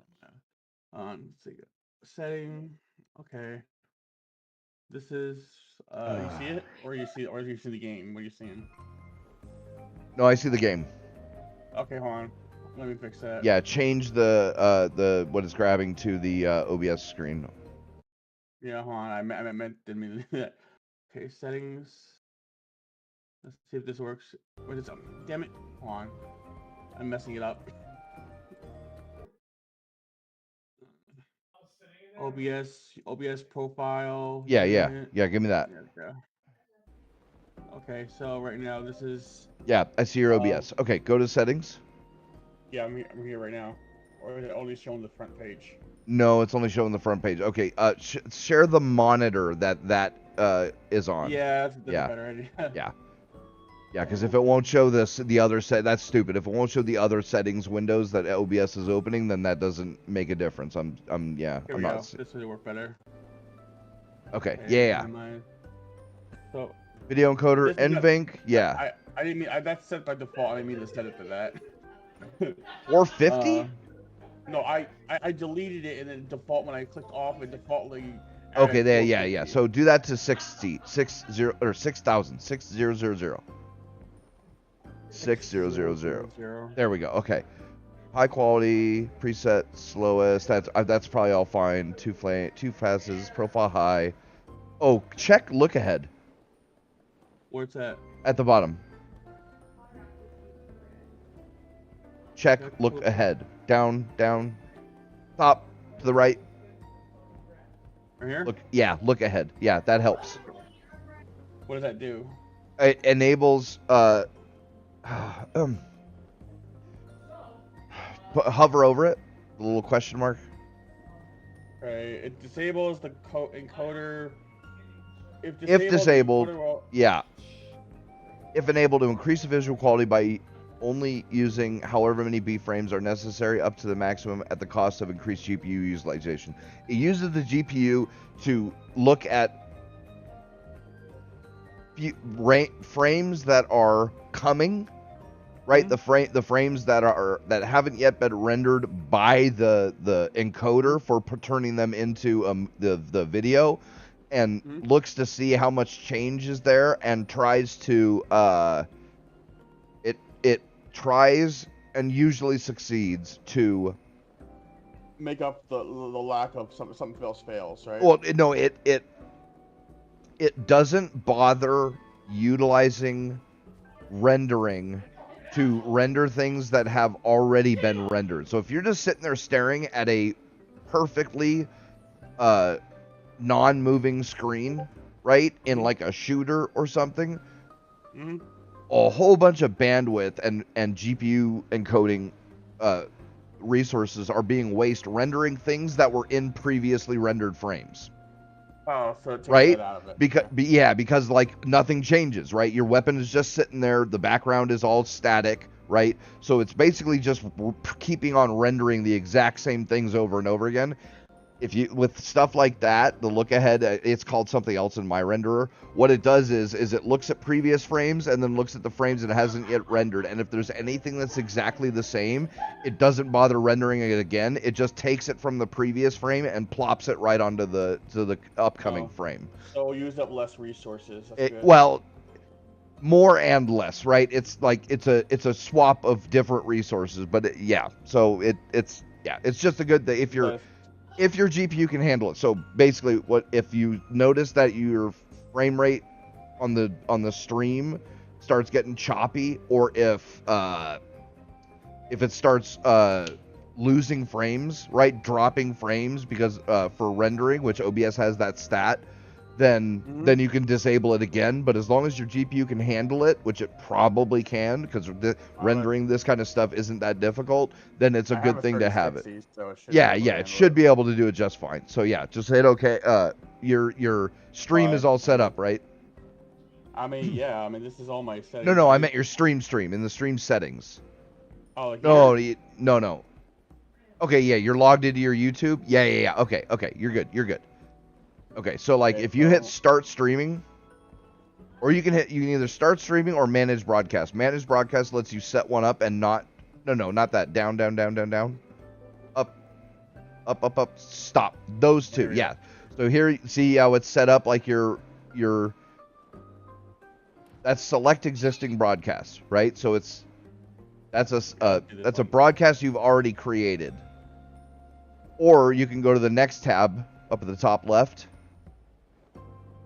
Mhm. up and left, or yeah, so go to the right one. Yeah. Are there no? Okay, so there's none yet. So create new. No. Create new up the top left. That's the two. Yeah. Mhm. So if you already have one created in YouTube, it's the right tab. But if you want to create a new one, it's the left tab. And since you've already set up a stream setting, right? Just Like create broadcast. you can either create broadcast or create it and start streaming all at once, right? That gives you both options. Okay. You see what? Yeah. So you create broadcast, start streaming, and then it'll just automatically. Okay, there's the video. It's gonna be on or the stream. It'll be on YouTube, and then you're already streaming. I think I'll pull this over here to see the whole chat. I have it. Okay, I'll share my screen. I have it set up pretty good. Mhm. Share screen. I gotta select screen number 2. Where's screen number 2? Yeah, this one. Okay, go live. Let me look for you. Here's how I have mine set up. Okay. Right? So I've got my live chat up here. I've got my control panel. I've got my stream stats down here, my audio, and then this is all my different sources that I can select, and then my main video. So it gives me room for my chat. It gives me my stats for YouTube. It gives me my stats for my stream, my audio that's currently going, all the buttons I need, and then I can switch games. Like it's Battlefield right now, but I can go, Dota 2, Counter-Strike, Diablo. I've got them all. I've got That's what you did there, yeah. Yeah, You have yeah. different settings for different games. Exactly. So I can just switch between whatever game I want to play really easily I right should do there. that. And this gives me do all that, my make it stuff easier. that I need really, really easily to either see or use or whatever. It works great for me. So that's just, an option if you need it. Yeah. So, Okay. all right. Now. and you can also, you can pop them out as a window if you want to, which, that's handy for like chat or, whatever. Yeah. So, all right, stop streaming, stop watching, go back to general. Okay. Yeah, I don't know. It's hard. Yeah. Yeah, there you go. Yes, but Brem is still streaming his video, his screen from when we were watching a video together, and it's like, yeah, you could have turned that off like an hour ago, dog. But whatever, it doesn't really matter. Fine. But I'm gonna check my YouTube very quickly to see how the feedback looks. yeah. I do that all the time. I'll watch my previous streams. I'll scroll through them and see how it looks and see how it play. It plays out on screen and shit like that. See my voice, right? Volume, right? I've been fucking around with different volumes, right? For my voice, for your guys' voice, for the game and shit, so you can hear everything.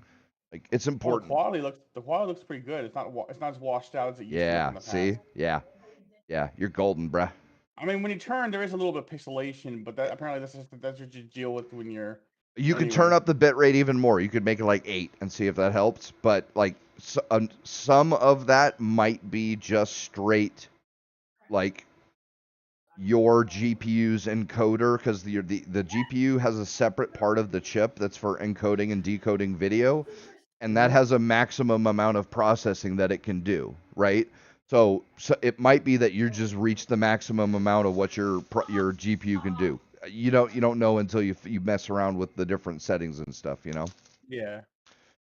So luckily my GPU is the best one AMD makes right now, and it can handle quite a lot of it's got a lot of fucking horsepower. It might also be that because I'm viewing it on my end, my own stream, it might be coming across to me as pixelated on my screen, but doesn't mean it comes across the same with the other people. Yeah. Because others will call me, oh, it looks fine, Right. Well, that's a lot of people's streams look a little pixelated because that's just how it it goes, right? Yeah. Not everybody has a gangster internet connection and a really powerful GPU and can fucking stream, 4K 60 at and have it look amazing, Yeah. Gangster, what is quantum computing? I've heard about that. I know that's still in testing, but what is that? No, it's not. It's past testing, but give me a second, I'll tell you. Yeah, because I know that the IBM local to me, they have one in the basement, I hear. So hold on. What are we talking about? I just got back. What we were talking about getting the stream set up. I'm streaming on YouTube right now. but also I just asked like what quantum computing really is because I know they have one in the basement at IBM where in my town, so So that's what I heard. quantum computing is physics-based algorithm calculation crunching. Really, So yeah, actually, yeah. I hear it's probably Um, that right now this present's only being used by certain people like military There's and maybe so I university. think so far there's 3 of them. China has one, Google has one, and IBM has one. I'm not sure if anybody, like, there might be a like Harvard University or MIT or somebody might have one. I'm not sure about that, but as far as I've heard, in there's the like U.S., we have at least 8 of them. okay, so Yeah, maybe I know yeah. there's one. Yeah. I know there's one in IBM in my town because IBM's in my town, hmm right? IBM has one, Apple has one, So here's Google the thing. has one. Here's Yeah. the thing about quantum particles, okay? Mhm. And this is the really mind-blowing part of quantum physics that it's like most people just can't wrap their head around. Yeah. So you have a quantum particle. It can either Mhm. spinning to the left or to the right, right? Mhm. Well, we can't actually I- know exactly how it's spinning. All we can do is guess with a high probability what percentage chance there is for a specific quantum particle to be spinning either left and or right. So like we take a quantum particle that we can it's not see really, but that we can observe. We observe it and we can say, okay, this particle has a 35% chance of spinning to the left and a 65% chance of spinning to the right. But again, we don't know which it actually is. But we can also flip them. We can interact with quantum particles and flip them either left or right. Right. So we're quantum basing that computing, calculation on the probability of what yeah, it could quantum actually produce. computing is analog. This is the Yeah. difference. It's not binary. Computers now that we use, desktops, laptops, phones, all that, are binary. It's either on or Yeah. off, 1 or 0, Yep. right?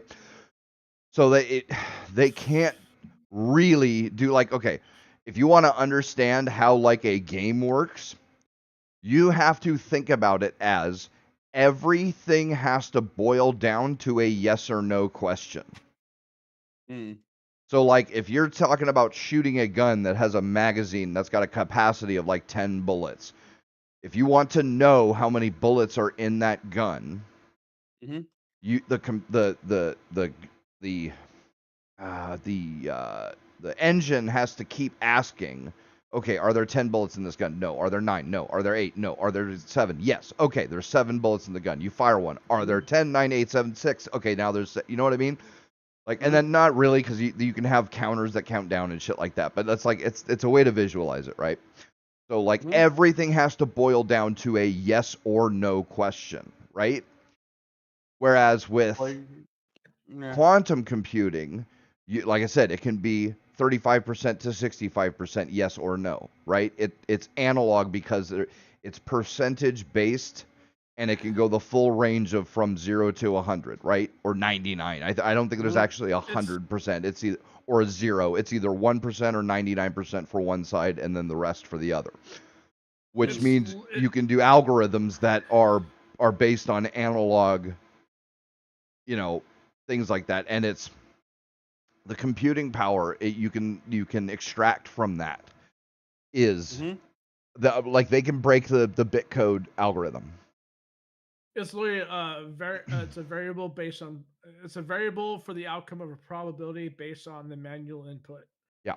And that's how that's how it figures out like algorithms and shit like that. Because what it's really good at, basically, any security that we have created for binary computing is useless because it is more powerful. It can solve the algorithms or whatever we're talking about, Bitcoin, any of the cryptos, any it could do an entire market on a stock. Yeah, any security, like 2048 bit encrypted, like nonsense levels encryption for like military satellites or phones or anything like that. It can just fucking completely work out those algorithms in either milliseconds or seconds or maybe minutes, whereas it would take a binary computer with the computing power that we have, like 10,000 years to guess the right encryption key for any for we individual encryption algorithm.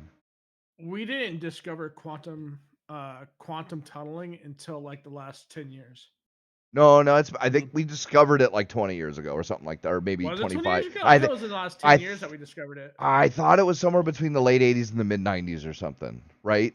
Because I can't remember when the first because it was two, like, there was the first time we observed the fact that when if a quantum particle is paired with another quantum particle and it flips, then the other one flips as well, no matter what the distance is between them. And then there was the first time that we actually did an experiment where we created a pair of entangled particles and then sent one of them up into like space, or sent it like 1,000 miles away, and then we flipped it, and the other one flipped on its own, which proved the quantum the spooky action at a distance. We proved the quantum tunneling effect is real and observable, which means that, like, this is how, like, Mass Effect, right? How the ships in Mass Effect communicate with home base instantly, no matter how far they are, is through quantum tunneling. They have time. Go ahead. I was gonna say that. Just gonna say that during that experiment, the time distance between it being here on Earth versus being 1,000 miles away was 1-to-1. There was no actual time differentiation. No, it doesn't matter. Yeah, it doesn't matter how far the particles are. They flip instantly. Yeah, Awesome. Right. Yeah. It can exceed the speed of light. Miles away. Exactly. Yeah. One of the only observable phenomenon that we have observed that exceeds the speed of light, right? Because everything else, you have an electron that's traveling through a circuit that travels about at the speed of light. So, which is why even with underwater cables and shit, communicating with like Europe from here, there's a lag time to it. It might be small, but there is a lag time. Whereas with quantum tunneling, that's literally the measurement between cause and effect, right? Because the basis of cause and effect, like, we didn't realize this at the time, but the basis of cause and effect on the most fundamental is literally quantum tunneling. Right. And like I said, no matter what the distance, and it's always instantaneous. There is no observable time difference between those two particles flipping, no matter how far away we can place them, which has been pretty far as I know. And so, like I said, mind is like blown as hell. Right? To get into this shit.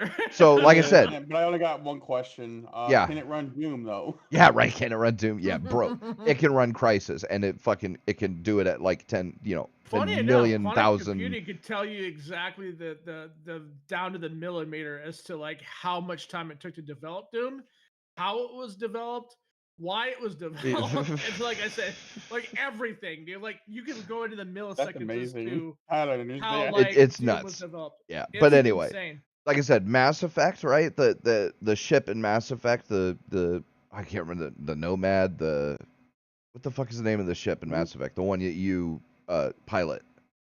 I thought that was right. I thought that was Nomad. Is it Nomad? Like, dude, I I'm think not. It's actually called Nomad. The only really thing I care about in Mass Effect is the thick Quarian girlfriend, right? So like, just I don't give a fuck. Otherwise, that's the only thing, bro. It's like I only played through Mass Effect 1 so I could get to 2 and get me my thick Quarian girlfriend.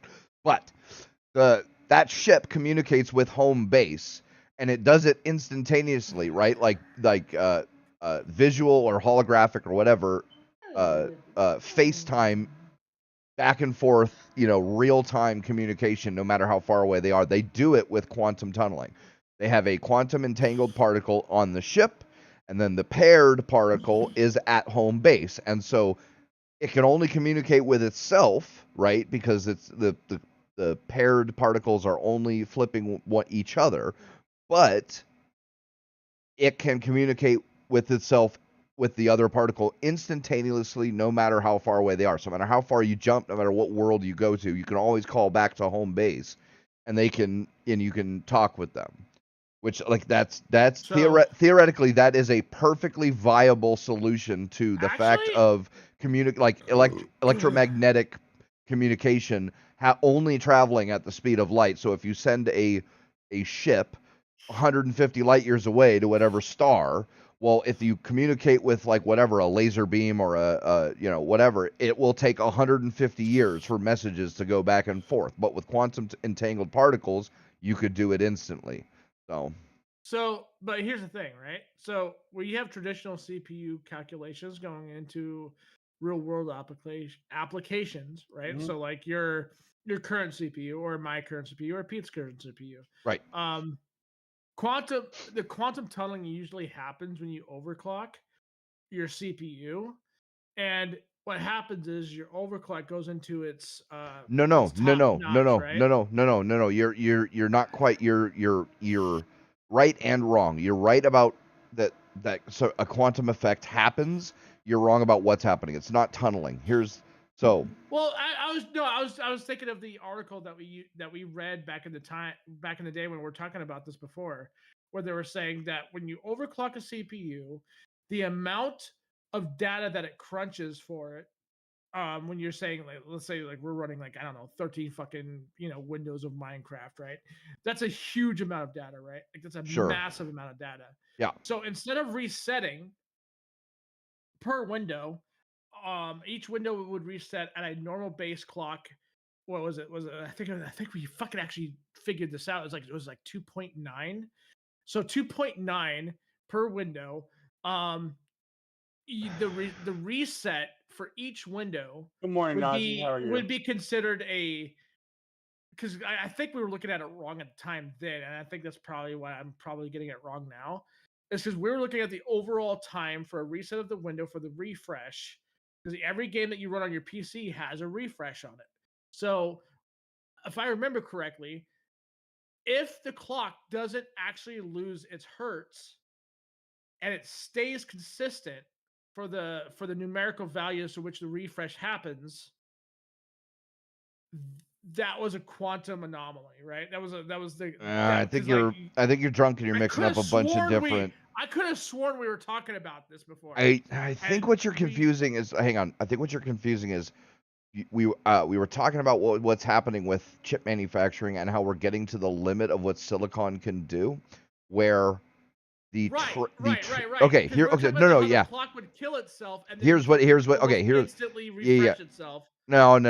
That's where you're getting into the weeds. What's happening? Okay, so the traces that they etch onto the silicon that make up the little transistors and shit on a CPU, the wires, quote unquote, the wires, which is just the laser etched traces, are getting so small that there's a quantum effect that's happening, and it goes up when you this is why when you keep overclocking it crashes, right, with voltage and shit.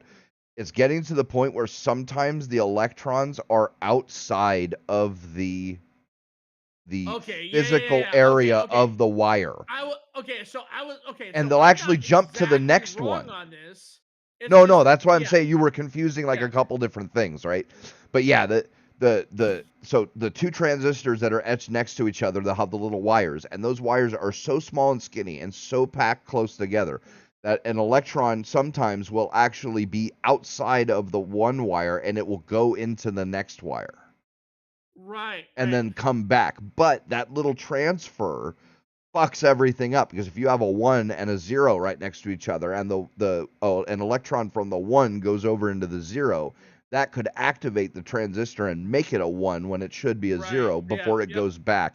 And that's because of the everything is so small that because electrons aren't quite quantum particle sized, but they're like the closest thing that we know of, right? Because they're so fucking tiny. So they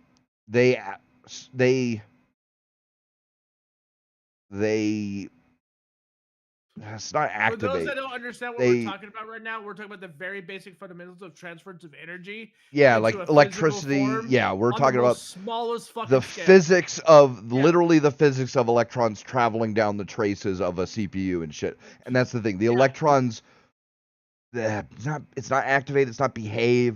They function in the quantum realm because of how small they are.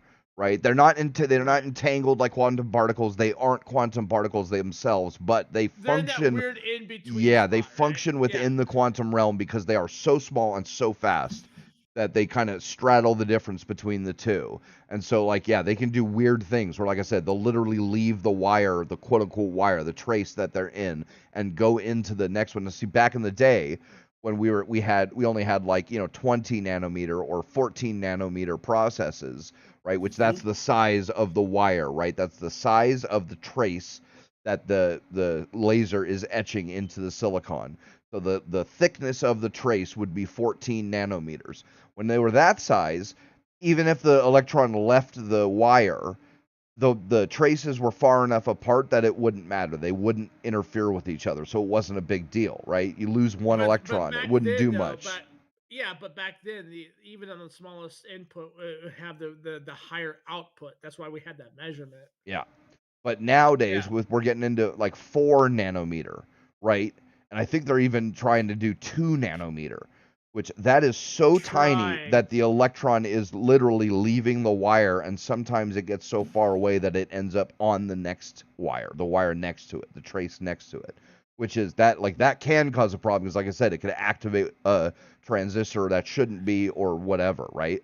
So, like, can I just I just want to point out the obvious here. Like, Don has no fucking idea what we're talking about. Well, we don't know that. We don't. He's getting a crash.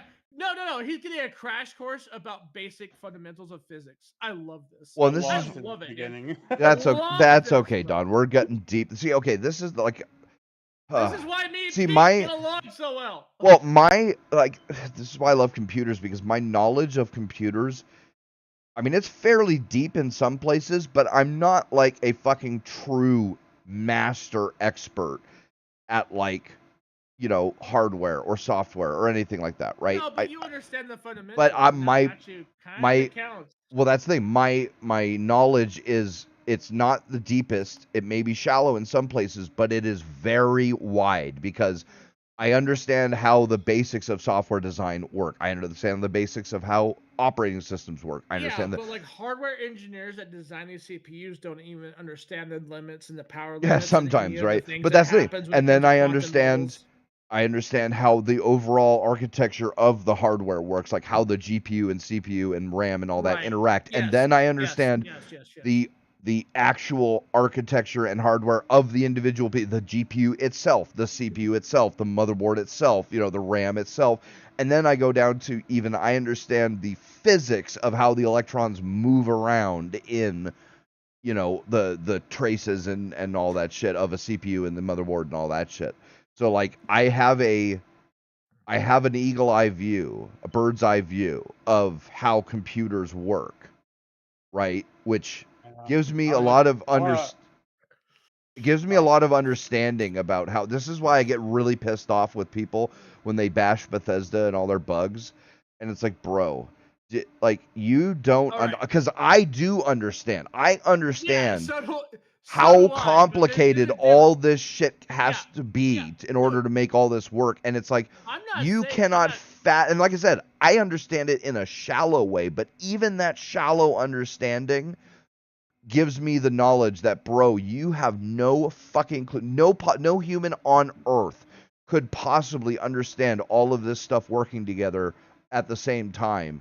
And, so there's no way that a group of developers could possibly get it working perfectly, because you couldn't possibly fathom how complicated it is. For me personally, it's never been about being perfect. It's always been about at least the bare minimum, right? Like, but that's the thing. Even the bare minimum is impossible. Because I'll give you an example. Just the quests, right? Let's forget everything else. Let's forget the the actual. Basic level. Hang on. Basic level Morrowind. Let's go with that. No. Well, no. Let's do Skyrim, right? Because Skyrim had a couple of game-breaking bugs where if you did quests was followed by Oblivion. Because they were still using the same shit. Right? Well, yeah, no, I know that. Does Bethesda like to use the same old engines? From they do because They've it's what been doing that. Because it's what. Hang on. Call of Duty does. They've had revisions, and it's what it's what they know, it's what their developers know, and two, no other developer has created an engine that can do some of the things that the Bethesda engine does. Right? Here's an example. You can go into even the new one, the Star one, the space one, Starfield. Starfield, yeah. Starfield. You can go into your... Great game, by the way. Fuck what everybody else says. You can go into your ship, lay out 50 of whatever in a pattern on the floor, go out, go around questing, Come back, and when you come back, those items will be laid out exactly as they were. There is no other game where you can do that. Also, you could set up a bunch of like cereal box shaped items in a pattern like dominoes, tip the first one over, and it will domino all of them the exact same way dominoes will. There is no other engine on that's out that can do that, right? That is Yeah. above and beyond what any other engine will do. So there's that, right? But let's just Yeah. look at quests for Skyrim, because people would bitch if there were a couple of game-breaking bugs where you couldn't finish the game if you had done quests in a certain order because it broke the quest system and wouldn't allow you to get the quests that were the main And quests that you same needed thing to happened end. in Oblivion as Yeah, well. it's happened in a bunch of them. Okay, but why? Here's why. Let's say you have 100 quests, and each of those quests have 10 steps. Now, I think there's even more that are in the actual game, right? In it, like a Fallout, or like a Fallout 3, 4, or Right. like I mean, a Skyrim. there's the what was is it's called, okay. So yeah, in a development cycle, there's the key, and then you have No, the but we're talking. switch. No, hang on. But we're talking about the final product, right? Let's just like counting quests. Oh, okay, we're good. Okay, Ten- we're gonna go to the end. 100 quests that each have 10 steps, right? Okay, Right. that's a pretty good approximation of. Now, like I said, I think they actually have more, but it doesn't really matter because here's the math, right? 100 I mean, quests. Skyrim, we're talking about over 1,000, but yeah. Yeah. 100 quests, 10 steps each. Do you know how many different combinations of that you can have? It's 10 to the 100. It's 10 to the 100. That's a 1 yeah. with 100 zeros after it. That's a Google. Yeah. What Google was named, or Go. I thought that was like quintillion or No, some shit 10. like that, right? It's a 1 with 100 zeros after it. 10 to the 100. Right? That's a Gogul or a Google, however you want to pronounce it, which that's what Google was named after, right? That number is higher than the number of stars in the universe. Universe. Yeah. Not no. Well, yeah, that we can see. Yeah. Not more than stars in the universe. That number is so high. A guy made a device. You can look this up. He made a device that is a physical device. Yep. It's gears with wheels. I know what you're talking about. Yep. 100 numbered wheels, 0 to 1 or 0 to 10, right? 0, 1, 2, 3, 4, that are all geared 10 to 1 with the next one, and that so that the final number, once it counts to 1, is a Gogul. Mhm. If you converted every atom in the universe straight into energy, put that energy into an electric motor to turn that device, it would not be enough to make it go all the way to a Google. Yes. Every atom in the universe converted directly into its maximum energy would not give you enough electricity to turn an electric motor to turn that device enough times to make it count to a Google. So that's how many quests, different combination of quest steps are in Skyrim. There is no possible way to test all of that. None. It's not possible. Right? Mm-hmm. You cannot, like mathematically, you can't do it. You could have every human on the planet playing that game all day long, and it would take, like, because there's a billion, and how many? If we were to go by basic developer shit, I think what his face said was it would take you over 1,000 hours to complete the game at 100%. But then but that's only one. That's one set. No. That's one set. There's a Google of those. I'm not done. Right? Like so. Yeah. The dog can give you a new quest that's completely originated in the game engine every time you complete it. So let's say you beat Skyrim completely, right? We're talking about the Dragonborn, all the fucking DLC, all that shit, right? The dog can give you infinite quests. Yeah, but that's like I said, that's secondary, right? My point is that just the set of original quests gives you something like a Google number of possibilities that if you were to quote unquote properly test, right, to work out to see if like if I do this quest before I do this quest, it breaks the quest thing and I can't complete the main quest. Or if I do, if I complete this step in the quest before this step in that quest, then this NPC won't be in the right place and all that shit, right? There are Right. a Google number of possibility. It's practically infinite, right? A Google of anything is practically infinite. There's no practical difference between the two. You can't possibly have. You could have, like I said, you could have every single person on Earth playing the game for 24 hours a day, and it would take something like 1,000 years for you to go through every single iteration that's possible in that game. It's not possible to get all that right, and so when it releases, dude, there's going to be bugs like that because, like I said, it's not it's not mathematically possible to test that game to its full. Right.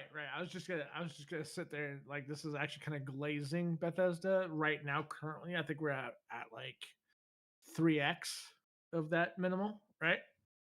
What do you Currently mean? on Steam, of current concurrent players on Skyrim.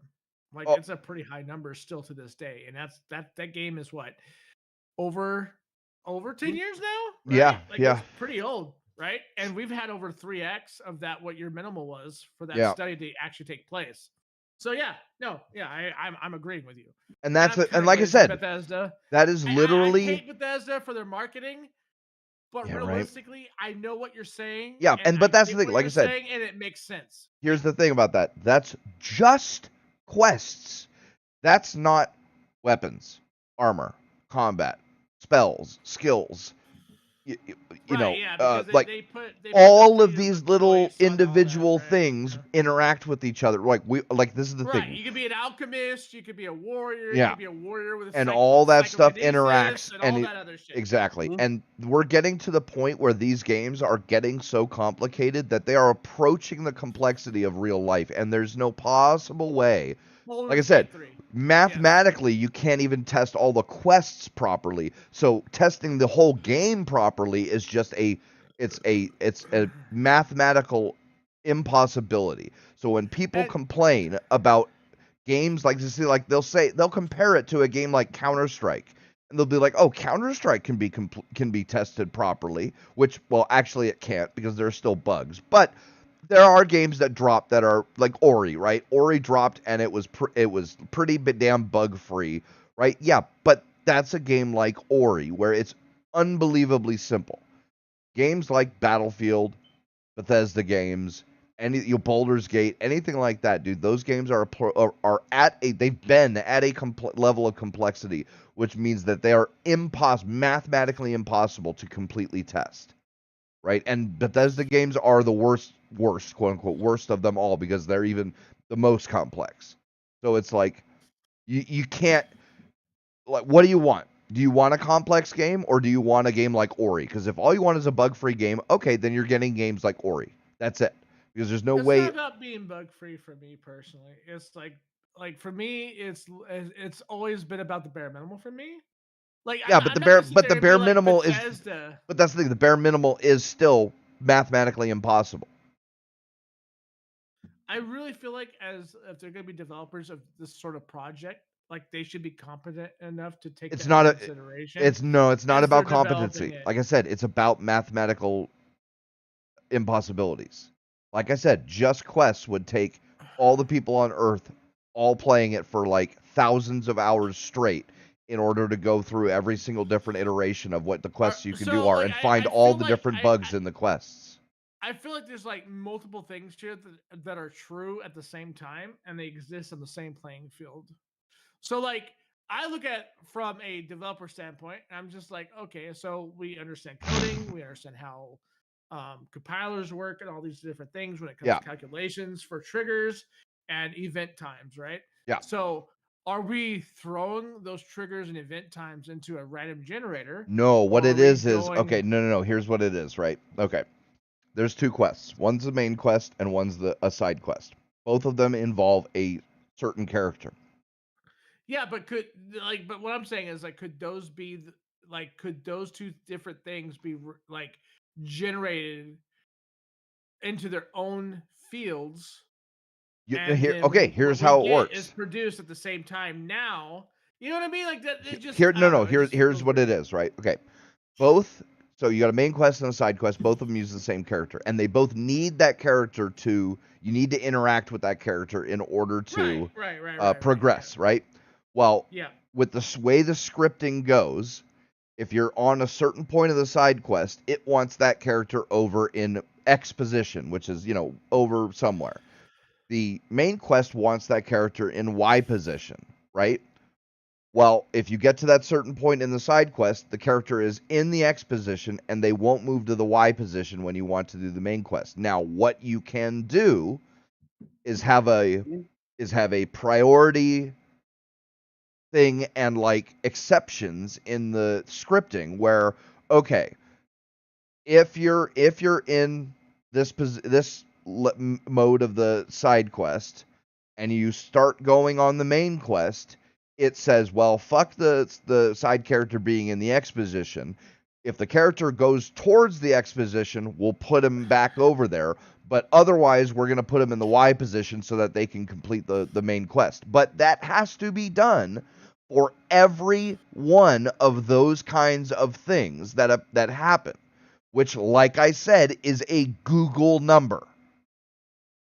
There is a Google number of potential of that situation in just the quest lines.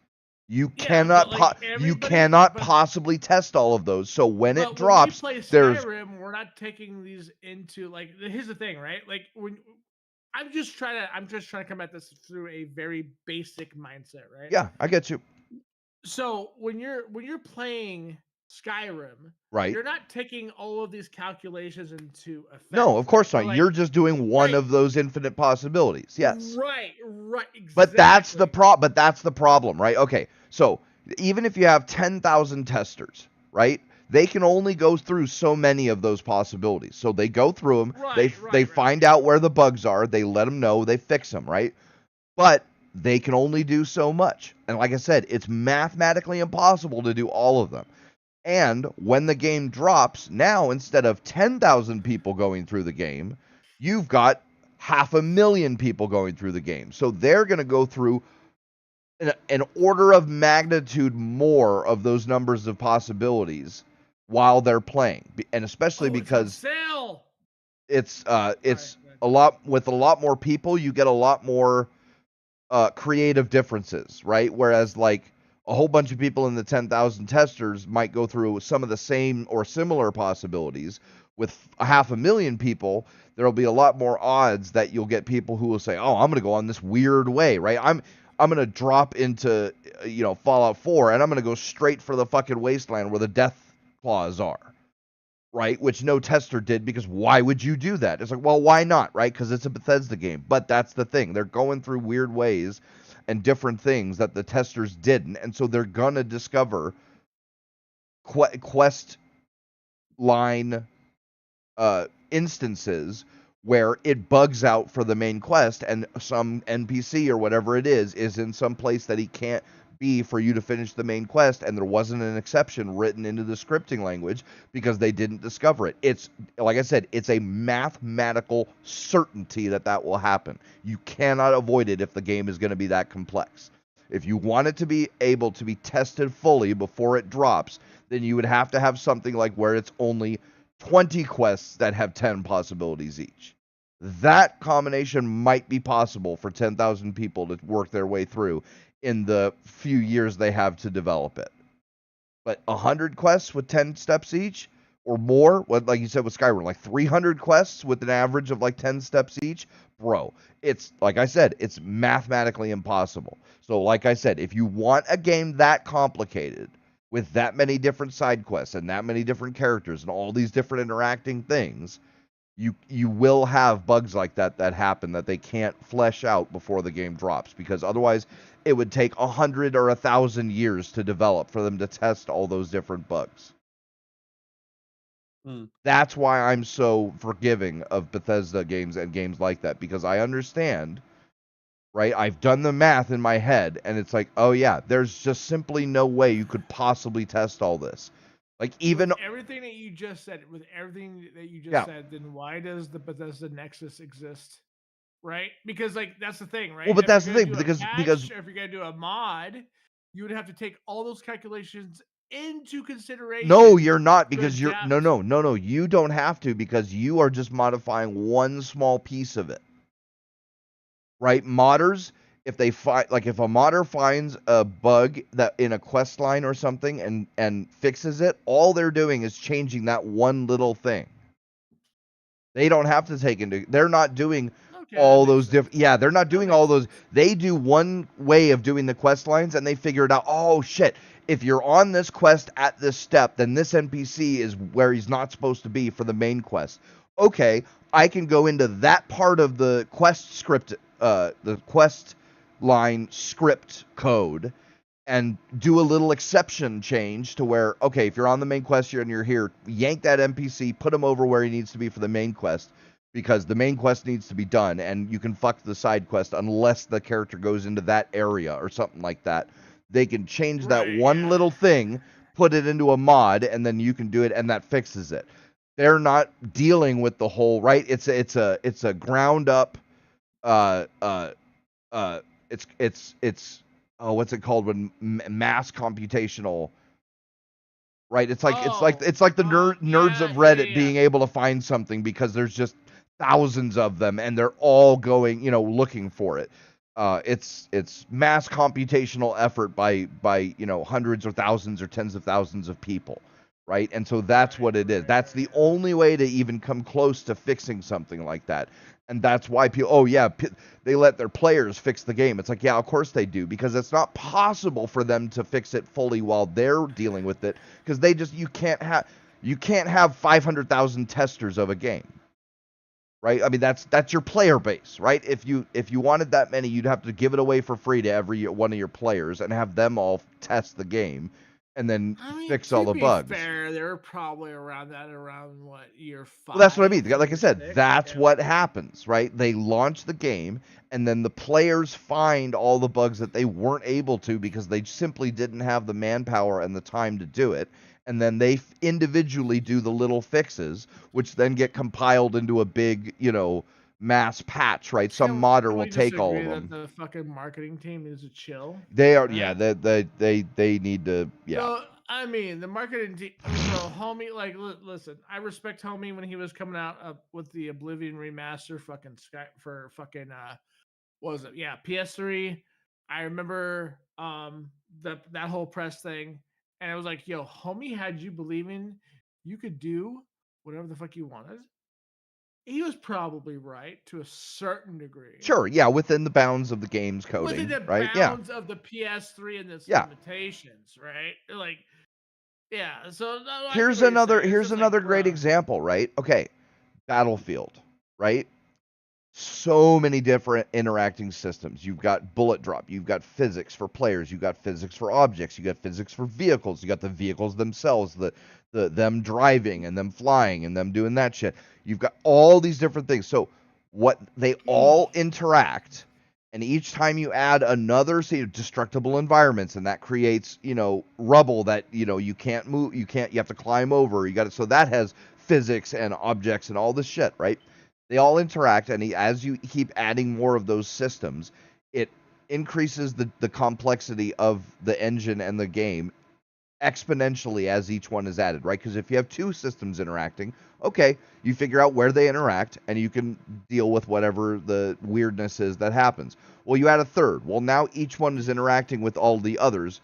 That increases by an order of magnitude. You add a fourth. That's another order of magnitude. You add a fifth. You add a 10th. And now you're at 10 orders of magnitude more complexity than when you just had 2, right? Okay. Mm-hmm. So what happens is you get things like the weird shit you could do in Battlefield, where you've got like a guy standing on a quad, being driven, being launched, with C4, and right, like blowing up a plane. You're talking about the C4 sandwich glitch, yeah. Exactly, that kind of shit, because that's what happens. All these different systems interact, and some of them will interact in weird ways that you can't predict. And then you can do things like the C4 sandwich glitch, or riding on the front of a quad, getting launched, and then landing on a chopper, or like weird shit like that, right? That's because those systems all interact, and sometimes they interact in unexpected ways, and you can't account for that shit entirely when you're testing the game, right? Because, like I said, it's orders of magnitude more complexity each time you add one of those, one more system, right? That's the thing. You would think like, oh, we'll just have bullet drop in the game, right? No, that's an entirely new system of mathematical calculations that now has to occur because your guns are no longer hit scan, right? Hit scan is easy. You hit the fire button, the computer checks. Okay, there's a straight line from where the bullet goes. Is the enemy in that field? Yes, no, okay. You add bullet drop in. Okay, now there's an arc of a bullet. That's a giant mathematical calculation above it. Like I said, exponentially higher, more complicated than just the straight line, right? So it has to calculate where that bullet is going to be at each part of the arc that it takes. And at every point, it's got to check. Okay, does this hit a wall? No. Does this hit a wall? No. Does this hit a wall? Or an enemy? No. Hit a wall or an enemy? No. Hit a wall or an enemy? Okay, here's where it'll hit a wall, right? Like I said, orders of magnitude more complexity just from something that seems simple, like adding bullet drop to a game, to a shooter. Right. So, like I said, I understand the complexities of the deep dives of this stuff, not to the extent that I could program it, because that's where my knowledge runs out. But I understand it enough to where it's like, guys, you have no idea how complicated this shit is getting. Like, you really need to give these developers a break, because there's no way a group of even 50 developers could possibly, and 10,000 testers could possibly work out all of the different problems that these systems interacting with each other can cause. Oh, here comes the demonic rabbit from hell. Yeah. Tried something in the game. Nice. I said like holy hand grenade last You're time. Like, holy hand grenade. Come the on. holy hand grenade. Hallelujah. Dude, I was so pissed. Me and JC the other day, it's up on my YouTube. Both. Yeah. I've got the full stream of the couple. We played 3 Worms games. Mm-hmm. I've got the full stream up, and I clipped the end of it because we had 1 worm left each, and he did a kamikaze across the map and ended up hitting me, and then we both died. It was so fucking because it was I won 1, he won 1, and then we tied on the last one because of that kamikaze. It was perfect. But dude, I kept trying to lob the holy hand grenade and fucking get a bunch, and it's like every time it would either go over or hit the water or fucking, bounce out of where I wanted it. I was so pissed because all I wanted was one good holy hand grenade that got like 2 or 3 of them, and I couldn't fucking get it because, like, I'm out of practice, right? I haven't played Worms in fucking a decade. But dude, it was so fun. Like, I gave that game to Brem, Blue, JC. Did I give one copy to you? I don't think so. You don't think so? I have a list of people I gave it to, and then I think I still have a couple of copies I could give out. But man, I wish Brem and Blue and whoever would fucking play that game with me, like, cause it's so fucking fun. Like, it's such a good friend game to play, especially on stream, because it's just, you're talking shit, the worms are saying silly shit, you're launching fucking grenades and fucking banana bombs and, rocket launchers at each other and knocking each other into the water and shit. It's just so fucking great. Like, God, Team 17, dude, like, dude, they always launch bangers, bro. Oh my God, Brem, are you here? Yeah, no, he went. I think I heard him say he went and go do something. Brem. I think he got called away. Yeah, his mic is pinging, but I don't think he's here. Yeah, I think he got called away for a second. Yeah, fuck. I have to remember when he gets back, because Subverse finally released their 1.0, so it's the full complete game is out. Isn't Subverse that hentai kind of game? Yes, well, it's 3D and it's not like anime style, but yes, and dude, the story is glorious, bro. It's actually got a really good story, and the gameplay is like, I mean, it's not fucking Call of Duty doesn't the dude like wear underwear on his head or something? Yes, and he's Australian, and he's like the Australian like Duke Nukem slash Bulletstorm main protagonists. It's meta as fuck. Like the intro literally comes out with him saying like, "All right, guys, I know you want to get to jerking off to this really quick, so let's get the basics out of the way." And then he teaches you how to do the different game modes that you're playing and shit.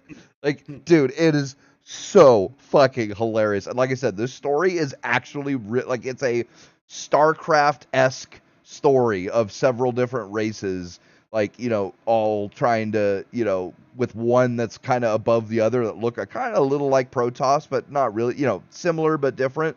And they've like got it there. They've like the emperor of the universe or the galaxy, and like they are super prudish, right? So they're like trying to lock down sex shit. And dude, I'm telling it, like, all these prudes who like, oh my god, like I would never play against, bro, try this. It's like a high school DxD, right? It's like, yes, it is chock full of tits and ass, right? That is, yes, the creators of it love tits and ass, so they put a lot of tits and ass in it. Okay, if you I can, remember people were mad about this one. well, that's the thing. If you can get over the tits and ass, there is actually a really good story underneath it, right? Brem, you back? I feel like the crowd, a lot of time the crowd that's against the female tits and ass are all for like the Well, they'll say like, "Oh my God, it's with a childish." Yeah, you're just trying to or appeal to female, let's say teenage female boys. they're okay with female with a lowercase f. Let's put Yeah, that, like, right. they're for that. Yeah. Oh, it's okay if they're penis. Bro, it's no different. It's no different than Chicks with dicks right now. I just got back. no, Sorry. no. It's no different than No. like Geralt being naked in the bathtub, fucking shirt off, like or Wolverine. Well, dude, Wolverine's shirt exploding at the end of Deadpool, and just like him showing off his fucking abs and his chest and shit. Like, yes, right. Like, there you go. That's for the chicks, right? And it's no different. But hey, Brem, Yeah. did you see I posted it? Subverse 1.0 is out. No. Subverse 1.0, the update is up. I downloaded it. The announcement is out. 1.0 is out. The full game is done, complete, and out now. It is no longer early access. It is at 1.0. Mm-hmm. Yeah, boy, I'm gonna play through it now. I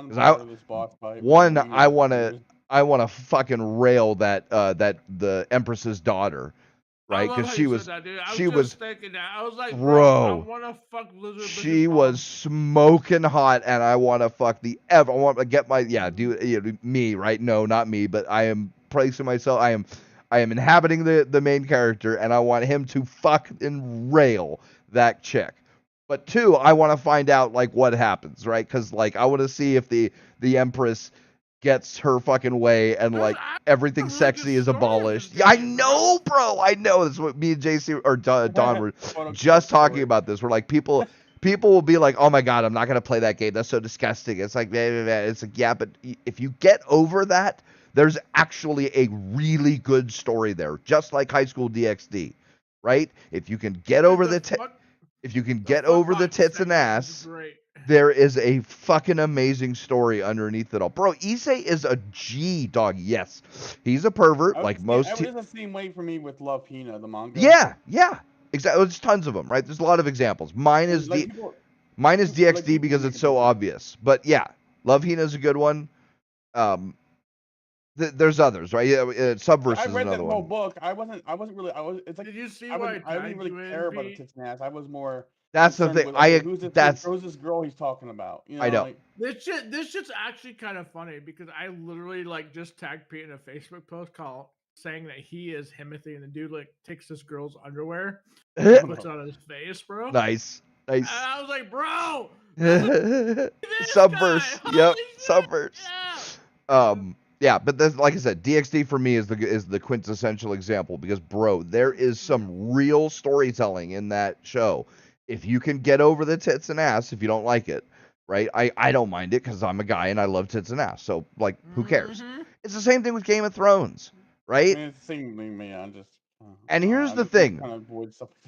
In any media that I consume, right? Whether it's movies, shows, anime, video games, books, right? Amazon books, right?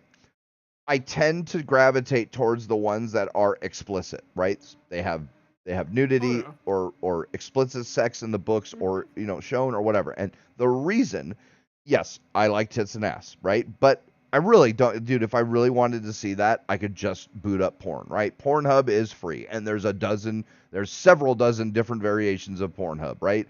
There's no shortage of Pornhub. porn on the internet. Here's Pornhub. the thing, I though. mean, I was gonna say the difference is literally between like just like basic gratification, and then there's like an entire like story enrichment that happens during said gratification. But that's the There's thing. a But huge difference. here's the thing about that, right? Mhm. Once you have tits and ass, you are no longer even under the pretense that your show or book or game or whatever it is will be consumed by children, right? By teenagers, by whatever, right? Young teens, young adults, whatever it is, whatever you want to call it, right? Which lets you do some storytelling that you couldn't, right? Like here's an example, Game of Thrones. You could not have who's I always remember his I can never remember his name. Who's the other bastard in the Battle of the Bastards? Right? Not the main guy, not the I know who you're talking about. It's the fucking he was one of the banner. His dad was one of the bannermen right. for the house. Right. And, Not not the kid of the guy that dies in the first season. The other one.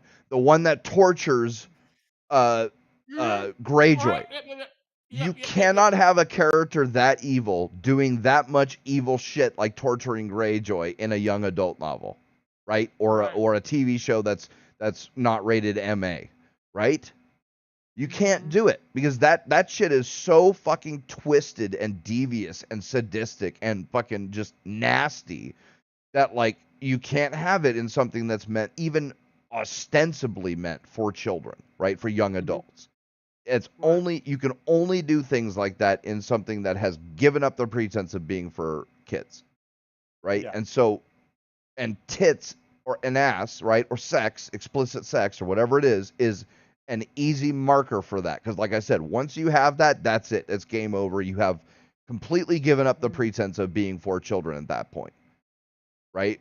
So those ones are way more likely to have that kind of storytelling in it. And I could go into like a bunch of different books and series on Amazon that I've read where there's explicit sex in them, but there's also just top-notch storytelling and the kind of storytelling with the kind of characters and those characters doing like either super sadistic, nasty things that just like you wouldn't find in oh god, I always forget the name of the series. Daenerys's Yeah. brother literally fills her up as she's naked, right? To be set up as a sex slave, bro. I'm Exactly. Like, bro, that is rough. What's the series with Mockingjay in it with that fucking silly bitch and her bow and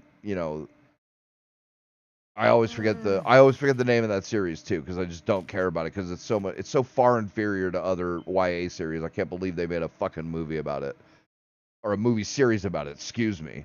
Hunger Games. Hunger Games. Yeah, dude. Fucking. Yeah. You couldn't have that shit in Hunger Games, right? That's the thing, Yeah. right? Yeah.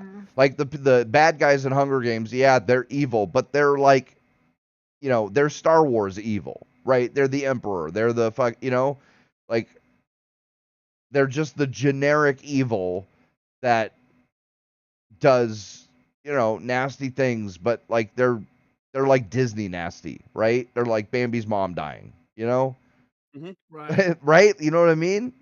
It's not the necessary evil that keeps the fucking story going. Yeah, right. It's not Greyjoy torture or Greyjoy being tortured by that fucker getting his balls cut off and fucking thinking he's escaping only to be fucking trapped. Bother me because I watched that whole series. I know, bro. Oh, yeah. You mean his name is fuck, with dude. Greyjoy. Dude, I can never remember that it. Dude's his name, bro. Because his dad was a traitor, right? He Right. was supposed to be like homies, like bannermen. They were like best friends, and then his kid turns out to be a fucking not only just a bastard, but Just like a twisted evil motherfucker. Yeah, like the most twisted and evil shit you could possibly come up with. Himself was actually a piece of shit too, right? But like, nowhere near the piece of shit that this guy was. Like you're rooting for Greyjoy the whole time because it's like, bro, that That guy might have like been fucking this chick on the boat, intending to leave her and shit. But at least he told her, and he didn't torture her. Like, fuck me, man. This dude is doing some nasty shit. Like, and feeding people to the dogs and like, fuck, dude. Like, Yeah, dude. That's who. That whole scene, dude. That whole situation was rough, dude. That was bad. Cause like homie's like a fucking twisted traitor to fucking that house or whatever as being a Bannerman. That's Greyjoy. He turns out, he was an adopted, and he was kind of a fucking asshole. But like he betrayed that whole house for homie to die or whatever at the fucking Senate floor, and then fucking he rides into town and he doesn't even realize it's his sister, bro. And he's got his hands down her pants on the right? horseback, bro. And Yeah, like, yeah, his "Bro, sister. What? Yeah, that's his sister, dog. Of course, he he didn't didn't it. know. He didn't know. Yeah, that's. But she did. That's the crazy part. And for she me. let him. It was like, yeah, dude, she was for it. Yo, she wanted that shit, bro. She wanted to fuck, bro. Yep. Like 100%. She was down, And then- bro. Yeah, and then homeboy comes in and says, "Oh yeah, we'll go ahead and we'll put you up over here." And then fucking turns out he's gonna be tortured. Oh, dude. I was like, bro, like honestly, you kind of deserve it, but at the same time, Not just kinda tortured, bro. not. Tortured so fucking Wait, evilly, dude. Bolton? Wait, no, it was Bolton, that's Bolton, bro. yeah. Boltons, bro. The Boltons were fucking holy god. Dude, he feeds Because his remember sister to the dogs, or his half sister, whatever it is. Yeah. The other one that could be the heir to the family name or whatever the fuck, like, and he treated her like shit too, and then eventually let her into the fucking dog pen and let her get fucking ripped apart. Well, bro. Well, because Greyjoy was doing everything based on his own survivability, right? It was like this whole like interset. It was a whole was it the oh my god, the intersectional will versus like it was like the what you needed to do for survivability and how much evil were you going to do Yeah, that, right? right, Like, right. that was the whole dude. Man, I do. Out of everybody in that entire series, bro, I do not envy that kid, bro. Nope. Oh my god. Bro, he gets his fucking nuts and dick chopped off like that, bro. That's that, bro. After he's thinking he's escaped, right? That's the thing, because it's like he fucking lets him think that he's escaping, get all the way outside into the forest, only to be caught by Bolton and his band of merry men, dragged back into the fucking castle, and then chopping his nuts off. Like, dude. Dude, the meme of his dick, bro. The meme. Oh, I know, right? Oh my god, bro. Like, He's got that shaboing boing, bro. Like, all right, dog. Causing dickflation over here. Like, Jesus, dude. Yeah, he becomes a straight up eunuch, like an official eunuch because of that shit, right? Yep. Yeah. Yep. And then his sister fucking like talks him into like living, because he was gonna fucking go and end it.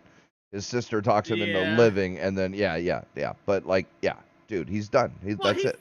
He finds out like who his actual father is, and like his father and that whole situation, because he was adopted by fucking the wolf pack, right? Right. Like that whole family, like they all adopted him. They didn't know what the fuck was going on with him, and they're like, oh yeah. Well, they orphaned him, right? It was a raid or a battle or something, and his parents were killed, and he was left behind, as a young child or something like that. Yeah, but his dad didn't die though. His actual blood. Well, his dad, I know, but he didn't come, right? That's the thing. It's like he was left behind, and his real dad was gone. They didn't know who his real dad was. Like, he was just a young boy that was. You're like, how the fuck did this guy become a bannerman of the guy that fucking adopted his son, right? Like, that's a whole other level of fucking 40 fucking like craziness, bro. Like, and that guy was a piece of shit, by the way. That dude was a straight coward, bro. Oh, dude, this is why Game of Thrones is so good. It won't until you get to the last season. Bro, there's this there's this reel. This is the guys I'm talking about, shits and gigs, right? And they're saying, bro, men's banter is insane.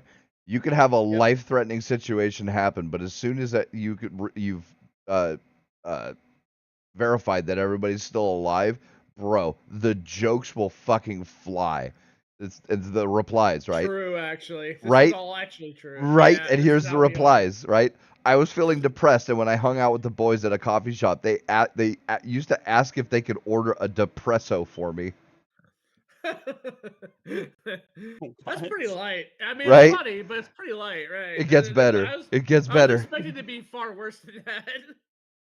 A depresso, bro. Like, I got into a car accident with my homies. This SUV slammed into the back of us, and these knees go say, "You like that, huh? I seen you curl your toes." Oh Jesus Christ! You Yeah, want that's about on par for guys. Right? That makes So sense. when Yeah. I lived in Connecticut, my roommate one time went to McDonald's. He said, "Yeah, I like an Oreo McFlurry or something." Like said something like that. And the guy said, "I had a dog named Oreo. He passed away." He's like, "Oh, he's just his kid." That's Bro, funny. I would have, dude, I would have like been the asshole, like, but was he tasty? Yes. No, I'm serious. I would have said it, bro. Oh I my would have god. 100% said it.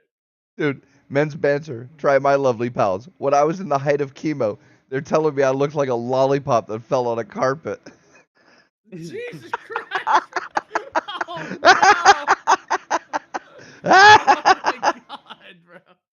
Bro, It means it's the best way what? to have a lollipop. The only redeeming comment about that situation would be like, "I'd still put you in my mouth, though."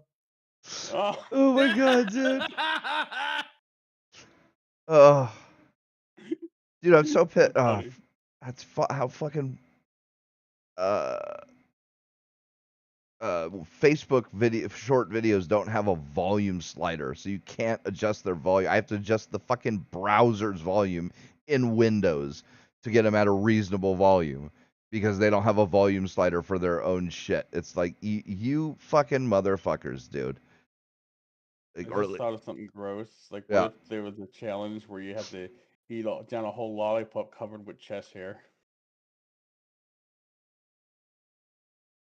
No, that sounds like some filthy Frank shit. Actually, something if like that he would do on his channel. Because then they do like the hair cake and vomit cake thing, which is downright disgusting. Like, hello. Shoot, Sorry, one okay. more time. I thought I lagged out. Did I? What? No, you're fine. Oh, No. I was saying like I was saying what if there was like a challenge they did where like people have to eat like a lollipop covered with chest hair. Like, but that sounds like some filthy Frank level shit. Like when he was still doing channel and stuff, you know. Like, where was this going, Don? I don't know. I don't know. I was just trying to think of something gross. Are you? Oh, yeah, because you're referring to the whole the cancer patient joke. What? Yeah. Well, Oh, I'm because not. Are you talking about the carpet and the a yeah, lollipop? because I was referring to the comment that Gank was talking about when it comes to Oh. the whole like how like men do shit right amongst the Mm, boys type shit. Yeah. yeah. You know, I never really had friends to participate in this with too much, but back in school. But I've been noticed sometimes they do these concoctions with the school lunches where they mix things together. Yeah, I mean, that's a pretty basic thing. I guess everyone's done that, but dude, bro. my opinion, school lunches that they sell there are by themselves unedible. Why would you mix them? Because that's how you make them edible. Right. So if Really? you're, seriously, no, think about it. Like, right. So if you get like a brick of meatloaf, right, from a Hmm. school cafeteria, we all know that shit is harder than rock, right? Like that shit is ridiculous. Dude, So how where's do my you money make going? that not so hard? You will Yeah. take the instant mashed potatoes that you got and the corn, and you fucking chop it into the fucking meatloaf, and you add your little salt packet and pepper packet that came into your fork and spoon packet, right, in your Hmm. napkin. You have to make a meal yourself, bro. Like like Dude, these what the school fuck? lunches, Why? that these kids are getting now are not the same as what I grew up with at all, Dude, bro. Not even okay, close. so I went to school later and I only chose that school. I feel stupid for this, but I only chose to go to that high school because they had something called a la carte lunch, which was infinitely better than anything you could ever get from a cafeteria. Like it was actually like Bro. grilled chicken tenders and stuff. Yeah, so my generation didn't have a la carte because that shit would be considered pricey, right? Well, it was They'd a be little bit like, more pricey, but like it was better than the that's throwing like up what you eat fucking after lunch. $8 a meal back in those days, and I didn't have that fucking money, dog. Like that shit was expensive. I mean, I would usually get one thing, like the chicken. That's it. I didn't get like a whole bunch, but like even then, yeah, you're right. It was pricey, but it was better than I didn't want to. I didn't want to touch again regular school cafeteria Dude, food. I I will take, hated it. dude, yo, fucking school lunch pizza was the best meal.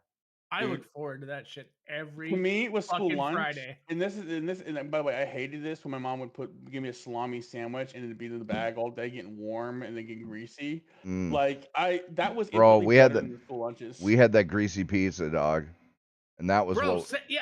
Bro, That's what I was just telling greasy Don, bro. pizza, Every greasy round Friday, pizzas with fucking French fries. Yep.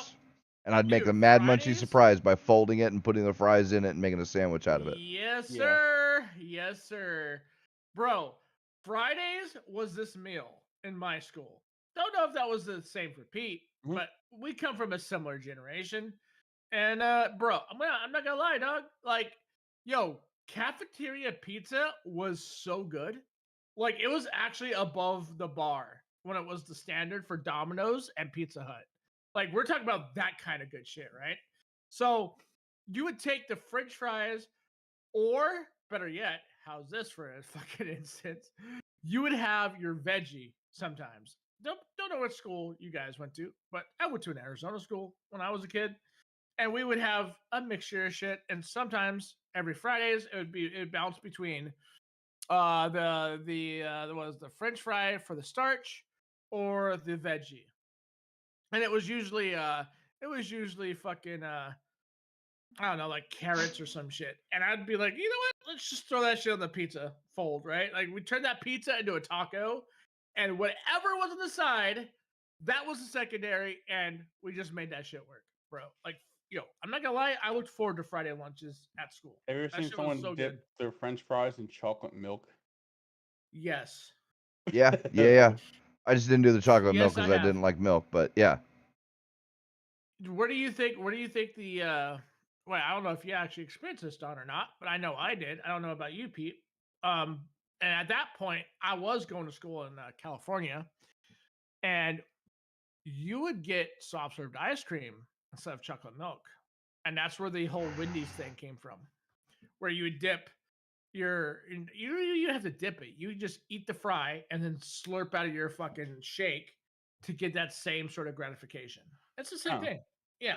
You hear that, Pete? He spent time in California. He's from California. Okay. Right. I mean, I Go did back grow to up there California. technically, so yeah. I mean, you were in Connecticut, boy. That's not much better. I mean, come on. Nah, I was in New Haven, Connecticut. Oh, that's even worse, dude. New Haven? Jesus. Yeah, the school I was in over there though, like So you were like the only white kid there, right? I mean, there was a neighborhood that I went through one time. Look, everyone there was black. And I'm like, I've never seen this many. Why is the entire neighborhood that? I don't know what part of the neighborhood it was. No, I'm used to more diverse neighborhoods, like a mix. I've never seen one neighborhood Todd's over here either. like, bro, there's a lot of blacks around here. What the fuck is going on? No, I mean, I know it sounds racist. I know it sounds racist. I'm not trying to make it up. Well, what do you make up? But I mean, I've never seen a neighborhood. I've always grown up around a diverse Homie's community. literally walking out in daylight at around like noon, and he's like, "Bro, is there a shadow? Bruh. What is Okay. going on right now?" You gotta see this fucking video, dude. This is perfect. It was just one neighborhood somewhere around New Haven. I don't remember what it was, but that's no. It's called New Haven. That's what it was. New Haven. it was it. Like, Yeah, it's New Haven. also in New Haven was Yale, and I think my school had connections to that. That's what they taught people with that's disabilities. one of the reasons why Yale is still getting their endowments. Yeah. Well, the thing is, with Yale, like, so the people the school went to taught people with disabilities like Asperger's that really function. That's the only reason I'm able to have my own apartment, manage my own money, and all that stuff is I learned that there, right? they taught you life skills, useful stuff that you can use to make a living. You know, like Yep, until you it- walked outside your door and you're like, man, is it gonna rain today? Stop. I'm sorry, No, I couldn't help dude, it. the whole time, the whole 2 years I was over there, though, Yeah. the whole 2 years I was over there, they had this construction going on the side of the street, and even for the year, half of year I stayed in there, in New Haven, lived there, there was construction going on the side of the street. It was there for the whole time when I arrived. For the full 2 years, they didn't touch it. It was like they're working on the road and they just stopped. I don't know what the hell happened with that. I don't know what it's like now, but if it's still there, I'm like, I'd be laughing. Like, So Pete, what are you saying? What are you putting? Oh, I'm trying to hang on. I'm trying to get the I downloaded the video. It's too big. It's too big for Discord. The So black vote. Gotcha. You're trying to get the black vote. Right. Gotcha. I'm trying to find. Yeah, There's but- a way you can edit the URL to open the clean mobile, like the minimal version of Facebook, which will give me the lower quality version of the video.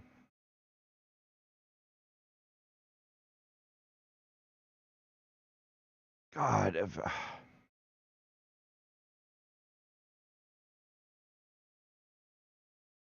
I ended my stream just now. I'm oh, done streaming for that now. was kind of short.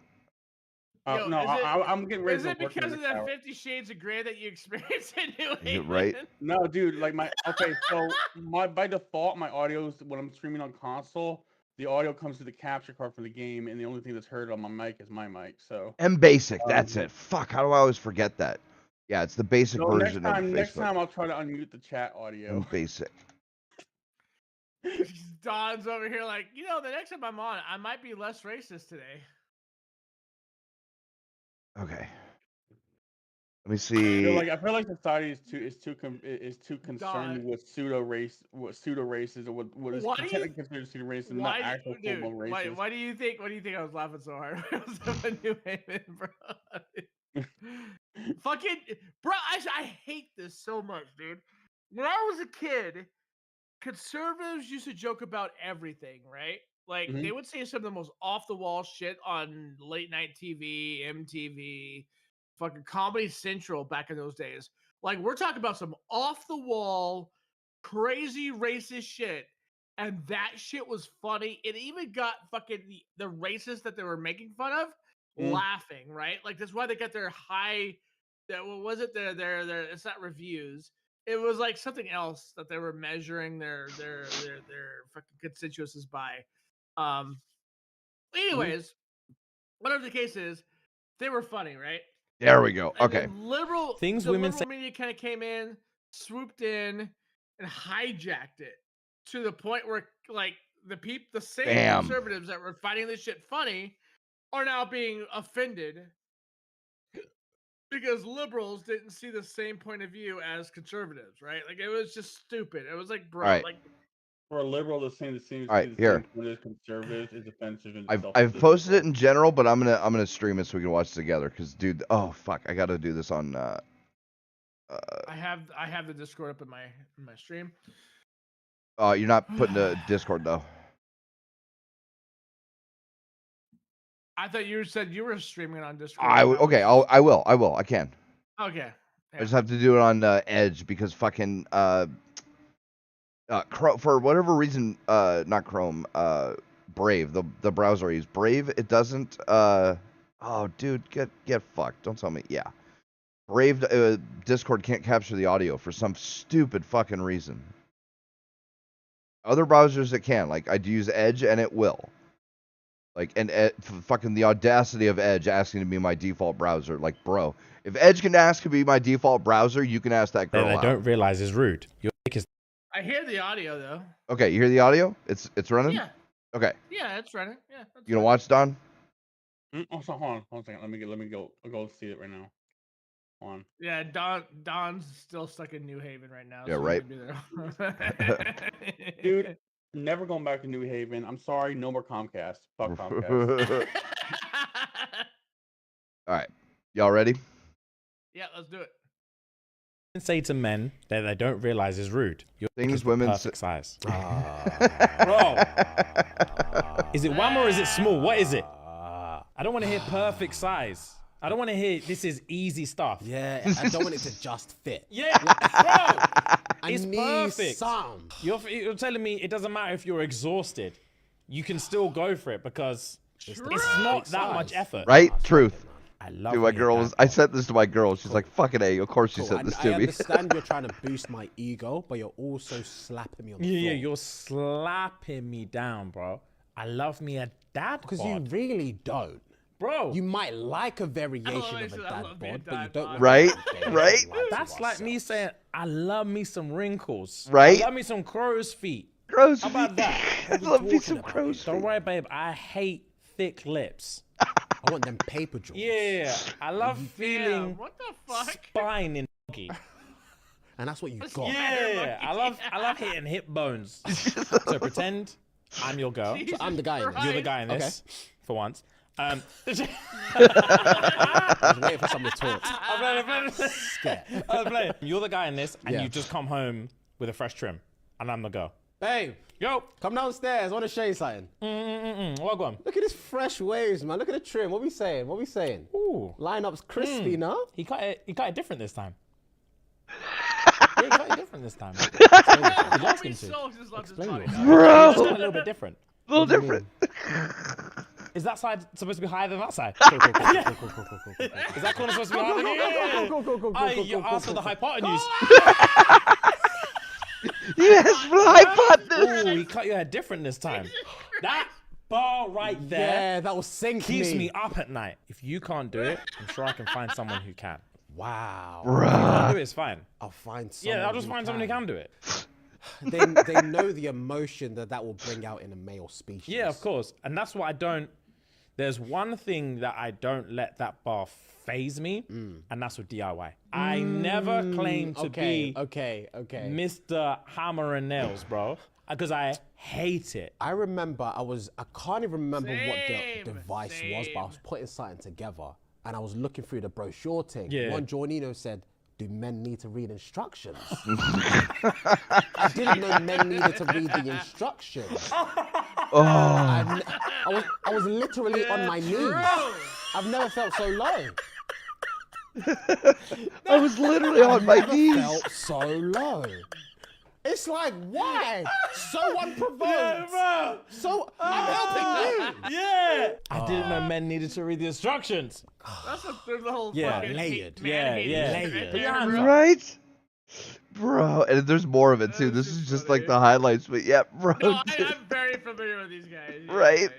This shit's pretty funny, bro. Dude, oh, bro, some of the shit they've done for it's like secrets you've never told or some shit. It gets into like, bro, one of them was, I know that both my mom and my dad have slept with my sister's friends.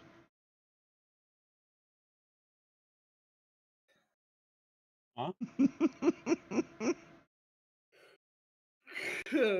Bro, what do you even say to that, dude? What can you even say to that? Like,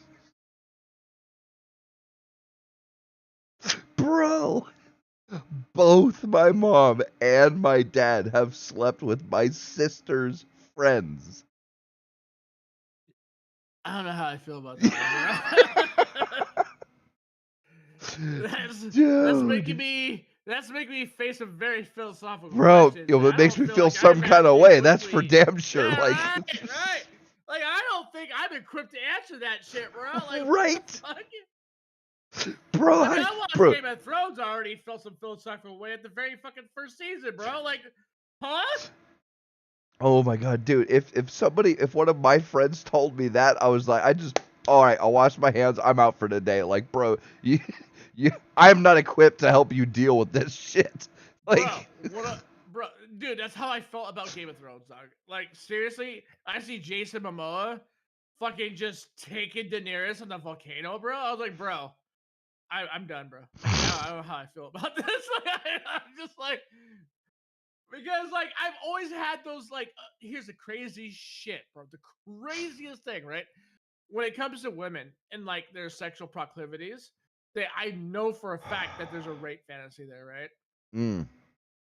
And so when I see it in full fucking stance, dude, in Game of Thrones in season 1, I'm like, bro, I don't know how I feel about this, dog.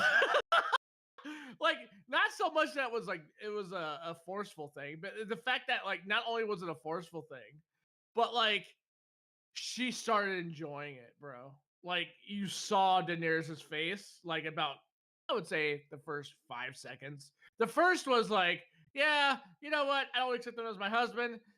All this shit, right? And then it was like, like she became putty in his hands, bro. And I was like, dude, I don't know how. Wait, what?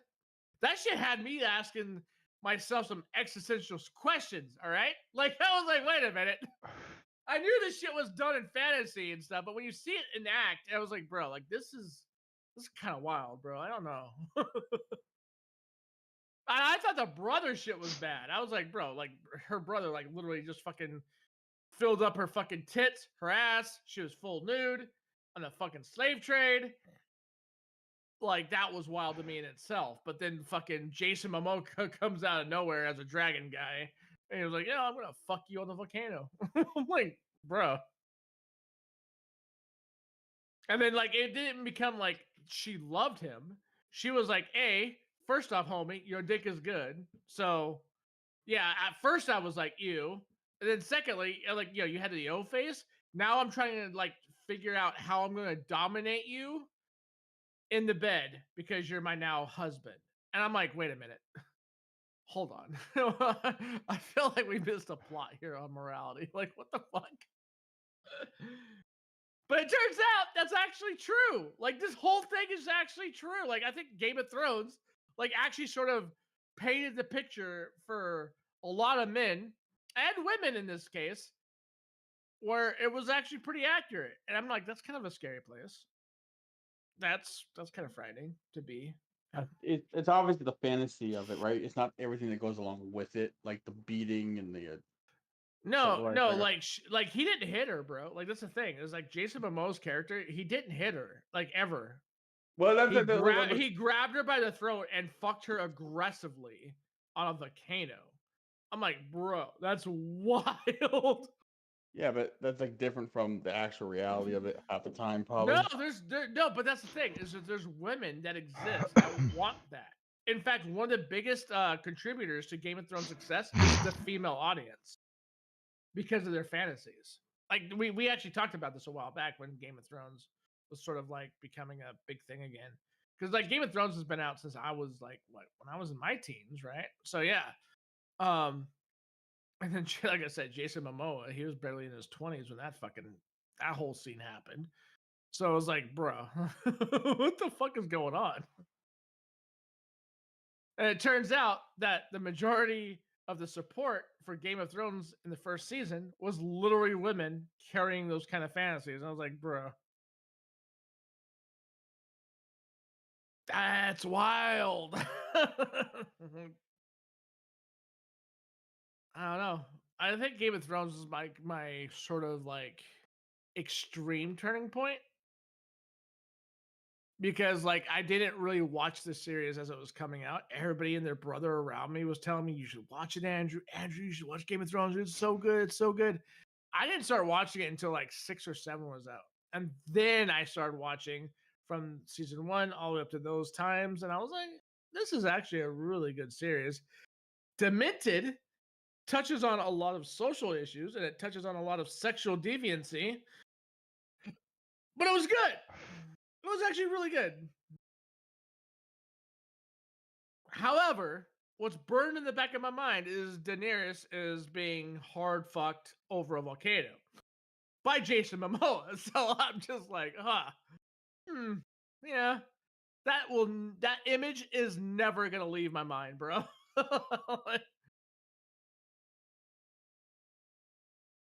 She literally became a conqueror because of her sexual proclivities. That's literally how that worked in that series.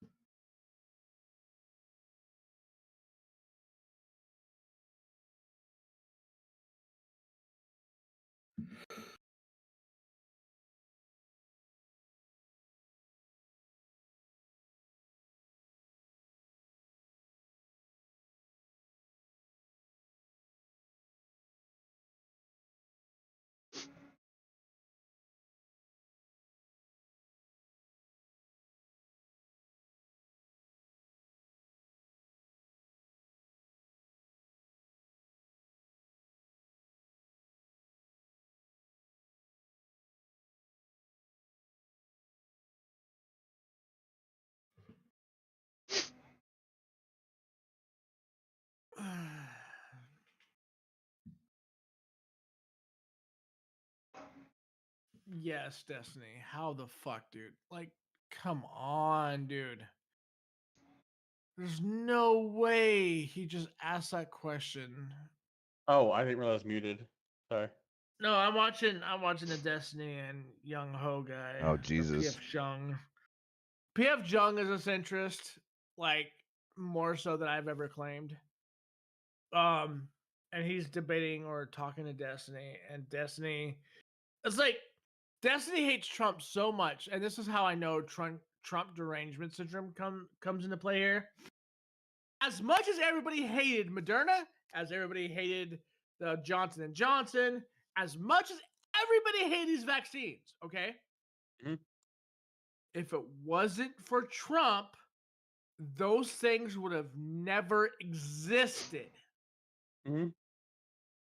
You can literally say Trump failed on the vaccines, Trump failed on this thing because of the vaccines. Like Destiny's like Trump derangement syndrome is so bad, he doesn't remember that Trump actually kickstarted the vaccination before the end of his presidency, before the transfer to Biden. Yeah.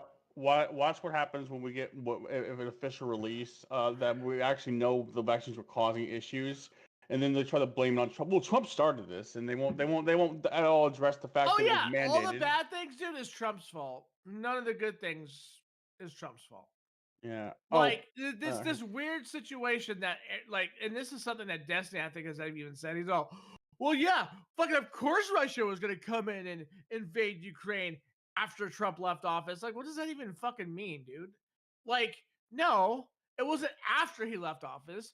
Fucking the whole Biden administration thing happened with fucking Ukraine the second year. Second year of Biden's administration is when the whole Ukraine thing kicked off. It's like, come on, dude. Like, let's be fucking honest.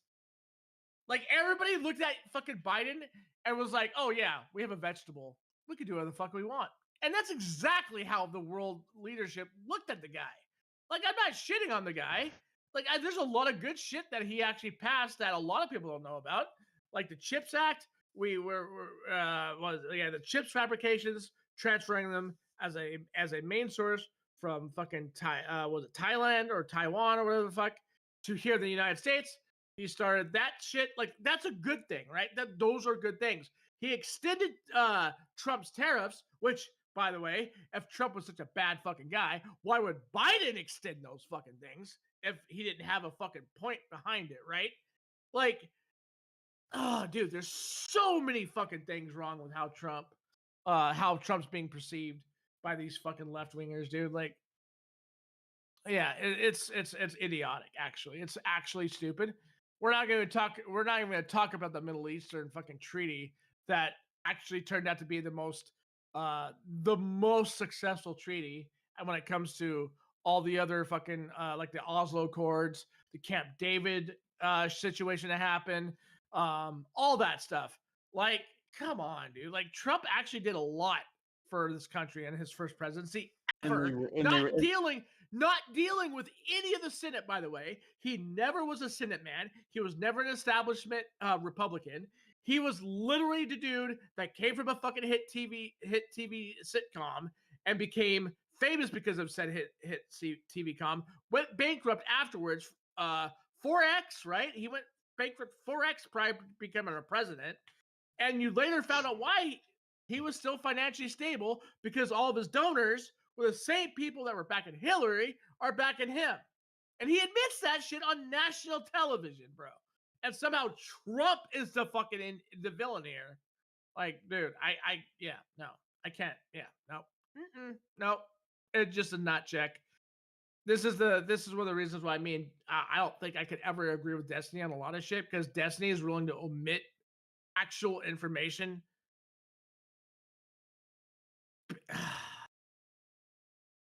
Yeah. Mm.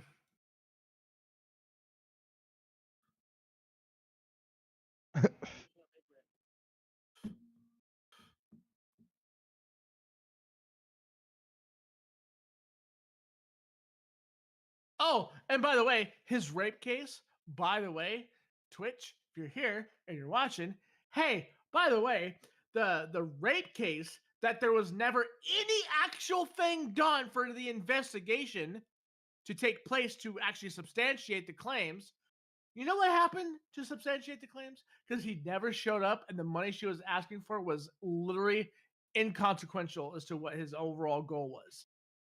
He didn't care about this shit so much that they just paid her out. They're like, okay, yeah, you're paid out. Wait, but And doesn't so he have- on the case file, they say he's a registered sex offender. On the lower courts, by the way, which means the Judiciary Committee didn't even care. And he's not even on a list. He's not on a sex offenders list, like an official sex offenders listing, right? The chick that he was accused of raping is actually older than him. The mall that they were at when this happened was populated by literally thousands of people, and there's not one single eyewitness to see this thing happen. By the way, she pushed him into the fitting closet,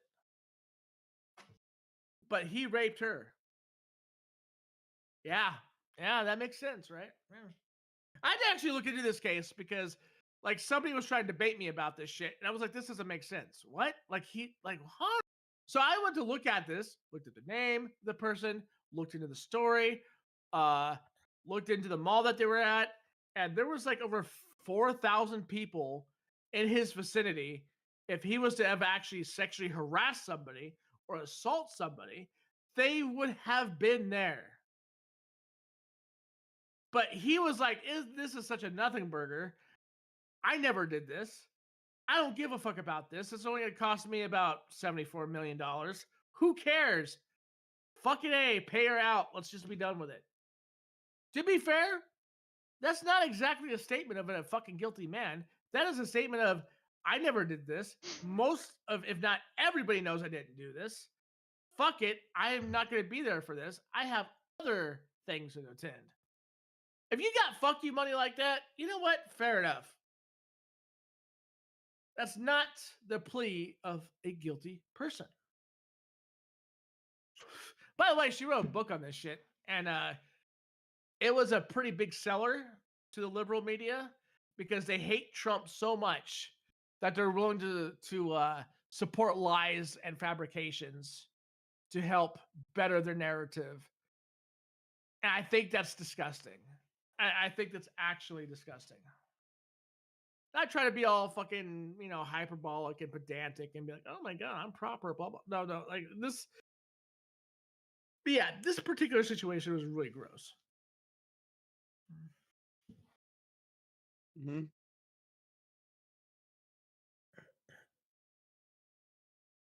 I think Pete fell asleep. No, I'm here. 'Cause his Watching penis Facebook is videos. small. Because his penis is small. I should be playing a game, but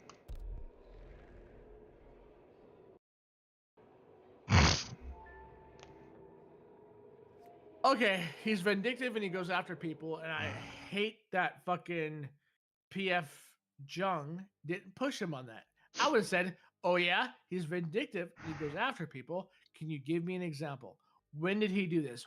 When did that happen? yeah, right. I would like to know. Like, I do not know. Bro, this motherfucker was trolled on fucking Twitter by the left-wing mafia, right? And he posted some pretty questionable shit, and I think we've all agreed, yeah, you're a president, dog. Like, this is beneath you. Don't even get yourself involved with this shit, right? Personally, like, that's what I would do. But Destiny makes this empty claim. Oh, he's vindictive and he's going after people. Who? Yeah, right. Who, bitch? Who the fuck are you talking about? And PF doesn't even fucking pick up on that and just lets it go. It's like, come on, dude. Push him on this stuff. Oh, shit. God,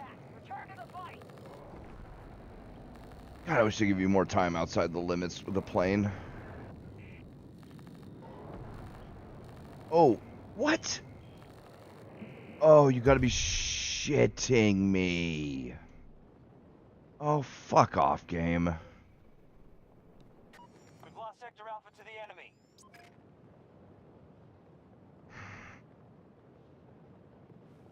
So when I was muted earlier, I was talking about it, but I didn't realize I was muted.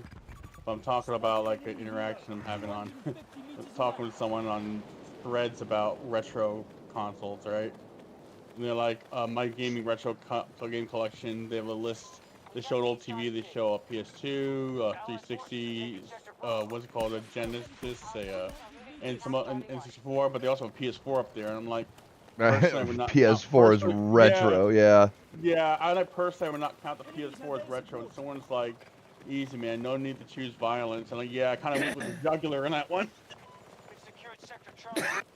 That's not retro.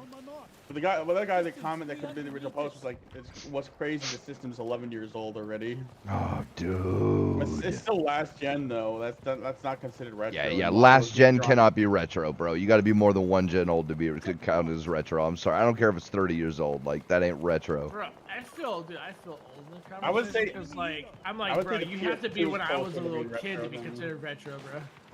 Like to me, the PS2 is closer to being retro than. Yeah, PS2 is retro. Yeah. I wouldn't even. Although I wouldn't even count PS3 as retro. Like. Yeah, but he has that up there too, and like I pointed out the 4 being because it's kind of obvious that it's not. We had I had like a discussion with him. I'm like, is that what makes a game console retro though? Perhaps I'm out of touch, but I thought it took more than that for something to be considered retro. I mean, the PS4 is still only last gen. To me, retro is like PS1, SNES, etc., or PS2 generation to say the least. Bro, I'm over here like, bro, like 8 years old. The Hitron was my retro. The fucking the original Atari, that was retro considering. Yeah. The NES, the Super NES. I'm over here like, yo, those were kind of retro to me. What the fuck? Yeah, but this other guy commented saying, "Take it easy, bro. No need that you get violence." And like, lol, good one. I kind of went for the jugular on that one. You interact with threads. Y'all like YouTube motherfuckers. Like, I get it. I love that Zuckerberg came out. Well, the thing is, people interact more on threads than I see them interact with any of my posts on Twitter. Like, that's just the reality of my Twitter, at least. You know, like, well, that's because everybody on Twitter hides in their own delusion, right? Like, anybody that speaks against it, they just ignore. All right. I'll choose violence. Like, Pete's gay porn addiction, right? Yeah, right. You know, I mean, he like if you post like a bad, talks about it. Yeah, if you like post a bad take that no one's gonna agree with, it's like inflammatory, then everyone will comment on it. But everything else, no one cares or gives a shit. So like that's why I'm not thinking it's really good for interacting and having actual conversations. Oh. Because like most of the conversations are just like.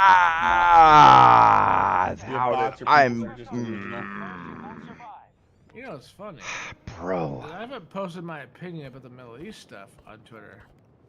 And I know if I posted that honest opinion on Twitter, I wouldn't just be canceled.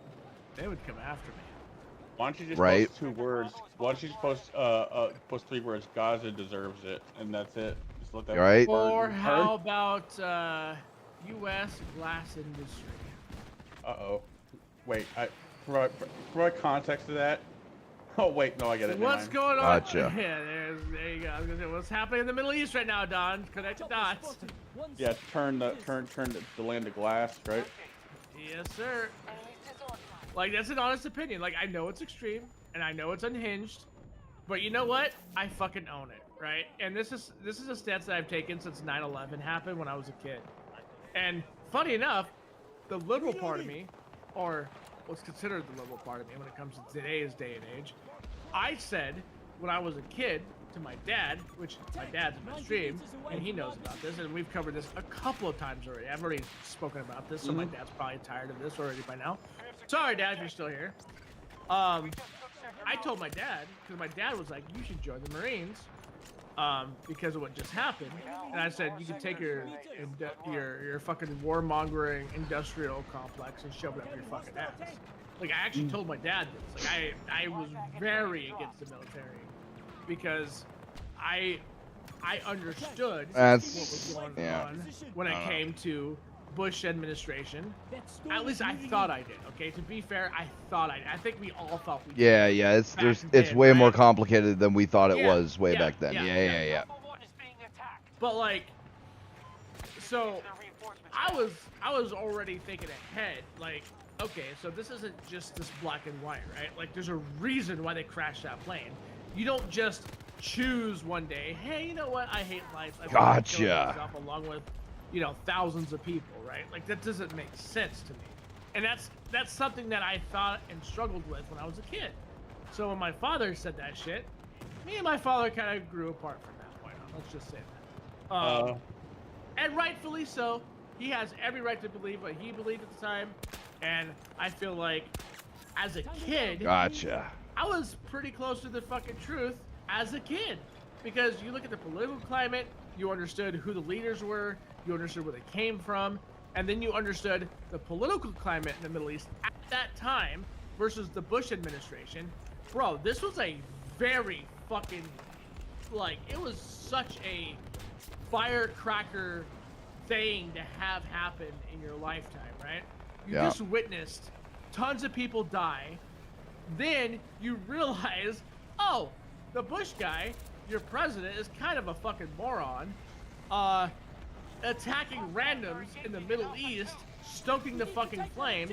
Oh, by the way, it wasn't Bush that actually did it. It was the people that was responsible for his intelligence for that. And it was like, oh, okay, yeah, you know, like, so like it was a melting pot of a bunch of shit that happened all at once, super fucking fast. So yeah, I can see where my dad was pissed at me. I left something for you guys in 100%, general yeah. chat. I totally agree. Huh? Check out general chat. I found a funny tweet, just copy pasted it. Is it about your gaping butthole at your gay bar? No. Oh my god, that is glorious. Holy shit. Barack Obama basically just told the whole world that Donald Trump is small in the pants, smiley face. With the size of Michelle's cock, everyone's looks small. Yeah. Oh yeah. Are they So wrong, Mo? I actually used to talk to that bitch. I actually try to give her the benefit of the doubt, dude. JoJo, she is a fucking cunt bag, dude. She is the most toxic individual on the planet. She will sit there and say, guys, we should accept each other. It doesn't matter about our politics or our religions. We should all come together And then under do this some one shit fucking like this. banner. And Yeah. then she would say some shit like this. And I was like, you know what? You're actually a cuntbag. So I blocked her. I was like, I'm done with her, dude. Yeah, she's actually a terrible human being, dude. And I used to try to be like all supporting, you know. I'm like, oh yeah, because she'd post pictures of her like gaming setup and all the shit she would do for her fucking room, all these different things. I was like, yeah, that looks cool. And then her politics started coming out, and I was like, bro, I can't deal with you. Like, you're actually kind of a trash can human being. Like, what the fuck? No, she's a terrible person. She shouldn't be allowed on Twitter. To be honest with you.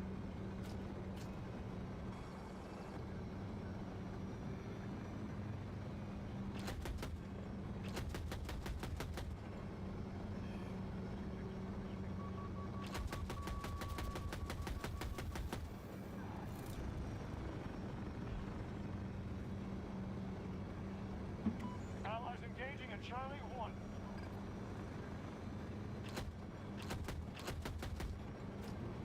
The enemy just conquered Sector Bravo.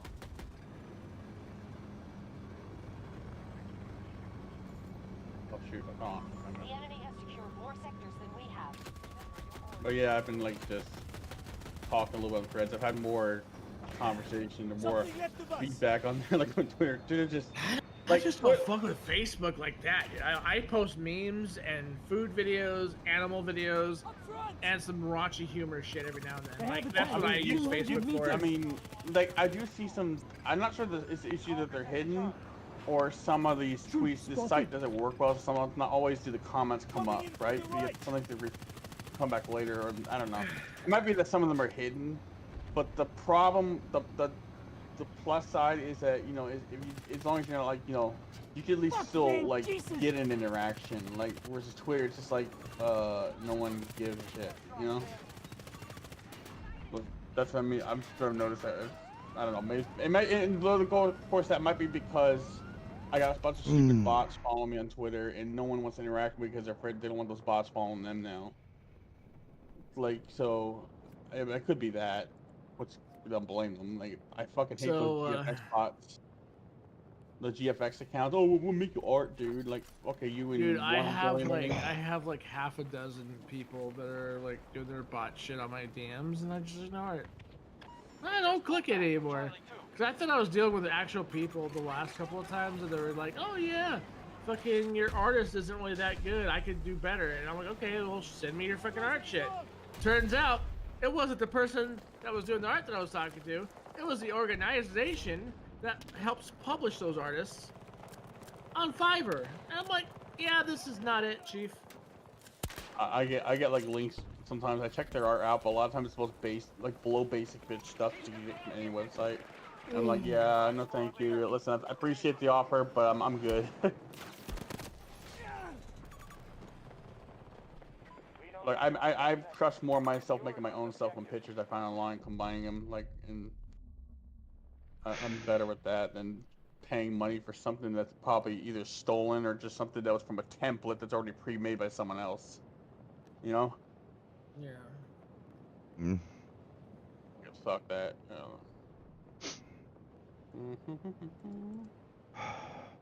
on, give me the chopper.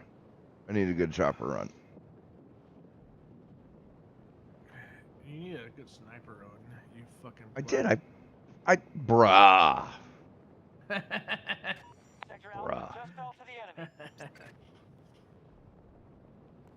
The Russians have swept the map. Get our sectors back. Come on. Give me the chopper. Oh, I noticed my videos where I just do gameplay usually are doing a lot more better views individual than any one of my videos where I'm doing a playthrough of something, you know? But then again, like it's probably like my friend said, the playthrough thing is kind of like out. No one really cares about it anymore. But the other thing that's gonna stop me from completing it, because I want to still share it and I want to still play that game.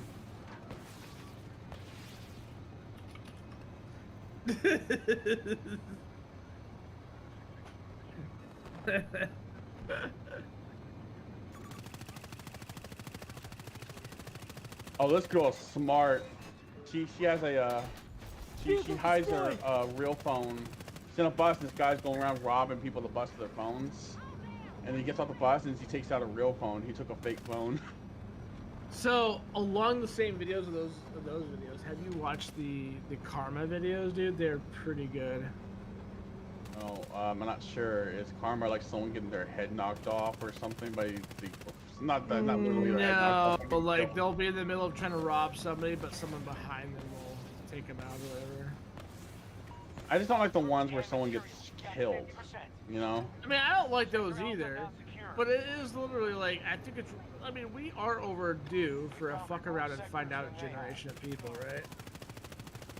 I think I really do believe maybe that. maybe I'm wrong, but this comes down to people not being raised to know the consequences of their actions or care. I don't trust people. Like I'm not saying I'm running these people's houses like, yo, fuck around. Like proper. Maybe this is oversimplification. Maybe it has to do with proper parenting. So some people don't really get after their kids, and then they go out and like rob a train or rob a bus. Homie, we are in the TikTok iPhone generation. What do you think is happening? Yeah, when you're young, you gotta get taught that your actions have consequences and not to fuck around people. You gotta be. It's better to be like slapped across the face by your parent than get like someone shot by someone in public, some stranger, because you're an idiot. You know? Like, yeah. Like, I feel like people don't like. Some people just either don't raise them, or somebody. Then again, there's some guys that grow up that just don't care. Maybe they were slapped. Ah, damn it. So I wouldn't say that I'd say there are exceptions, but I wouldn't say it's unanimously always the case. It's lack of proper parenting. Just because they've been a rebellious child, just do all that shit anyway, because they resent being corrected at all.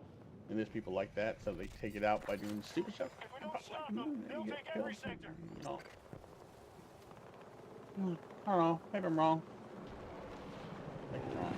Am I wrong about this? I mean, I don't know what the actual statistics on that are.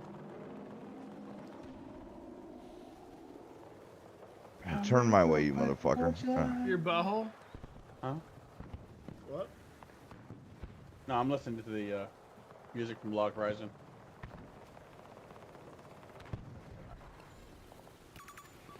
tank marked 250 meters away.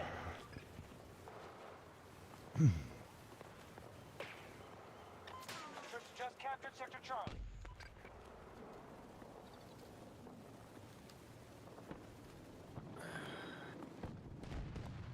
Hostile spotted at Alpha 1.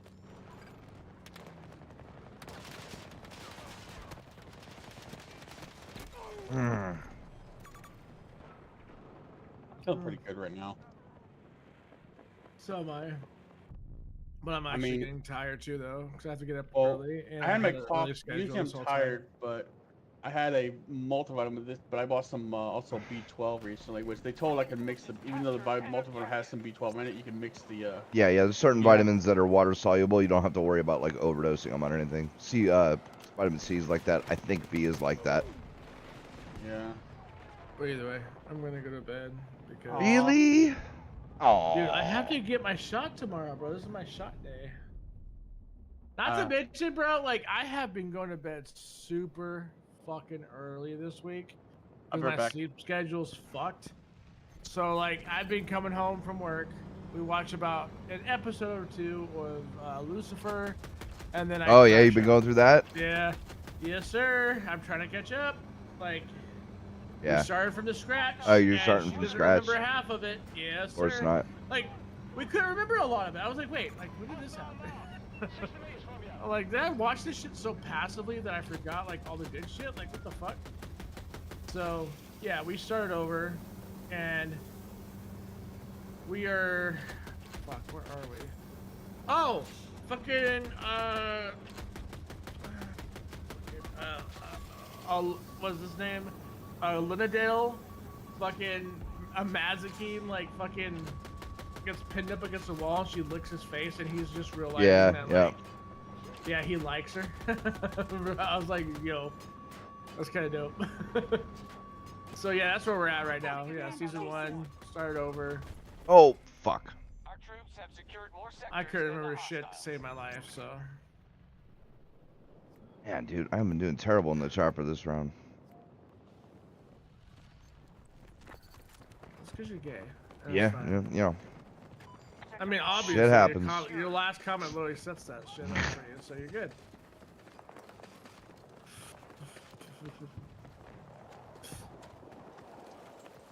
God, this JoJo bitch, dude. I didn't know she was gonna become fucking, like, viral, dude. Like, what the fuck happened? When I interacted with this bitch, bro, I swear to God, she barely had, like, 2,000 retweets. This bitch is fucking popping the fuck off, bro, and I can't stand her. She's actually a terrible human being. Brim, did I show you how I set up light fixtures to my thing here? My shelf? Yeah. I've been telling Yes, sir. everyone about it. I think it's cool. Yeah. I got my Love Hina manga up there. Rosario Vampire. That one I never finished. But Oh, that's a good one. Yeah. Rosario Vampire? Season 1 or season 2? I have Rosario Vampire, the first 6 manga of the first. Oh, I got you. There's 2 seasons of an anime of it, so and I like it. It's pretty good. The book is infinitely better. Tell you that much. There's a lot more going on in it. Really? Like, yeah, like Skune, like when he received the vampire buffalo mocha, instead of like like you see in the second season he unleashes that ability, but in the anime, in the early manga, it's too much from it. It borderline turns him into a ghoul, where he gets brutal, like goes in like a berserker mode and. Yeah, he does that. Butchers, yeah. Like in the book, especially, brutally butchers the hell out of it. There's one point where it implies he might have eaten another monster, but he's afraid of that. He's not sure if that happened. That's as far as I went with it. Actually, I got to a certain part beyond that. I was looking at clip things online, right? But like I think by the end of the story, I think if you look up, he becomes a full-fledged, high-ranked vampire instead of turning into a ghoul. In the anime, he takes on Mocha's dad, and is able to That I'm not sure that happened in the book. At least in the book, so far I read, it doesn't. Like it's a whole different. They have to go against an organization that's wanting the monsters to eradicate humanity, and then I think the boundaries get broken down between the world of humans, monsters and humans. Okay, yeah. Yeah, and then it becomes this chaos in the streets. People being targeted by the enemies. Is really bad monster, but the other monsters are defending them. You know, so there's like a whole war thing that kind of happens. So it goes like I feel like really the only thing that was really the anime focus. I hate to say it was mostly just the fan service, and all which like fine in itself is okay, I guess. Well, they turned it into a monster of the week thing, which like that's Yeah. fine, right? You know, there are people into that, and it served it well because that was kind of like the basic story of the manga was like, yeah, they face a different monster every couple of chapter or what, so it fit, right? They just couldn't get into the nuance that fucking that was in the manga, because the manga goes in a lot of different directions with the main story and shit like that. Yeah. So. Yeah, I mean, I think that I heard that the book has like I saw a little bit of it, but I got cheated a little bit. But like the book has like a sort of like a bittersweet ending. Sort of like Skune doesn't actually get to be with the Mocha he wants. He disappears or something happens to her. Like he's actually the Silverhair Mocha's mother, or like the consciousness of her, I guess, and she fades away, I guess, after like defeating some really bad monster or something. I'm like, oh, that sucks, you know?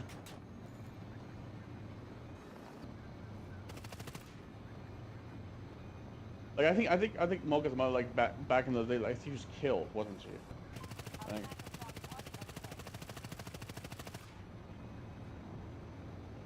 I don't know. Like I said, I didn't read the book all the way through. I saw the cheating because, like, I didn't want to hurt. I'm gonna get attached to these characters, and then I'm gonna get like sad. Hold on, someone's calling me. We're maintaining sector control. Keep the Russians out. Those sectors now occupied by hostiles. We're taking damage.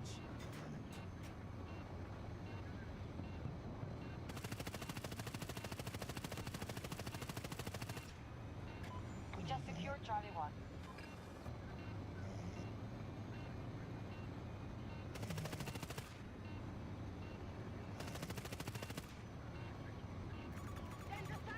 Long range. They take more losses and they're finished. Our troops are engaging Charlie 2. Somebody sleeping?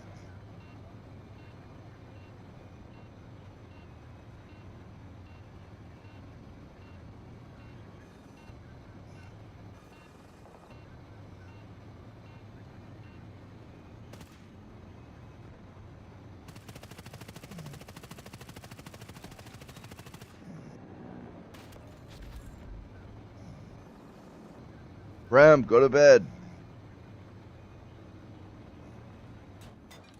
Is he out already? Yeah, I think he is. I think he should have gone to bed and he didn't. That was fast.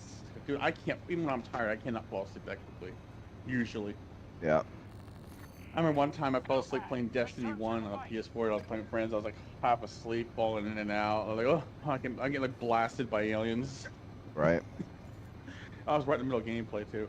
Who jumped in? Oh, it's Jax. Hey, Jax. Brim's asleep. Control the majority of sectors. He fell asleep right there at his computer table.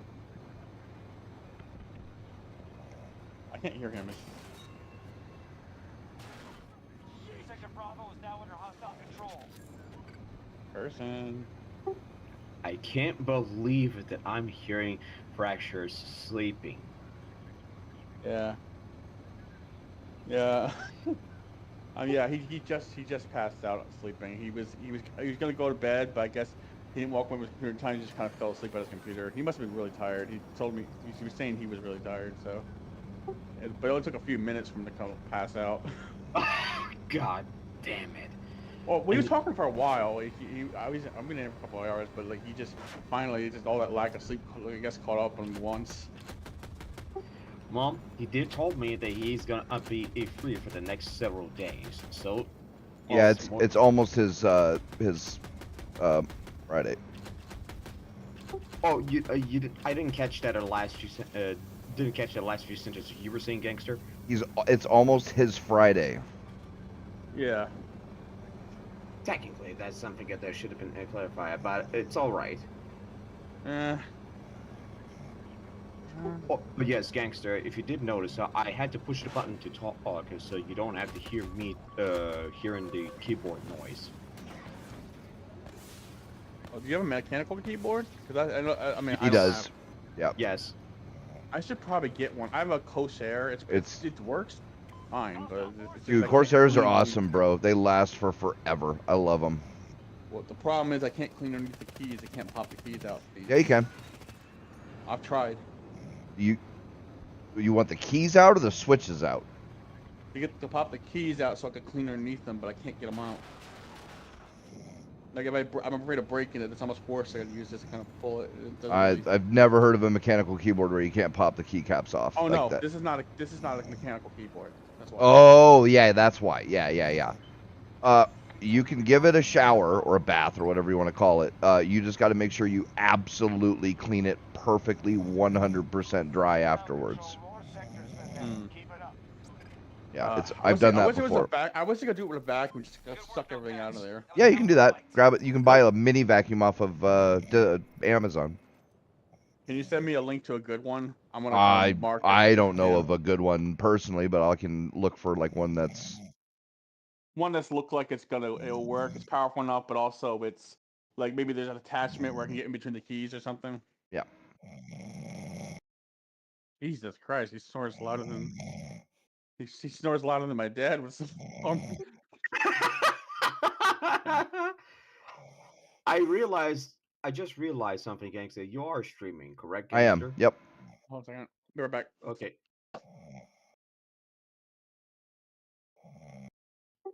Well, I had to make sure that I muted him because I wouldn't be able to hear you talking without having a fracture snoring or this is by no means am I trying to offend him.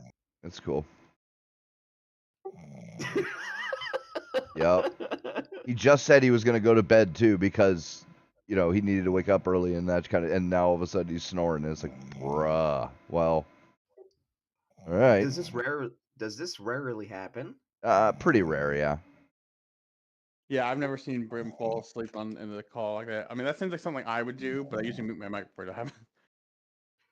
Well, you don't get to hear me snoring all that much. I mean, I don't actually snore as much as Fracture does. Dude, he's out. He Yep. is out. Long shot 12x. A legitimate question I must ask again, Angst. Do you tend to end up laughing a lot harder than you should have for 6 hours straight, maybe even day straight? That sounds like painful if you did. No, I was asking Gangster. Yeah, no, but why? What do you mean? What do I mean by that? I mean, like, you laugh something out of nowhere. No. Or maybe even watch a particular content that actually made you laugh harder to the point you just can't even control laughing. That's happened, sure. But it's not, Me it too. doesn't happen that long, like, a few minutes.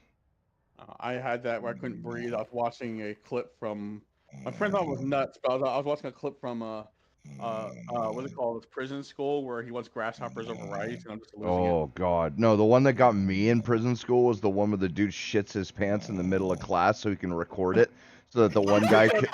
So that the one guy can use it as a sound effect to make it look like people think he's in the bathroom, so he can sneak out and try and do some shit, bro. Like that whole scene was just, oh God, I was dying so hard. Are you not talking about the prison anime stuff? Yeah, well, it's a manga too. I read the manga. I didn't watch the anime, but yeah, that's the one. You were saying, Don? I showed Jax that, like the scene when they're in the classroom though, and they shits his pants. He kind of records it, like it makes it all dramatic. He's like, "Go, miss," like, "Good luck." Dude. Like,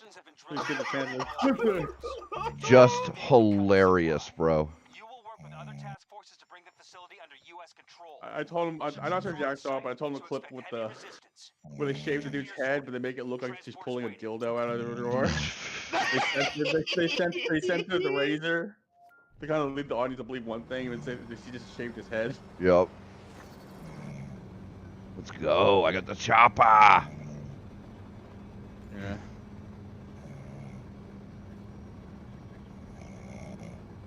Oh shit, I got an error with my... That was actually one of them, really. It was actually one of them a gangster, really. The other one that I was watching, and I laughed my fucking ass off for one of the Battlefield games that made me laugh so fucking hard for 6 hours straight.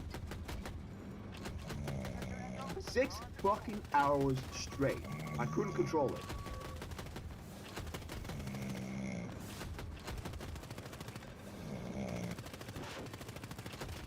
Very good.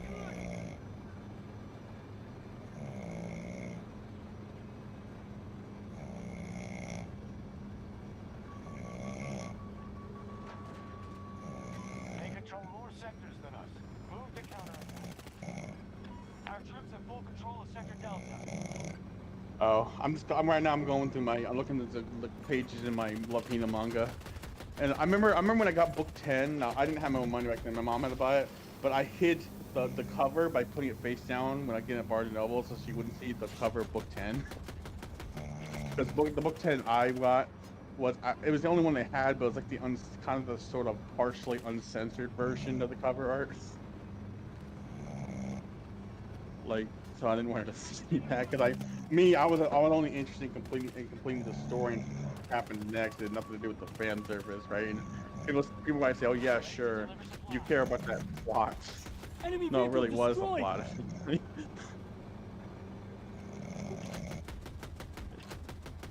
The official one. All right, well I gotta get going. Okay. All right. Okay, Dom. Yeah, you I'll guys let you take know. care. Yep.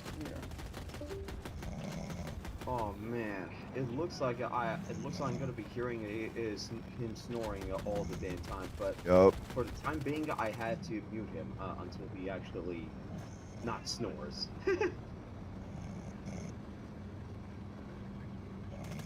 I mean, I don't actually get to hear him snoring all the. I mean, I rarely get to hear that he snores, even in the VC. But this time, I had to mute him for the time being.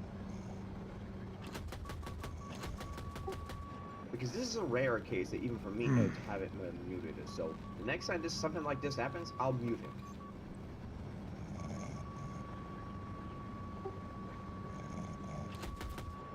Did I? Actually, I did send a video clip of those motherfuckers, the Aussie players playing Battlefield. Again, what was the name of the game? Again, what was the name of the game again? A gangster that I sent some time ago in the server? Well, I don't know. Well, let me actually check that just to see what that is.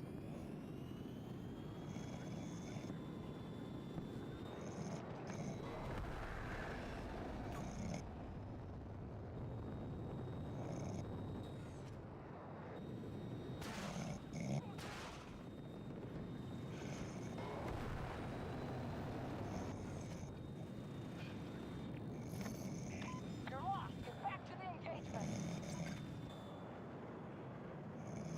Our troops have captured Sector Charlie.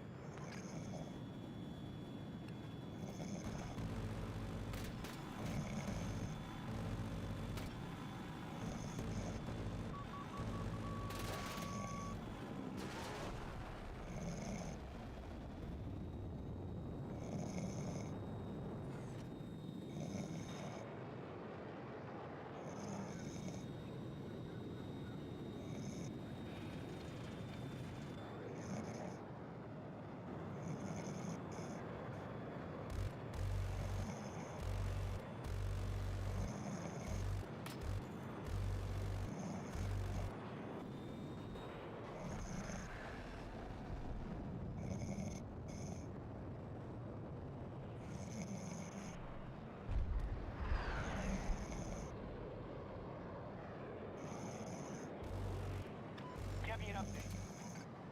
Our forces are struggling to control objectives, sir.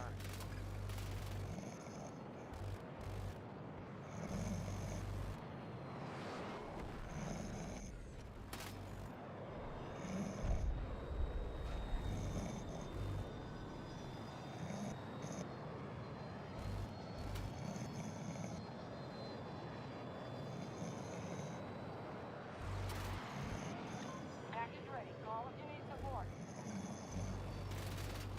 Get after it. Gotcha.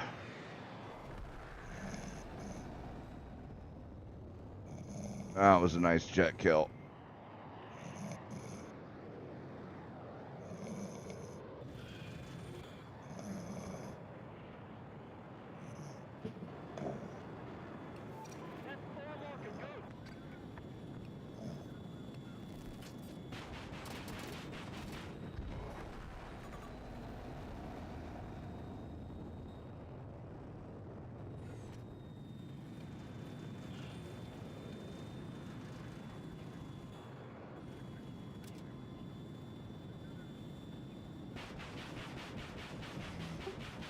I noticed there's going to be a goddamn video game awards show, and honestly, I don't actually like video game awards anymore. Not the way how it is right now. No, they're bullshit. Yeah. They took Sector Charlie. The real video game awards show really should have been not that fake ass video game awards show that's been going on for I don't know how long actually. But Jesus fucking Christ, I don't like it. You know what? The video game industry the video game crash should happen.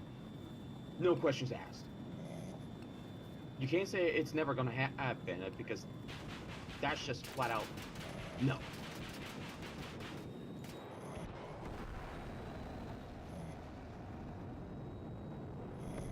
Because objectively speaking, the video game awards is a fraud. Yes, they are. And I don't give a fuck what anybody else says. If they're gonna call you, oh, you're fucking big, like, fuck out of here. I'm tired of their fucking bullshit argument that they have. Oh.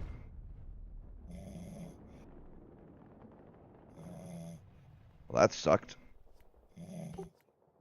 Now, honestly, a legitimate question again, sir. Although you might not remember a whole lot of it, your first impression of me, do you honestly feel like that I do have a lot of questions, but also a bit blunt at the same time when it comes to certain aspects of the one that we just talked, video game award show? What about it? The video game award show, have I been a little bit blunt on that when it comes to... You have, and it's fine. I hate them too. They're totally taken over by wokies, and it's like a lot of them. Book awards for sci-fi books and shit like that. They've all been taken over by wokies, and they're all giving their friends the awards and shit like that. It's bullshit. Absolute goddamn bullshit. Yep. It, objectively speaking, it should have never fucking happened to begin with. No, it shouldn't have. Rig it. Or even rig it to begin with, because they always fucking rig it no matter what. Enemy tank located about 70 meters from Fuck your that position. bullshit.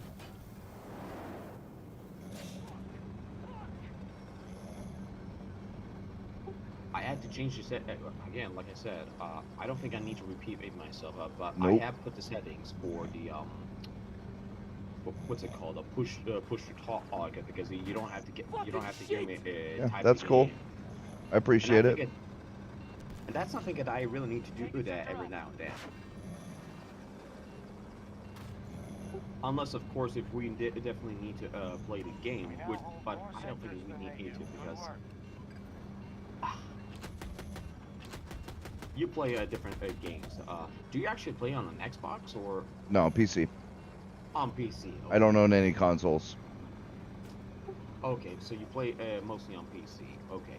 All on PC. Like I said, I don't own any. Oh, all right. I have a PS Vita, and my phone. Oh, I thought you said. Okay, you partially lied, but I'll let that slide. Not lying, just was mistaken in the moment. Okay, a bit of a mistake on your part. I thought. I mean, I don't consider that a console because it's not a home console, right? Like if you say console, I'm thinking PS4, PS3, Xbox, one of those, not a Vita, right? That's a different class. But technically, I do own a PlayStation, product that I can play games on. Yeah.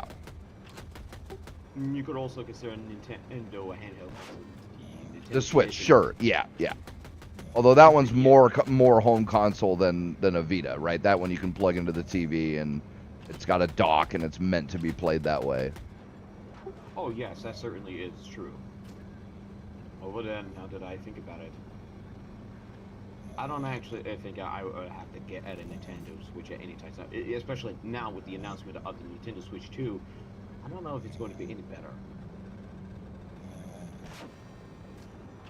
I really don't know if it's going to get any better for the Nintendo Switch 2. I don't know. We have to wait until it actually happens. Yep. Guys, come on, get this fucking jet, man. Fuck, where is he? There he is. Ah, fucker doodle. You really should use the word fucker doodle. I'll just say fuck. I don't give a fuck. I mean, I don't get to hear anybody saying the word fuckerdoodle, and I can't believe I'm the only one that says the word fuckerdoodle. Looks like air support. Gun range. I mean, I obviously can't be the only person that says it fuckerdoodle every time I say that. Or there's the I can't remember the man, the move from The Man, the movie, where he says you can say fuck just afterwards say crying out loud. So you're saying fuck crying out loud. Oh my god. I mean that's not a bad little, you know, if you want to stop using that or say, you know, eek, oh my god. Oh, Xbox record that. Oh, damn. Yeah, that's a pretty decent little Movie? Well, it's the good movie for sure, but no, that's a decent no. Okay. That's a decent trick for, you know, replacing that word with something else. Well, maybe I'm a bit outdated on that part because I have not actually watched that movie, so maybe That's it's fine. just ingrained in me. But I mean, it's whatever, I suppose.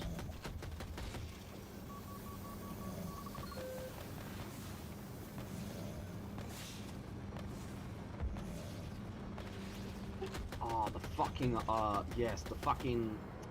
I watched the fucking Tenacious D movie. Oh yeah, Pick of Destiny. That was a great movie. Yes. I don't give a fuck what anybody else says about that movie. They think it's a fucking terrible movie. I don't give a fuck. It's a fucking fantastic movie. Yeah, it's hilarious.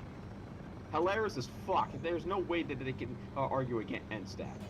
Honestly. The one part that really cracks me the fuck up of the one that he was being so fucking high, he was on the top of a fucking tree, the JB, Jack Black, he just fell off of the fucking tree, and he got his... Oh man, that's so fucking hilarious. That really made me laugh so hard when he said, "Ah, sweet baby." He got his balls hit on the top of a wood. What's the? God damn it! I forget the name of it.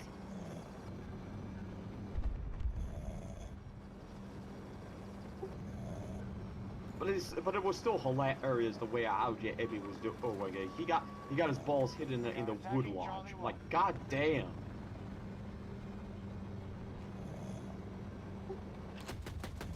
And the other one, he jumped through the air vents and he just screamed like a motherfucker. God damn it! Ah!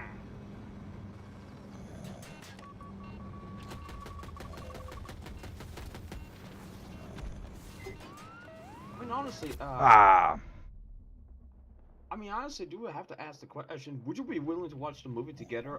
Well, you don't have to, if you say no. Oh, but would you be willing to watch the movie together at various points? I mean, oh shit. I actually watched the movie through online with friends, believe it or not, and that's actually one of the few times that I get the opportunity to watch it. Mm-hmm. I mean, maybe, right? Like, I mean, there's other movies I've been trying to watch with like Brem and our buddy Blue and shit, and it's just really hard to get everybody together where we're not doing something to where we, you know what I mean, to where we can watch a movie, right? Like there's been a bunch of times we've been together, but Brem's streaming and then fucking, you know, Blue's doing something with his buddies, and it never works out, which is unfortunate because I like watching movies with buddies. That's Fuck, I saw that too. I saw it coming. Fuck. well, let's be honest. Because of their streaming consistently, it's almost nigh on impossible to watch the movie together. I mean, when it happens, what happens is like Brem will be streaming, I might be streaming, Blue is, you know, doing something with his buddies, right? And we'll get to late at night to a time where we're not doing shit. We stop, but we still can do things because they both have the next day off. But that's a hard thing to coordinate, right? Where it's a night where we all have well, I don't need the day off because I'm not working, but when both him and both Blue and Brem have the day off the next day, so they can stay up later than normal. So they'll stream, or Brem will stream, or Blue will do his stuff. But then it gets to be the time when they stop doing that, but they can still do stuff because they've got the day off tomorrow, and then we're all on and we say, oh, hey, we got a couple hours to kill. Why don't we, watch a movie, right? But Oh, yes, like most certainly. that, it takes months before that kind of thing happens. Or even years, for that matter. If we're Yeah, going to that context. you're not wrong. I mean, I will be the very first person to say that I'm always around to watch a movie no matter what. And because I've actually watched the first 2 Sonic movies, in which I was actually impressed. Yeah. Oh yeah, I'd seen the first one. It was a really, really good movie. I haven't seen the second one yet. You definitely should, because it'll leave you impressed. Gotcha. Yeah, I know. I need to see it. There's a lot of movies I need to see. Because as you know what, as soon as December hits, I'm gonna have to arrange that just for you. But because Fracture isn't around, especially when he's streaming, that's going to be almost nigh on impossible. But if you're willing to, I'm more than happy to do so. The only issue is the timing, that and the coordination of it. Right. That's the biggest issue. As Yep. you pointed out. Yeah, it's unfortunate. A lot of times Blue is just like, oh, I don't feel like it either. It's like, God, dude, come on. He has so much fun when we do it. So it's like, bro, if you just fucking do it, it'll be great. But he's weird like that. Honestly, if you want my honest opinion on Blue, I don't like him. Yeah, it's fine. 200 meters. I'm just gonna leave it at that. That's fair enough. Nobody says you have to like everybody. That's okay. Yes. And I'm not even going to try to stir up the argument, and I don't even have to talk to Blue at any given point. Nope. Although he can still technically hear my voice, especially if I actually... Fuck, I should have mentioned this to you, gangster. I did actually mute him, so I didn't have to hear his voice, but for whatever reason, he can still hear my voice. So does it not technically consider to... It only it only mutes the other person. It doesn't mute them from hearing you. Yeah, I don't think there's any way for you to stop somebody from hearing you if you're in a server and in the voice chat. Yes, that's what I actually thought about that. Unless if it's actually by my request, although it can be denied, he doesn't have to hear my voice at all. He could just choose to mute. He can mute you, yeah, but he has to actually mute you. If he doesn't, he'll still hear you even if you have him muted. Enemy here, 200 meters. Precisely, and that's actually the point of it that I wanted to make it, because sometimes it actually would, what's the word, overlap? Yes, overlap the talk. Well, I mean, that happens with any of us, right? We get used to it.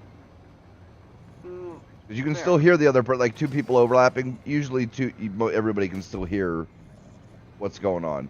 You just got to make sure you don't... Somebody's got to stop and then wait and then make their point afterwards. It's not the biggest deal. I mean, it's actually fair unless if they constantly, unless if they're constantly interrupting it, which is something that I've actually kind of struggled with.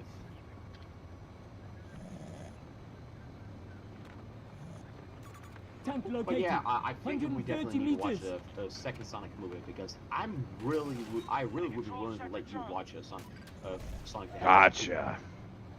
Really. And you'll be the happiest man, and you'll die as a happy man. Enemy has majority control. I mean, honestly, I thought I would actually hate the first 2 Sonic movies, but to be quite frank, after watching it, I'm actually very impressed.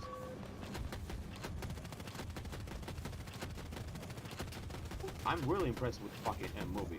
Besides just the infamous look of a first render of Sonic the Hedgehog, because it looks so fucking horrible. Horrible. Yeah. Honestly, there's also something else. So with this first movie that's coming out, and I'm actually hearing a lot of things that Keanu Reeves, and yes, I did heard about it, that Keanu Reeves is going to be voicing Shadow the Hedgehog. A lot of people would have actually preferred to see, to have, who's the one? Yes, Christian Bale, the Batman, that would have actually voiced Shadow over Keanu Reeves. But the problem is, Christian Bale would just give too much of a Batman effect, so I don't think realistically he could do the voice for Shadow at all. Yeah. it's a subjective opinion on that. I totally fucking get that, but I think that there's a bit of a biasness going on that. I mean, if you were to ask me, Gangster, I think Keanu Reeves is the definite choice having to voice Shadow. No fucking arguments needs to be made. Well, shit! Ah. I mean, of course, if I were to ask you on this, Gangster, you would rather have a Keanu do a voice of Shadow over Christian Bale, yes? That's a tough one. I think they both would do a pretty goddamn good job. But subjectively, when it comes to Christian Bale, I don't think he would do. I don't think realistically would do the job because he give too much of a Batman effect. And that's the biggest issue that I would have. Yeah, I mean, he could, but then see, I'd have to hear because I've heard Christian Bale in a lot of other movies, and like that Batman thing just doesn't happen. So like, I don't know if his voice acting is the same. I'd have to hear him in some voice acting stuff. But I mean, You definitely should, Gangster, because I don't think I've heard him I don't think I heard him doing any particular video or voiceovers in any given capacity whatsoever. Well, but that's the thing. If you then check and he's done stuff in things you have, then that's good because that means he's a straight chameleon, and his voice acting is so good that you don't even notice him. Which that's a lot like I don't know if you've seen Terminator 2. Yes. Do you mean the Judgment Day? Yes. Yes, I did. Okay. Have you seen Aliens? Aliens? The second Alien movie? Yes. But I forgot how long it's been since I actually watched the second Sure. Alien Okay. movie. Do you remember Vasquez, the Mexican girl from Aliens? Vasquez. I'm trying to figure if it was Short hair, bandana around her. Yes, okay. yes, Yeah. yes, All right. that's her, that's her. And then you remember the mom, the foster mom from Terminator 2, right? Do you mean Linda? Yes. No, not Linda Hamilton. That's his real mom. The foster mom, the one that that the Terminator calls and says, "Oh, your foster mother is dead because she said the wrong name for her the dog." The foster mother. I don't know if I've seen in that part, unless if I'm having a bit of a Mandela effect. Maybe. Let me look up some pictures because this will make it clear. Yes, please. Because I could have sworn I only saw the part of a Terminator 2 Judgment Day that the Linda Hamilton that was portraying the character. Yeah.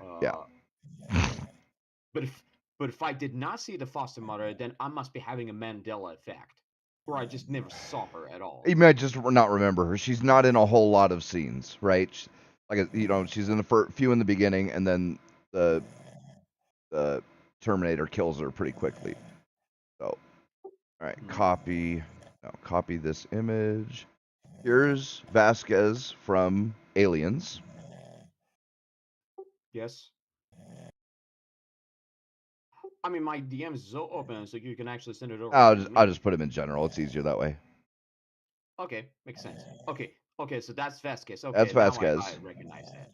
And now I recognize it. This woman.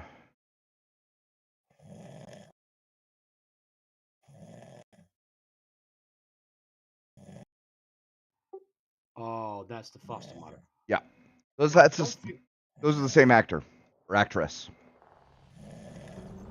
I don't think I paid enough attention to that when I was watching Terminator 2 Judgment Day at all. Yeah, but like looking at the two, it's like you would not recognize them as one person. Especially with the skin complexion. Yeah, like it's just they don't even look similar. But she's enough of a chameleon that she can do both roles, and hardly anybody notices that it's the same person, right? And it might be the same thing with the voice acting, whereas he's actually who plays Luke Skywalker in fucking Mark Hamill. Mark Hamill, dude, he has done a bunch of voice acting, like a ton, not just the Joker in the Batman cartoon and a few Batman video games. Like he has done a shitload of voice acting, but you wouldn't recognize him in any of it because he is so good at changing his voice and his mannerisms and the pitch and the tone and how he uses words and shit like that you don't recognize him, right? It's just that good of a job as voice acting.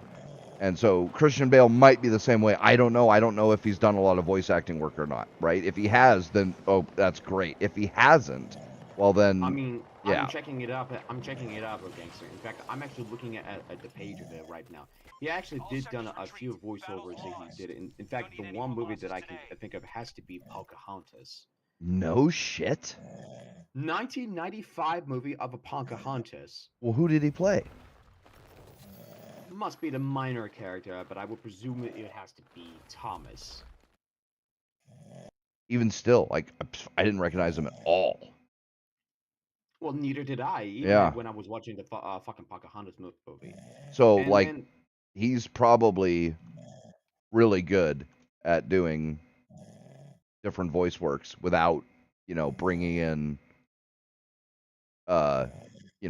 being Batman, right? Oh my God, yeah, he's been doing stuff since the 80s. Yeah, Thomas. Okay, Thomas. That was one of the. I think that was one of the the goons. and there's also you have the original movie Psycho, the American Psycho. Right, of course. Yeah. Shaft. He was Walter White Jr. in Shaft. He was really good. Reign of Fire. He was. I mean, dude, he's amazing in all the movies he does. But I'm trying to see if there's other voice work though, which I don't see a whole lot of. Yeah, like.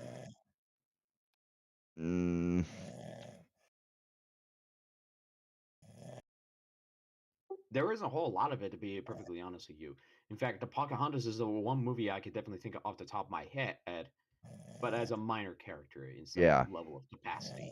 Yeah. And the other few other movies, they have one movie that's supposed to be supposed to look like a fucking anime, but it's supposed to be OVA, obviously.